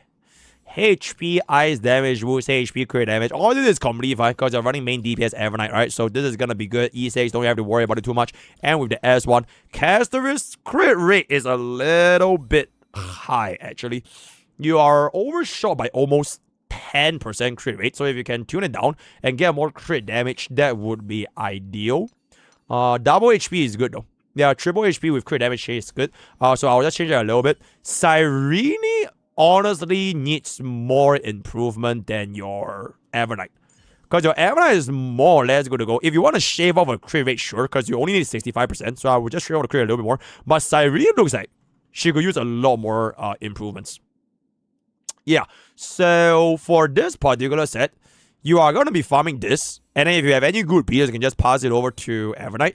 Then your inner 2-piece, I would honestly just go for the Mimi set. Because you already have yourself the E2, so you don't really need the extra action from Voma anyways. Unless you're specifically talking about like Anomaly Arbitration or Apoc Shadows where you want an action value, then you can go for the Voma. But other than that, I think fixing up your Cyrene to do more damage is going to be good. So at least around like 45 to 50% crit rate.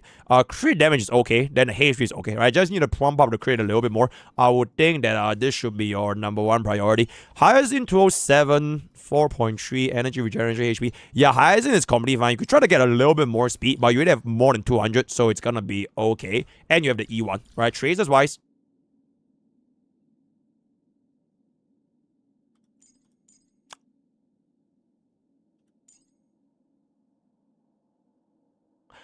How do you not have enough balls as a whale?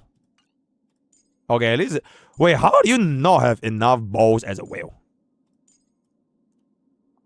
Oh.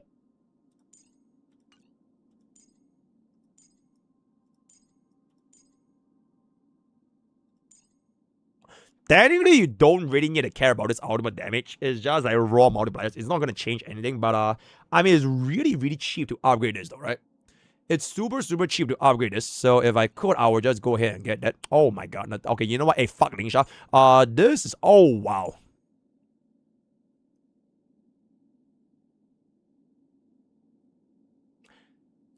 That is just crazy. Oh, that is just crazy. Wait, hold up.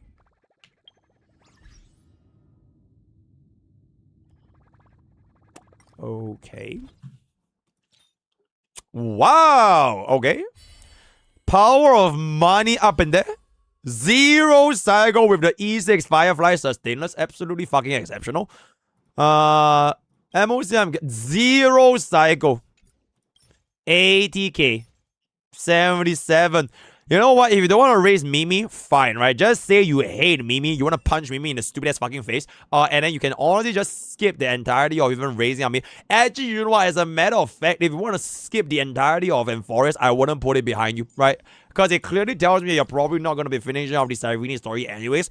Skip Enforest. Or actually, can you even skip Enforest and go to Elation? I'm not too sure. Mimi said. But eventually, when EMC comes out, you're never going to think about this, since you already have yourself on the team for Ammonite. So that is going to be done. Very, very good. And you can still keep on running HMC if you want for the second. Wait, actually, do you even have HMC? I mean, HMC investments. I mean, I would just level this up if you wanted to go for more sustainless. But DDD, level 7 DDD, whoa.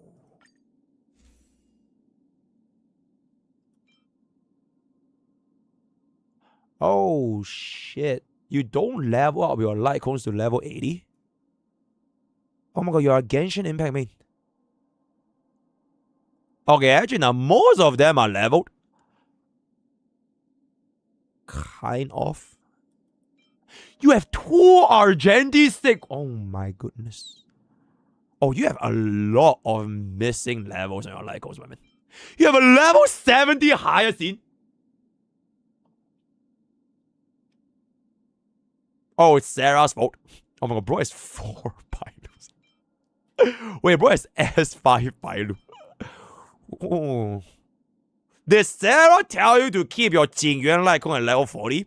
Because Sarah told you that Jingyuan is fucking useless, so you just left him at level 40? Because these are some pretty questionable Lycon levels, man. Level 60 Bordeaux is actually fucking crazy, man. Oh, okay, I feel like it's relatively not that bad. I would just assume that you don't really use the units over here.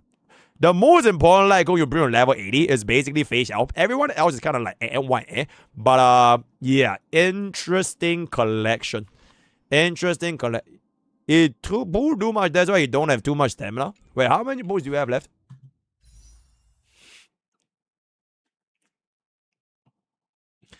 Nice. Okay. Not too bad. Not too bad, right? Honestly, not too nice. Very, very nice. So we don't really raise up our tracers and our light cones by that much. To be fair, if you don't want to run those units, you could just choose to skip. Oh my god. Okay. I would just raise this because wife, but I'm actually very curious, how is your facial? Eagle? Okay, for a casual facial, I would be quite happy with this. For a casual facial, right?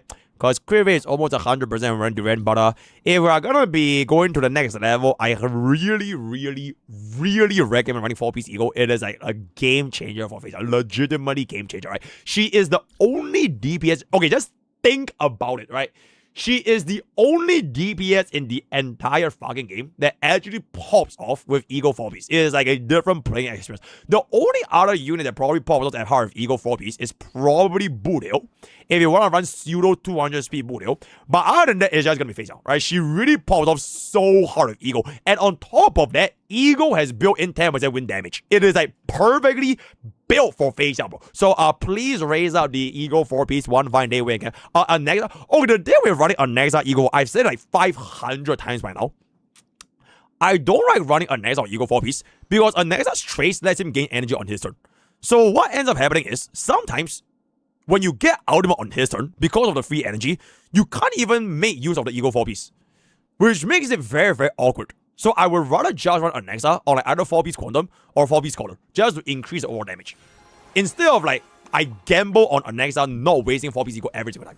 So like in reality, while it's a 25% extra value advance for a Nexa, you're probably looking at half of it. Because half of the time, you're probably gonna be ending up only getting ultimate during his turn, which is like really, really rough. So yeah, and then now that you combine it with Cyrene gives him extra turn, right? You get extra turn on Nexa, which means that you need to make sure that your Eagle 4-piece procs before Cyrene's ultimate and before he gets max energy. So it's just like very, very uncomfortable. You lost so much out. You don't really want to hold out on a Nexa anyways. Like you gain like 60 energy per double skill. So you lose like a shit ton of value if you run Eagle 4-piece. But I'm pretty sure you can still run it if you can somehow manage like every single time you don't waste any action value on a Nexa. So I would personally just go for Scholar or Quantum. Right, that's just me. Anyways. Okay. Oh my god. Okay. Wow,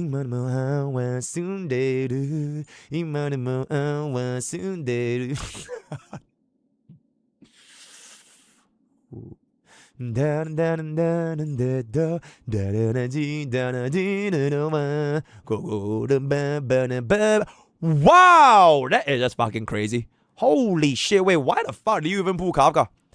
Wait, you pull Kafka and Black Sword and you, oh my goodness, what? Oh, that is just crazy. Okay, luckily it's double E0 though. Or Res.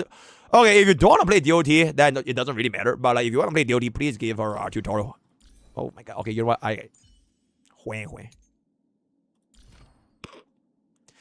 No point wasting stamina on a useless unit. Oh my goodness. Okay, this is a P2F, right? Instead of a F2P, this is what I call a P2F account. A pull to fun account. You don't even give a shit about the actual cost. You are literally pulling just for the fun, just for the game. Alright, no cost, no nothing. It is literally for free 99. Yo, help me clip that.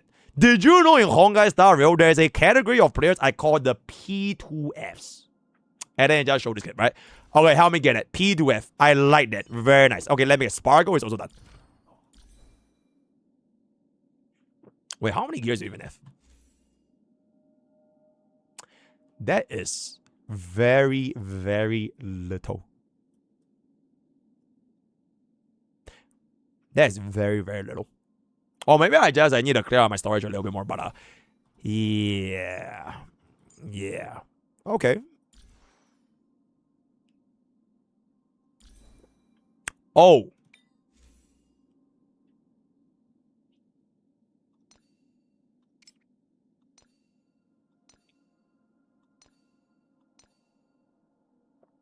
It's not the worst I've seen. It's honestly not the worst I've seen. But if you don't want to use him, then I guess Yeah, so all these units are not used. Okay, yo, Mr. Rain. Here is basically the solution for this account. This is main channel, by the way. How many get this timestamp? We'll call this the P2F account. The Pool to Fun account, right? This needs the most unit that needs your attention, obviously, are going to be units that you are going to be using more frequently. You have already solved regards to content clearing with the power of money, so you don't really need the best slot gears. But if you want to know where to spend on stamina, the number one spot I would say is just going to be your Cyrene. If you're going to be running Cyrene with Evernight for a longest time, so just get this up to the farming for the Evernight pieces, and if you get any additional, just give it Evernight to get the crit damage a little bit higher and the crit rate a little bit lower. Or you can just swap around with your Cyrene. Other than that, your Firefly gear, you said you wanted to get a better Firefly set. I personally would not... Okay, frankly speaking, break effect here is a little bit low, but I don't think it's gonna be worth your stamina to farm for a good Firefly set because you're not being efficient with your stamina, right? Especially when you really have E6 Firefly, E2 Fagyu, as well as E2 Ranmei, as well as E2 Dahlia, right? At this point, where now you're gonna be dumping like 500 or even 1000 stamina to Firefly just to get like 20% break effect, you're not changing anything. You're gonna be getting the 0 cycle regardless, right? So I would not waste my stamina on the Firefly like Cone, or rather relics, especially for break DPS. What I would do between now to version 4, which is always gonna introduce new planar sets and a new meta and a new flagship, whatever it's gonna be, you can just go ahead and farm on your Evernight pieces because you can improve both your Evernight as well as Cyrene at the same time, right? I think that will be the best use of your resources.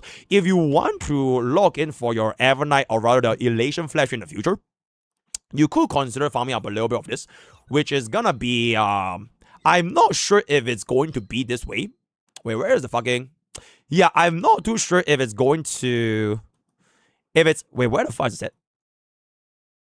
Right, I'm not too sure if this is going to be the case in point for the future, because a very similar thing happened back in HSR with the banana 2-piece, right? Like this piece released before version 3 came out, which is, where is the piece again? Where is my banana?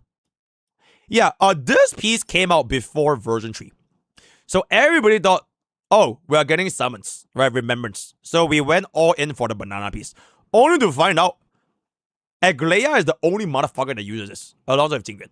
So maybe they might pull something different just to like, especially in a patch where the literal Aeon is the Aeon of Elation. It's aha. So maybe they make you think you want to use this, and then immediately right after, bro pivots. So you would never know, right? So I would personally not really pre-farm this unless you're absolutely fucking sure you want to use like a unit that can use this set, right? Like for example, Archer, right? Like for example, maybe Sparcy, I don't know, right? Other than that, I think sticking with this domain is still gonna be the best use. Not this domain. This domain is still the best use of your... Okay, if not for the ice, right, I would just recommend every single fucking HSR player just slam their entire stamina on this set for the rest of their lives, because you actually cannot go wrong, especially for supports. But for your case, you don't really need it because you just need to improve your Cyrene, and Cyrene don't care about 4-piece ego, so I would just go ahead and farm up this particular set, and then whatever happens is great, and then we'll see how version 4 is gonna be going. Then you can decide your stamina consumption a little bit more in the future. That's pretty much it. Can you even explain yourself in Discord? Yes. You can explain yourself in Discord. I just saw your message. If you are still here with me. Rainy. Explain yourself. As Gus said to Walter. Explain yourself. Okay. Explaining. Typing. Oh, Walter. Argenti is a mistake. You forgot you already got him. So you did another pull for Argenti, thinking that you did not have him.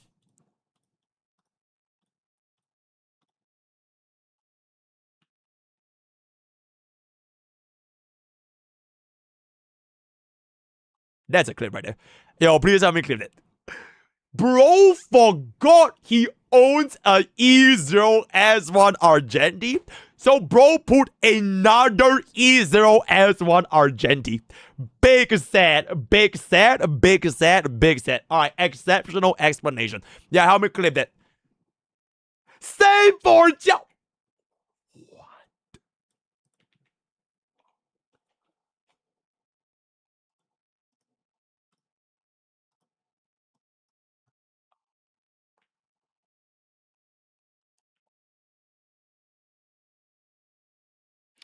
Okay, you are no longer P2F. You are now F2P. You are the evolution of P2F. You didn't even pull to fun. You forgot to pull, bro.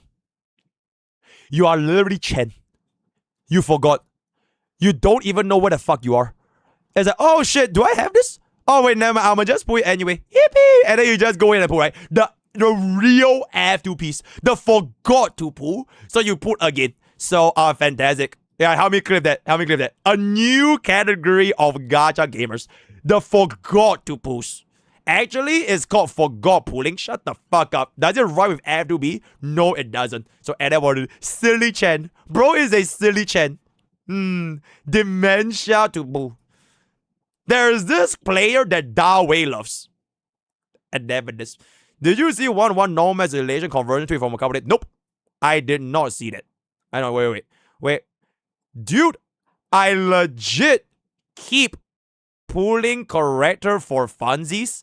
Like Finon, I kept forgetting he had reruns, and you didn't pull his light cone 3 times.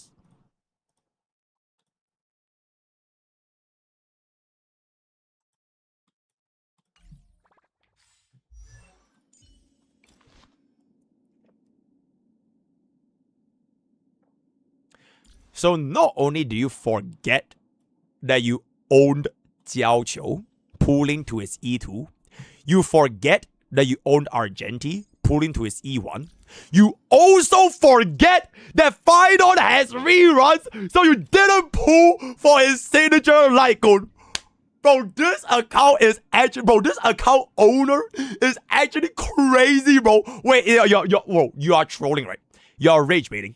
You are rage baiting. Just say you're rage baiting, and then I will understand, bro. That is the only explanation. There's just no fucking way, alright? There's legitimately no fucking way anyone does this.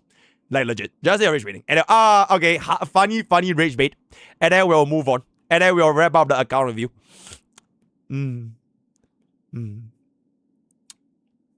Typing. I am not trolling. My friends can back me up. Kept yelling at me over and over.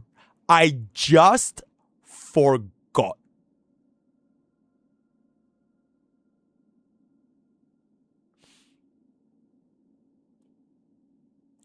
Okay, you know what? No further questions, Your Honor. Yeah, I have no further questions, right? The defendant is done. That is my final verdict, right? The plaintiff has the case of forgetfulness. I am just gonna give this. Okay, Sheriff Beverly, this is not gonna be F, right? I would love to say F for forgot, but bro has a 0 cycle anomaly arbitration, double 0 cycle memory of chaos, 80k clear pure vision, and 77 for A-ball shields, right? So bro basically already beat the entire fucking game. So as much as I would love to say this, I unfortunately can't. And as much as I hate it, I have to give this account a B+, right? It is a B+ account, guys. Bro, 0 cycle anomaly with the power of money, right? So because of the power of money, purely because of the power of money, this is a B+. Yep, this account is better than Sarah. Would you believe that? So with that, we are going to come into the end of one of the most interesting account reviews I've ever came across in my entire fucking life. The forget to pull. Bro forgot he's playing the game, right? If you want to get your account review, exclamation review, join our Discord, and then I will see you guys over there for some goofy benders. All these are just for entertainment purposes only. If you really actually want help, like for example, this guy with the stamina distribution, who you put all the kind of stuff, there's just help in our Discord. But if you really need mine, I will see you guys in action review first. So, word of the day is gonna be I forget, right? Join you, don't just go use code game. See you guys at time. Bye. Okay, mods, help me get the timestamp. Rain, thank you for not forgetting about today's account review, and I hope that you won't forget that this Friday is gonna be the live stream. So thank you for being my viewer. At least you didn't forget to watch my streams. That is the most important. Here is the tweet. I bet. Thank you, Renee. Thank you. Yo, Summer, what up? Thank you for the 25 months. Yo. Thank you. All right, chat. We have one. Oh shit. We have one more account review. I quit HSR 7 times. Thank you so much, Foggy. Thank you, Renee. Thank you for the account review. Lego. Thank you. Yippee. Okay, let me just get this. Yo, Mr. Pro Reaps. Oh, we already did it before. Okay. So I don't think we need the code anymore. We can just jump in. Damn.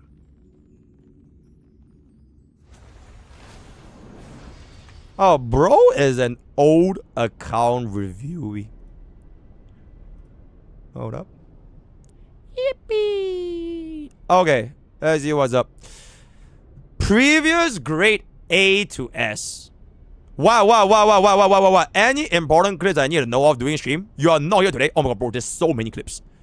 Bro, Izzo, there's so many clips. Okay, you know what? Hey, at this point, once I finish stream, just go back and scrub through the vault. Bro, there's so many fucking clips, bro. I want the clips from the Daily Village. I want the clips from the React to Gacha revenue. I want the clips from this account review. There's so many. Just go back and scrub through the vault. There was so many fucking clips on the day that you didn't come. So, or you can ask Santa to help you. Because Santa is supposed to help you with clips as well. Alright, so just get that, right? Oh, yep, so and then what do we anyways, previous grade A to S. Third time reviewing my account. Last time I was in 2024. I drastically improved my builds. I'm skipping 4.x propaganda like how I skipped Super Break. Can also look at my other relics that are not equipped. Don't look at my pools until after the review. We'll send on the day of the review. Don't look at your pools. Interesting. Interesting.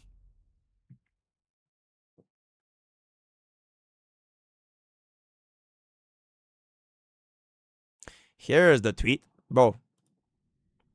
Okay, wait. Yo, Mr. Pro Reaps. Pause.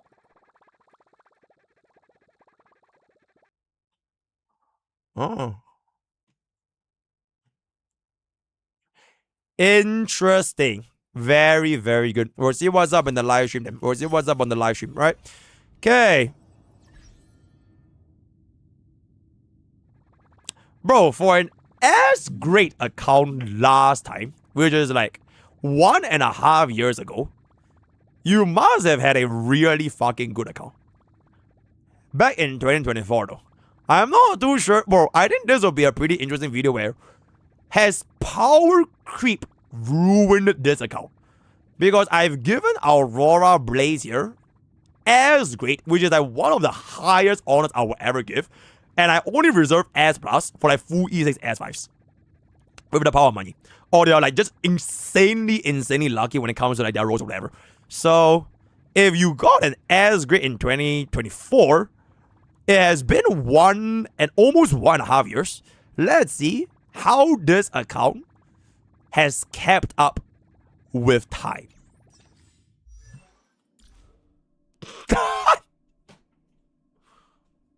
Okay, you know what? I don't think we're gonna have to worry, guys. I don't think we're gonna have. Okay, if someone E6 as high as you, do you really think they're not gonna E6 everyone their fucking mums?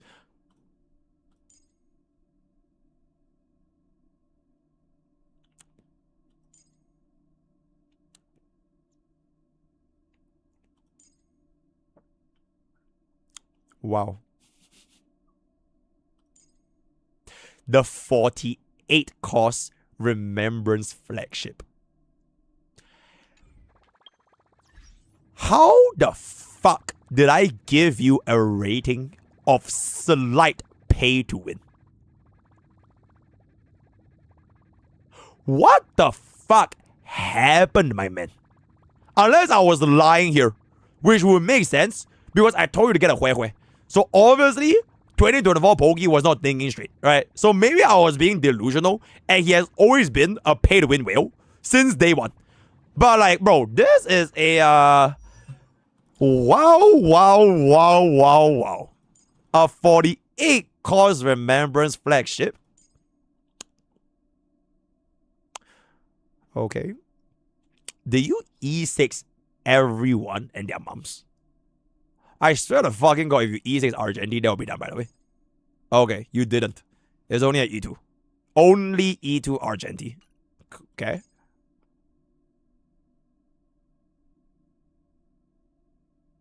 Wow. Okay.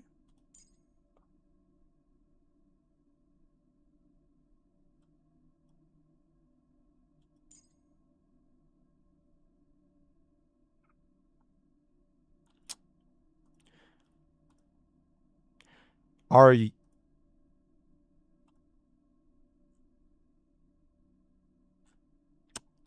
Damn.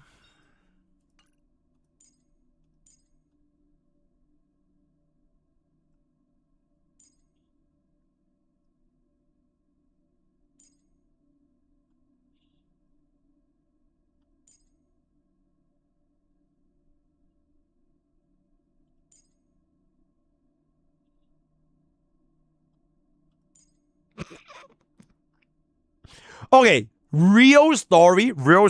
Actually, if you're gonna be a Scylla main, right? This is actually a really good item. Like, I'm not even fucking kidding, bro. This is a really, really fucking good item. The 15 energy per enemy kill. Except that in 2026, she can't kill any shit, so it's completely fucking useless. Back in like version 1 and version 2, bro, this shit was crazy good, bro. Like, legitimately crazy good. Because you get like 15 energy per kill, the skill is gonna be 45 energy. So 2 kills is like 90 energy. Absolutely fucking insane item, but and I will do. Okay. Wow. Wow.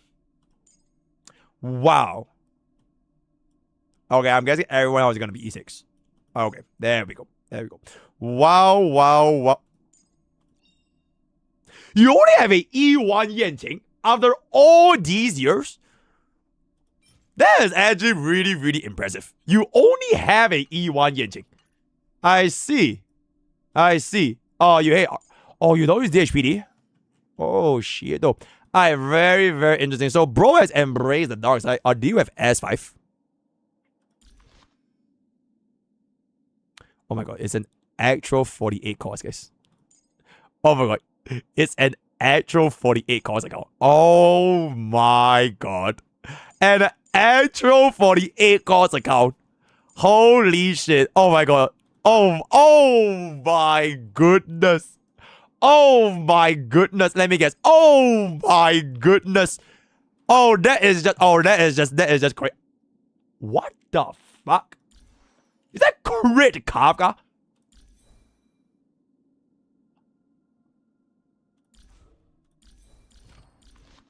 Okay, you have 2 S5 Acherons.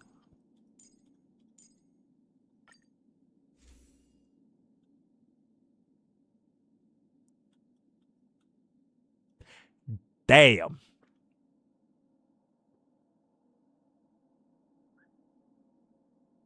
Very, very exceptional. And you have 3 Sparkle S1s. For I don't know what goddamn fucking reason would you ever need 3 Sparkle S1s. But damn. That is pretty crazy, guys. Try create Kafka? Maybe, guys. Actually, you know what? Maybe we'll take it out for a spin. Holy shit. Wait. Yo, Mr. Pro Reaps. Did you know that? Oh, wait, chat, he can actually overcrit, guys. Wait, chat, he can actually overcrit. I was like, bro, like, this is like 32% crit rate over. But you know what? It doesn't fucking matter. You know why? He has the power of money, bro. Bro, he has the power of money. He can literally convert the crit rate to fucking crit damage. So it's actually, bro, this 32% crit rate is actually 64% crit damage. Holy shit, that's actually fucking insane. And then he just run it at hyperspeed Sunday or some shit. Bro, that is fucking insane, bruh. Wait, I think that's actually fucking insane. Hyperspeed Sunday slow blade, and you convert all the crit rate to crit damage. Actually fucking insane. Bro, I think this blade in battle crit damage actually 400. Bro, I will take this account out for a spin later on. I will try out crit Kafka and hyper carry blade, and we'll see what's up. E2 also gives crit rate. Yippee! Very, yeah, I think this might be 400% crit damage blade. Holy shit, is that 314% crit damage? That is just fucking crazy, bro. That is actually just fucking crazy. What the fuck is that, bro? 314% crit damage. Oh my goodness. That is crazy. Oh, that is actually just crazy. Holy shit. Average 4 rolls, by the way. Average 4 rolls. You have 4 rolls on every single gear. Wait, he has 4 rolls in every single gear. A 5 roll, and then this is a 2 roll with 2 on HP. And he doesn't even need a crit rate. Because he already has 68%. Wait, this might actually be the best Trippy I've seen in my entire life. The best Trippy in the entire HS Outburst. Okay, to be very easy, it's S5, but still the best Trippy. I have never seen a Trippy this insane. I don't even think you can get better. Because you don't even need crit rolls, right? You only want crit damage. This team is actually fucking crazy, bro. Okay, I'm gonna try out this team with Sunday and Blade. And a Hyacinth. I want to see how this team is going to be able. That's actually fucking insane. Alright, absolutely exceptional. Spargo is 164. Okay, 164 on Segados is fine. If you want to run 4-piece Eagle, that works as well. And I always prefer DDD, so I prefer DDD, right? Not bad.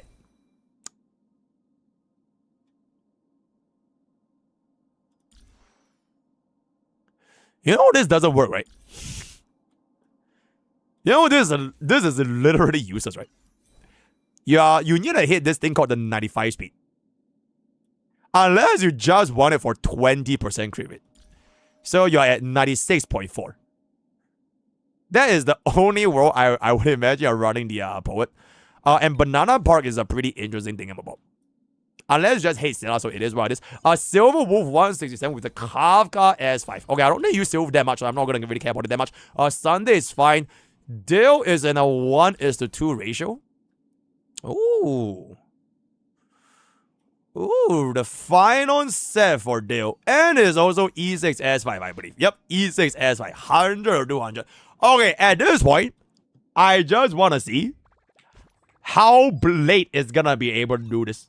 I imagine... Oh my god, wait, do you clear?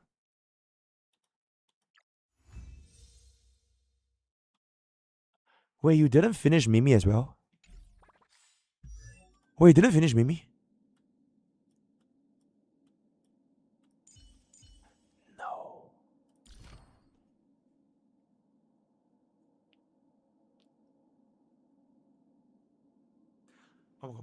Both accounts today don't even like Mimi, bro.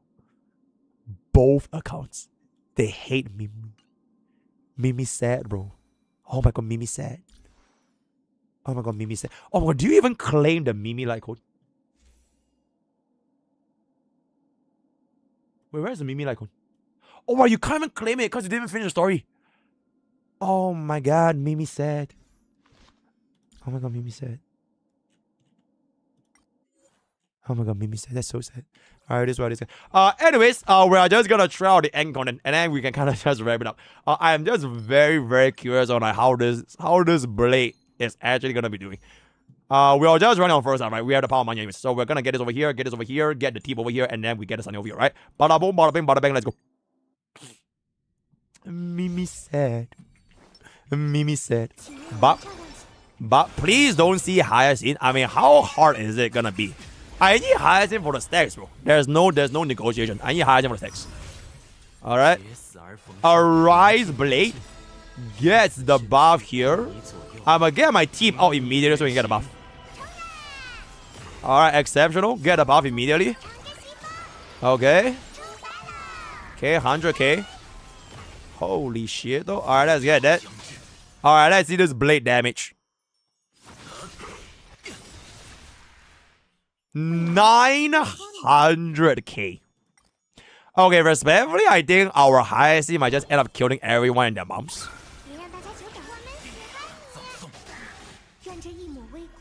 Yo, this Blade damage actually cooking, bro. I think they are gonna be done over here. Okay, okay, at least I gotta see the damage right here, right? I gotta see the damage right here. Hold up, I am just gonna basic so I can reduce my damage a little bit. Cause this gives me a stack as well. Alright, 600k. Alright, let's see. Out into EBA, into follow-up attack.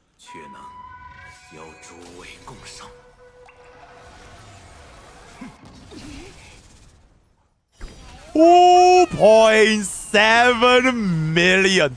Wait, what are your stats right now? 700 crit damage. With 200% crit rate, which is literally gonna be converted. Wait, how much more crit damage do you have from this? Holy shit, bruh. 226% crit damage buff with 66% crit rate increase, which is all converted into crit damage. Oh my goodness. Oh, bro, that is actually so fucking crazy, bro. Alright, let me see this follow-up deck. Okay, I don't even want to kill this too fast, so let's just hit this here.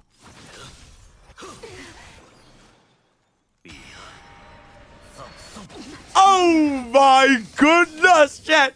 48 cost blade. And it wasn't even a hyacinth showcase. It was actually a real blade showcase. Absolutely fucking insane amount of damage from our 48 cost blade right here. Very, very good. You just need a 48 cost, right?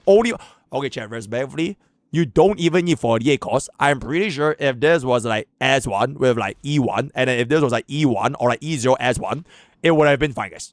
Right? It's just that this E6 with this E6 is like the big boys, right? I think these two being at E0 and E1s, I think it's like completely fine. So it will save like 10 costs, right? It will save 10 costs. Okay, now that blade is done, crit DPS Kafka. I don't even know how the fuck crit DPS Kafka work. How do we make this work? I'm assuming we still run Sunday, right?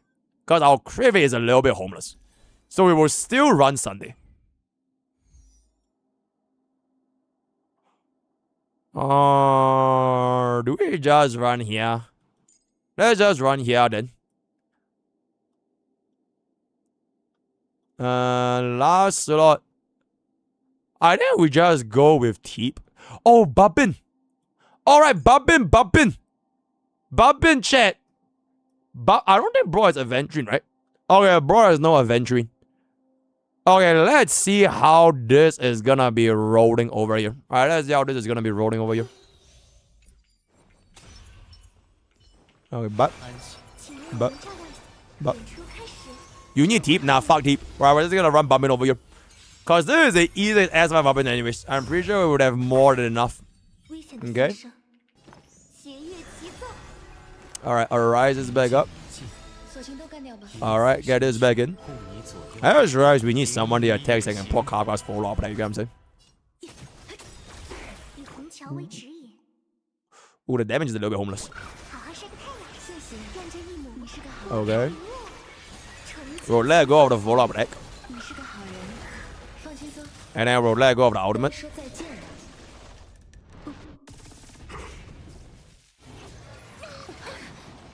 Hey, Bobbin.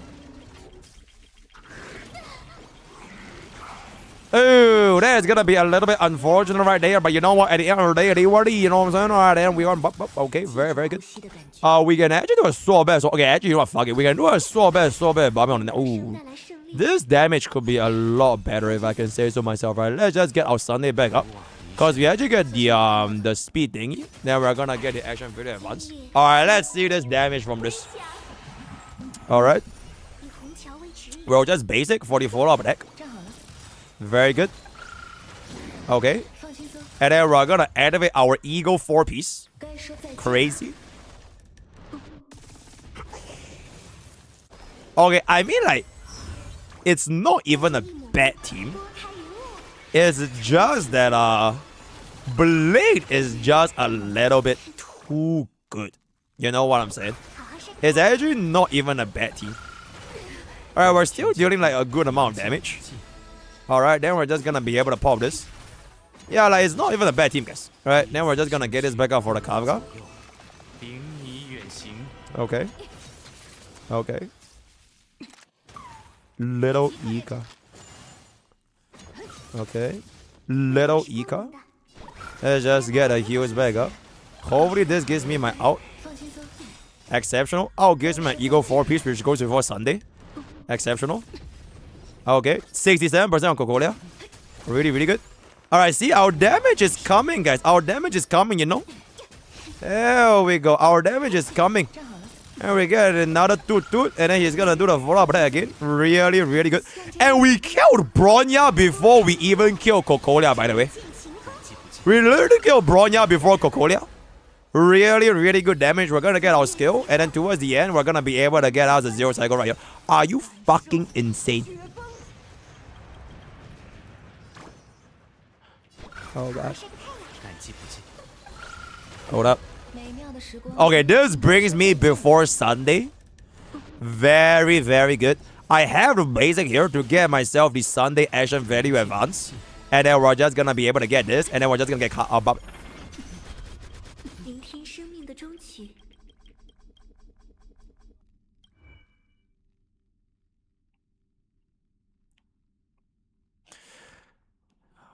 Alright, help me clip that.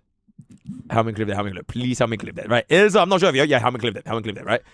We are back for the one. Okay, let's just get the clear. So TLDR in conclusion, honestly, Crit Kafka, a 1 cycle for a Crit Kafka is not even that bad, guys. Right. 1 cycle for a Crit Kafka. Right. I think with that, we can kind of just come to the end of it. I don't even know why. Why is that a review? Because I'm pretty sure you have gotten everything figured out. Right. There's nothing to review. Yeah, you already beat the game, right? Congratulations for being Dawei's favorite relatable account. I would give myself a little bit of an update right here, which is going to be you're saving stories so you can pull next to Cyrene. I see. But yes, let me just give you this right here. I think anyone with a 48 cost remembrance flagship by default is gonna be S+. Can we agree? I think it's by default S+. Because you basically just clear everything.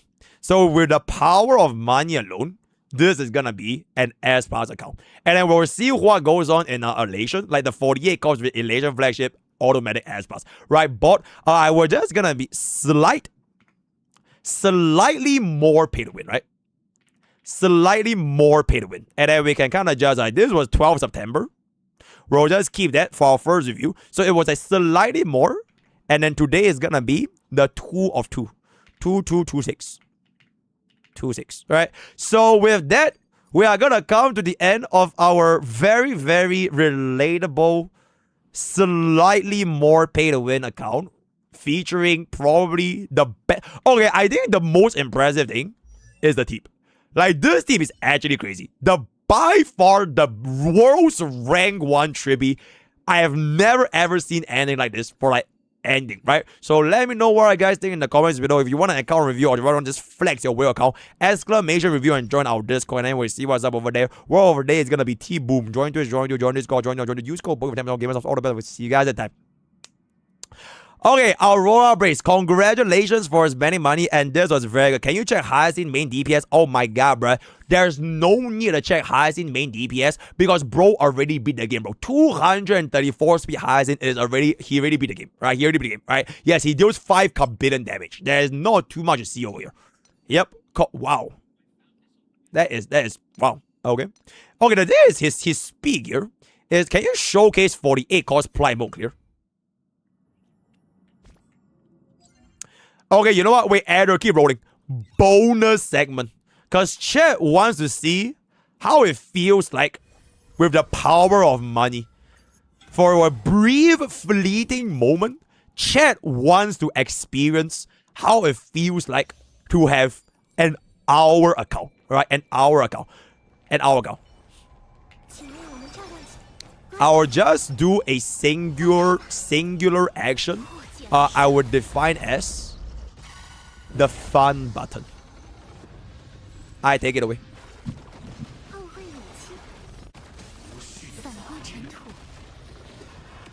Alright, that's good. This is before all the buffs, by the way. Alright, this is before all the buffs. Okay. Alright, Leo Iga goes in. Alright.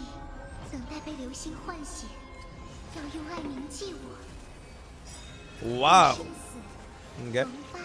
Really good. And then we're gonna buff our Evernight.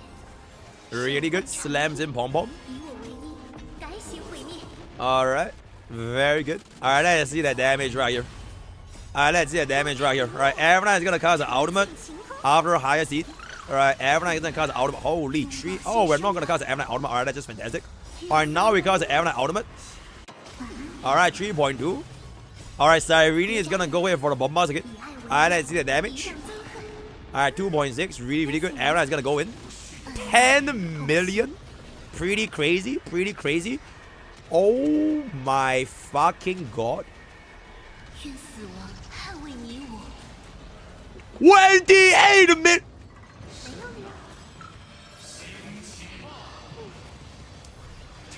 That is a very, very reasonable amount of damage at 28 million. Alright. That's extremely reasonable. And then we're just gonna... Is this gonna zero cycle phase 2? Okay, 23 million, but didn't exactly zero cycle phase 2. It is actually kind of... Holy shit, the highest was fucking insane, man. Alright, this goes back in, and then we're gonna get this back out. Oh, wait. Okay, wait. I will manually intervene a little bit, because I want to see that 200% multiplier. I will manually intervene a little bit. I just want to see how is it like being 200%. Okay, go for it. Alright, 200% multiplier. This is gonna go for the bombas. Single target. Okay. Okay.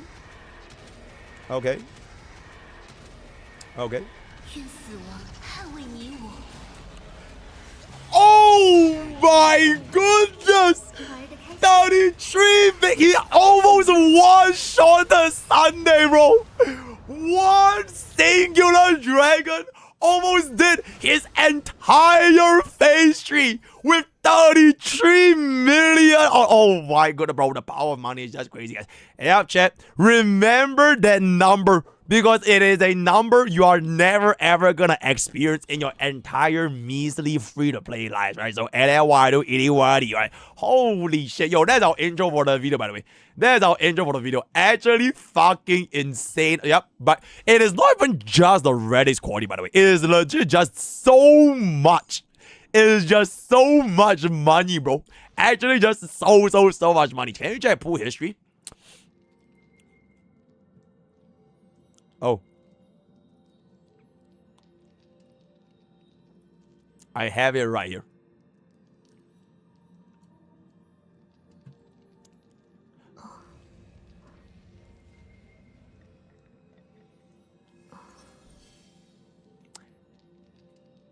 God damn.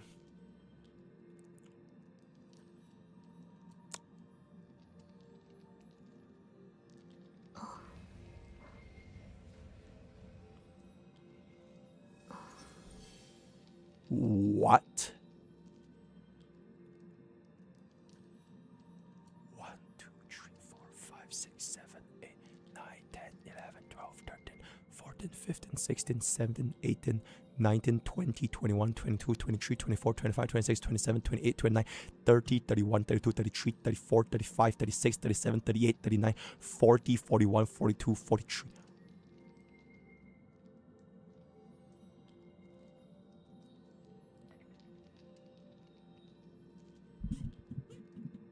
He put 43 casters.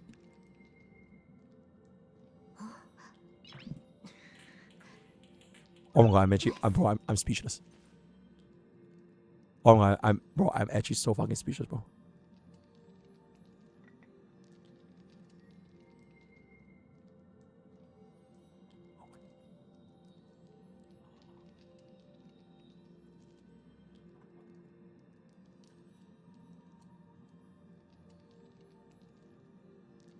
Oh my god. He spent 2 million Stellar Jades. Bro, this music timing is like... Bro, this music timing is actually crazy. Wait, how much is 2 million Stellar Jades, guys? 2276960 divided by 8080 times 100. Oh my god. It's 28,000 USD. 28,000 USD. I'm not sure if this is combined. But I'm pretty sure it's separate, right? Chat, is this separate or is this combined? Like, this is 2 million Jades, which equals to 14,000, right? Like, I'm pretty sure it's separate. I think that's okay. It's the same. Okay, it's the same number. Okay. Because if it's not the same number, bro, I will be like shocked. Oh yeah, it's the same number. It's the same number. So bro dropped $28,000 in Honkai Star Rail. And the craziest part is his 50-50 win rate is exactly at 50-50. Even though he won so many here, right? But actually in the long run, it is exactly at 50-50. How many teams do you have again? 2, 3, 4, 5, 6, 7, 8, 9, 10, 11, 12, 13, 14, 15, 16, 17, 18, 19, 20, 21, 22, 23, 24, 25, 26. I don't even know what the fuck you put one more here, but 26. 27, 28, 29, 30, 31, 32, 33. You put 33 freebies. 33 freebies. 33 freebies and 43 asterisks.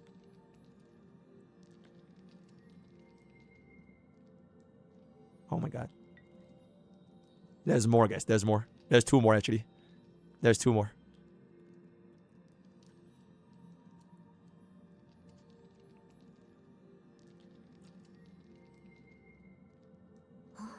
Same. Okay, I can't even believe I'm saying this. Your unit pools make your light cone pools look relatable. Because at least you stop at like 5 copies. You know what I'm saying? Like, it's not like 50 blades. The amount of pools you like, I don't even know. Like, bro, I'm fucking speechless, bro. Like, I'm legitimately speechless, bro. This is gonna be the craziest account review on my main channel in my entire life, by far. Congratulations, Pro Reaps. I think this is the craziest HSR account I have ever in my 3 years of playing HSR. Almost 3 years. Congratulations. You hold the rank 1 spot of the best player that Dawei himself has personally appointed as the king of it. You are the king of HSR. I will give the title of Mr. HSR to you, bro. This is actually legitimately fucking insane. Okay, one last page. And there it is. Okay, honestly, the light cone is kind of... Bro, like, okay, look, the statistics don't lie, guys. Right? In the long term, the more pulls you do, the closer your numbers will get to the actual statistical average. In fact, it's slightly under. So, like, picture Bob, right? Like, even though Bob right now has a 90% win rate, eventually, probability will just cancel. And then Bob will just start losing. We'll lose a lot. And then we'll go back to the statistical probability, right? Wait, so grand total, you spend 856,000 strategies plus 2276960. 3.1 million strategies. This is 3.1 million strategies divided by 80 times 100. $38,000. Bro, that is some people's annual salary, by the way. $38,000 US. Okay, to be fair, it's not all just free. It's not all just paid currency, right? He probably have like the currency that HSR gave him. So I can just minus off like, okay, let's just minus off like fucking like 3K, right? Minus off 3K USD for strategies. So that will still leave us at 35,000, right? To be a little bit more reasonable, right? So 35,000 US dollars. I think that is times 1.34. Yeah, it's almost 50K SGD. It is actually almost 50,000 Singapore dollars on one account. And the best part is, I'm pretty sure at least 10,000, right? At least 10,000. It is just for this. It is for the 33 freebies and the 43 casters. At least 10K, bro. At bare minimum. So...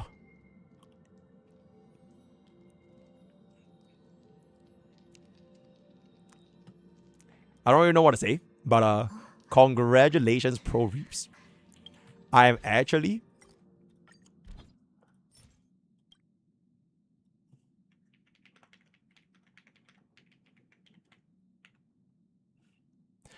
congratulations. You are officially the king of HSR. I have never seen an account quite like this, and I will never ever forget this day. This account will forever be in my memory as long stand proud. For as long as I live, I will remember you. You are strong, right? You are strong. Okay, we're done, guys. Oh, I'm just so glad we stayed for this. That is actually legitimately fucking crazy. Thank you, Pro Reaps, for this account review. I'm sure Chat is feeling exceptionally happy right now to flex your income inequality by dropping 50k SGD on a Gacha game. Very, very good, right? He power crept the entire fucking Gacha system. Bro, imagine if he actually used this amount of money and he spent it on like Arknight's Endfield. Bro, he would actually just beat the game. It is a little bit crazy. Wouldn't the CM... Okay, you know what? I didn't get a CM player account. I know there's this guy, the CM, that put like 100 aircon S1s. But as far as EN is concerned, this is like the closest thing I've seen to craziness. So like, yep. Congrats. You have won. You won. Yippee! Actually, the real winner is Dowie. Rechat, what up? Look at the UID 01234. Oh, well, I guess it is what it is. Holy UID. Did he buy the UID? Look at the UID. Wait, what's on the UID?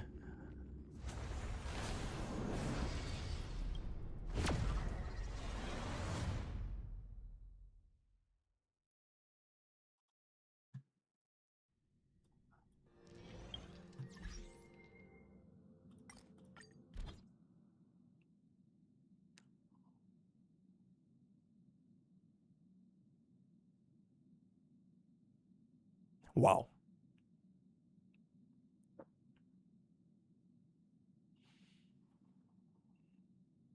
Imagine if this was actually 6-7. If this was 6-7.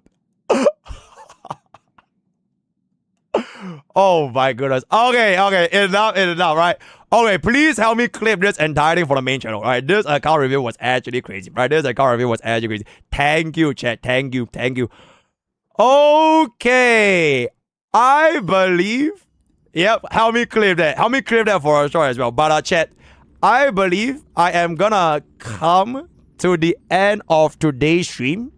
Thank you guys for coming today. Tomorrow, I will see y'all again for a little bit. I hope that I'll stream a little bit earlier. Right, I'll try to stream a little bit earlier because today I stream a little bit late. But thank you for today's stream. It was very, very interesting, especially the last account review. We'll see what's gonna be going on Tuesday and Wednesday. Because this Friday is gonna be the HSR live. So that is gonna be that. So 10 a.m. stream again, hell no, bro. But thank you guys. Join our Discord, join our Twitch, YouTube, and everything. Have a nice evening as I cry myself to sleep. Because somebody in this world can spend 50k SGD on a Gacha game, right? Okay, have a nice evening. Alright, good night. Thank you, chat. Thank you. Good night. I'm gonna go and